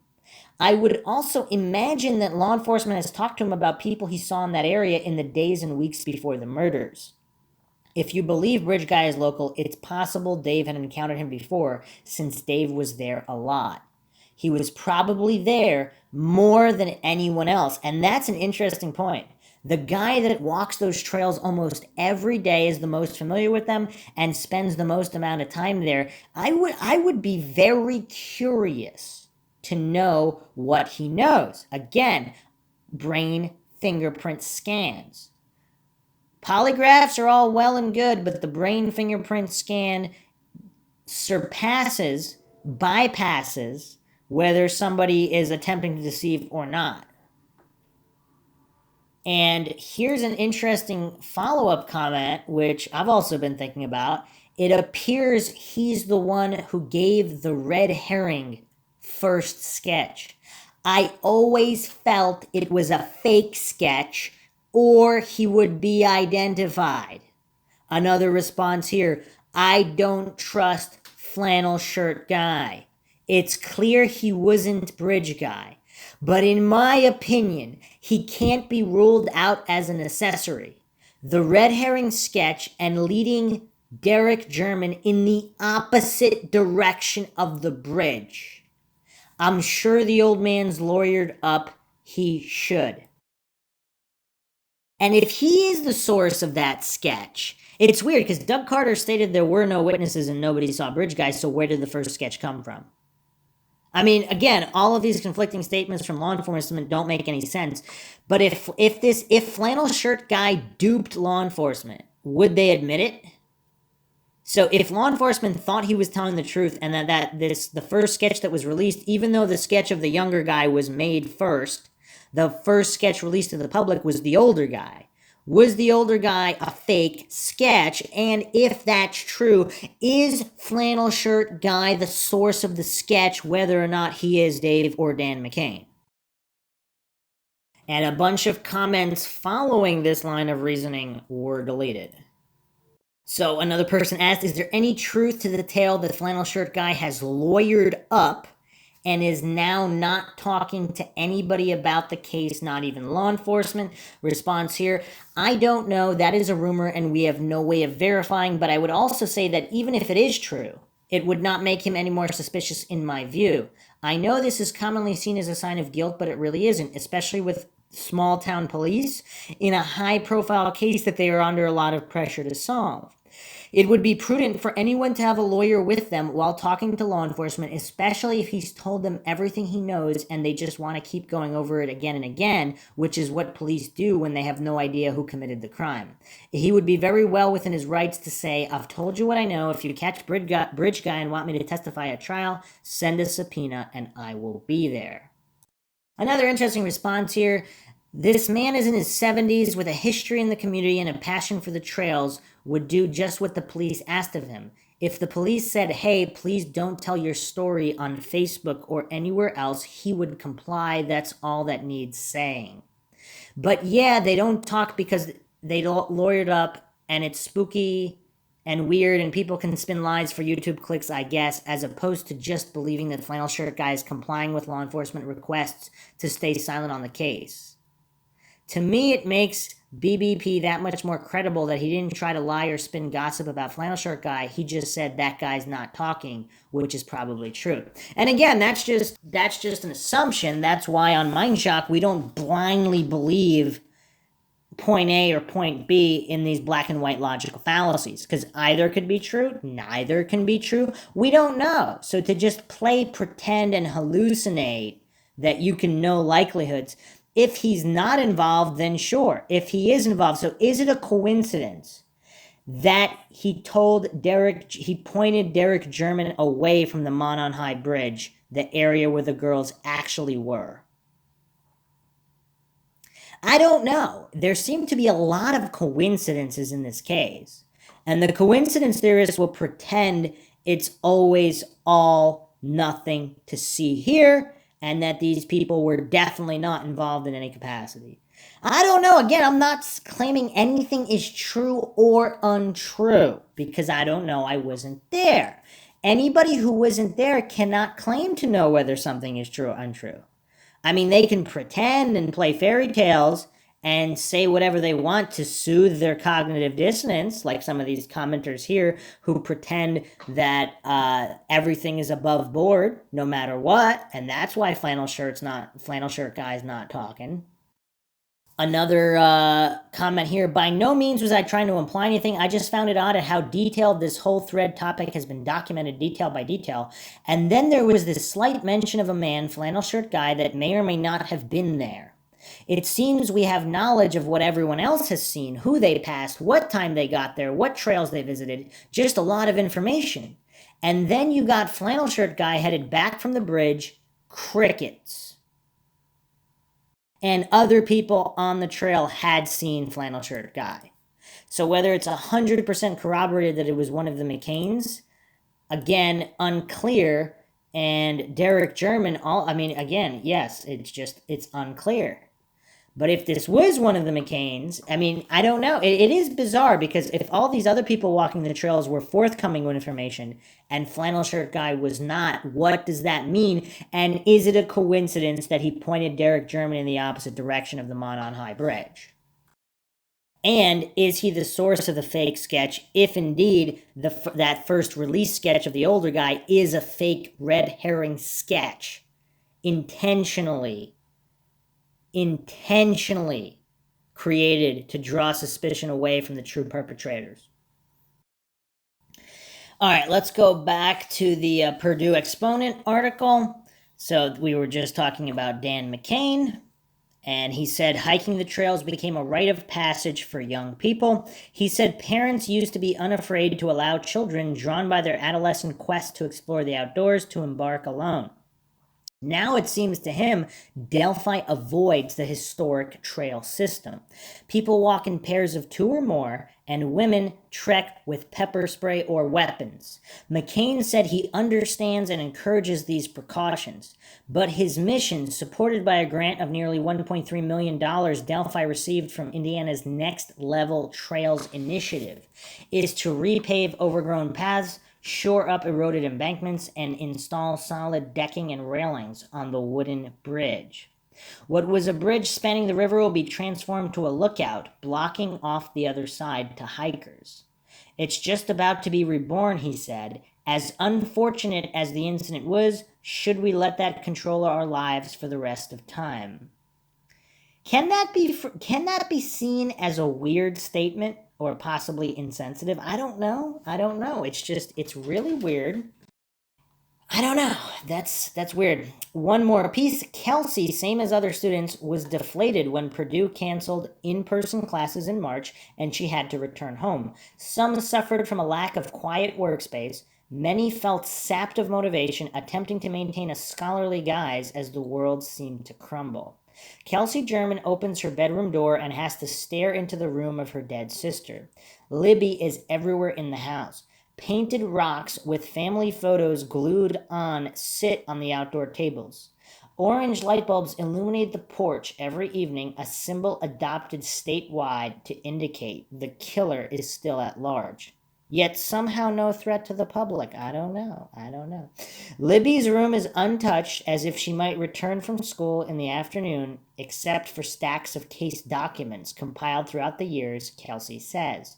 Kelsey spends a lot of time in the room, regardless, reading through her sister's old journals, discovering what she thought about in the months preceding her death. Sometimes she talks to Libby, she says, which sounds really crazy because she's not there, Kelsey admits, but no matter what I'm going through, talking like I'm talking to her helps me kind of think through things. I also ask her to tell me who he is a lot, but she hasn't done that yet.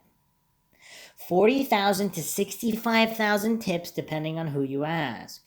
A national spotlight that's exceeded any case of similar scope.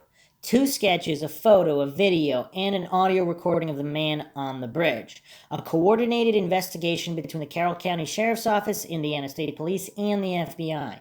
And yet, the question Kelsey implores Libby to answer as she sits in her sister's room remains unanswered. Each of the business owners I talked to expressed wariness about the ongoing police investigation. Constantly, they're being told one more tip, casting doubt on the completeness of the information detectives have on any suspects. Yet, counterintuitively, no one doubts the case will be solved.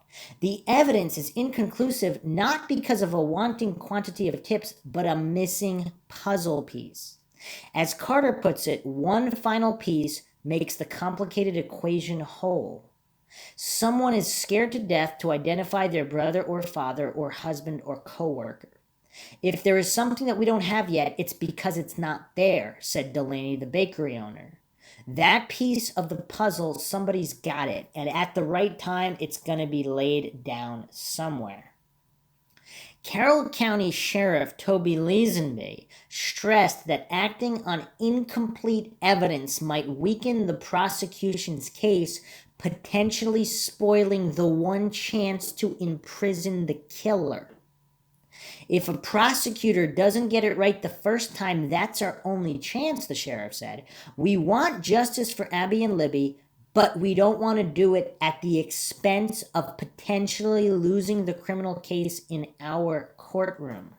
And those are very interesting statements from Sheriff Leesenby here, because is there any other way to interpret that than they have one or possibly 2 of more perpetrators and they want to nail everybody, or they think it's one guy and they have a decent case to the point where they truly believe it's him. They somehow know it's him, but the evidence doesn't meet the beyond a reasonable doubt. But for some reason, the evidence isn't there. So they're certain that it's the guy, but they also know it's not going to meet the legal standards to actually nail him in the courtroom. And you actually do see this in a certain amount of cases where this is the case. Somehow they know. And of course, they don't release that information, so we don't know how they know, but let's say they know, but the solid evidence is not there for whatever reason. Or is he just trying to defend their incompetence? But to me, the fact that, again, this article might just be choosing those words, but just those statements really seem to imply that they know who it is, or they think they know. Now, they could also be wrong. Of course they could be wrong, so if they're not really sure and they don't have a smoking gun, that's another issue too. But it does seem to lean in the direction of them having somebody, or one of multiple somebodies. I don't know. I really don't know. It's just really bizarre. Law enforcement actions have been bizarre across the board. Kelsey says she's taken a step back from the multiple media interviews she used to do every week. Now she limits herself to 1 or 2, spending more time with friends, walking her dog, exercising. She set a schedule to limit her Twitter use, a couple of days each week. Her efforts are full-fledged, balanced by entire days spent away from hundreds of mentions and messages. Rarely these days does she impulsively do interviews. Her list of hundreds of journalists and podcasters has lately grown more slowly. She's given herself until she's 25 to advocate and interview at her current level. How, knowing that finding the killer won't bring the girls back, can she maintain such fervent effort for 5 more years? I'm going to keep putting myself out there until we find him, because I lost my best friend, and all Libby's friends too deserve to know what happened to their best friend, she explains. Being able to close that chapter and go on to the next one will let us move on and live our life knowing we did everything we could to solve this. The loss of a family member becomes part of you, her grandmother says, even if she wanted to. Kelsey couldn't wrest herself away from helping others cope with tragedy. She cannot erase the feelings of intense loneliness and shock that overtook her on the day the girls' bodies were found, and the prolonged dull ache in the years that followed. Kelsey's understanding is a blessing and a curse. It allows her to help others, but permanently binds her to the most painful memories she's experienced. We've been thrown into a club you don't want to be in, Patty says. So Kelsey will always be there to help others, other siblings who are going through this. So yeah, quite an interesting article. A lot of little pieces of information that have not really been discussed that lead to a lot of confusion. And there's just confusion everywhere with this case. And is that by design? Any logical individual has to wonder, is all this confusion by design, and for what purpose and by whom has this design been orchestrated? Now, the one thing we do know from all of this online attention, awareness, and pressure is that this case will not slip into obscurity despite what the guilty parties probably want. So that is something we'll remain vigilant about, and all of the discussion and theorizing will help keep this case alive because, again, it is as of yet unsolved, so those in the true crime sphere advocating for justice and closure will continue to work. Hope you guys enjoyed another edition of Mindshock True Crime in the Delphi case series.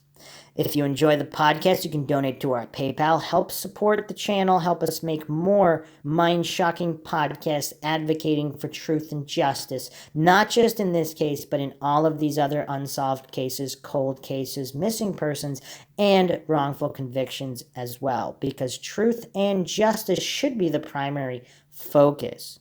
Like the podcast, share it across social media platforms, of which you can find us on Twitter, Facebook, Reddit, and Patreon. Patrons do get priority for case topic, logical analysis, co-podcaster requests. You could also be a guest on the podcast depending on your tier. Make sure to subscribe to the channel, hit that bell for notifications. Make sure you allow your device to have those notifications come through. If that's still not working, you could just manually go to youtube.com/Mindshock or youtube.com/MindshockTrueCrime to manually check for updates and peruse our ever-growing back catalog. Questions, comments, theories, thoughts, suggestions, rebuttals, debunkings of any kind, leave them in the comment section. This is Bruce McGuire signing off. Catch you guys next time.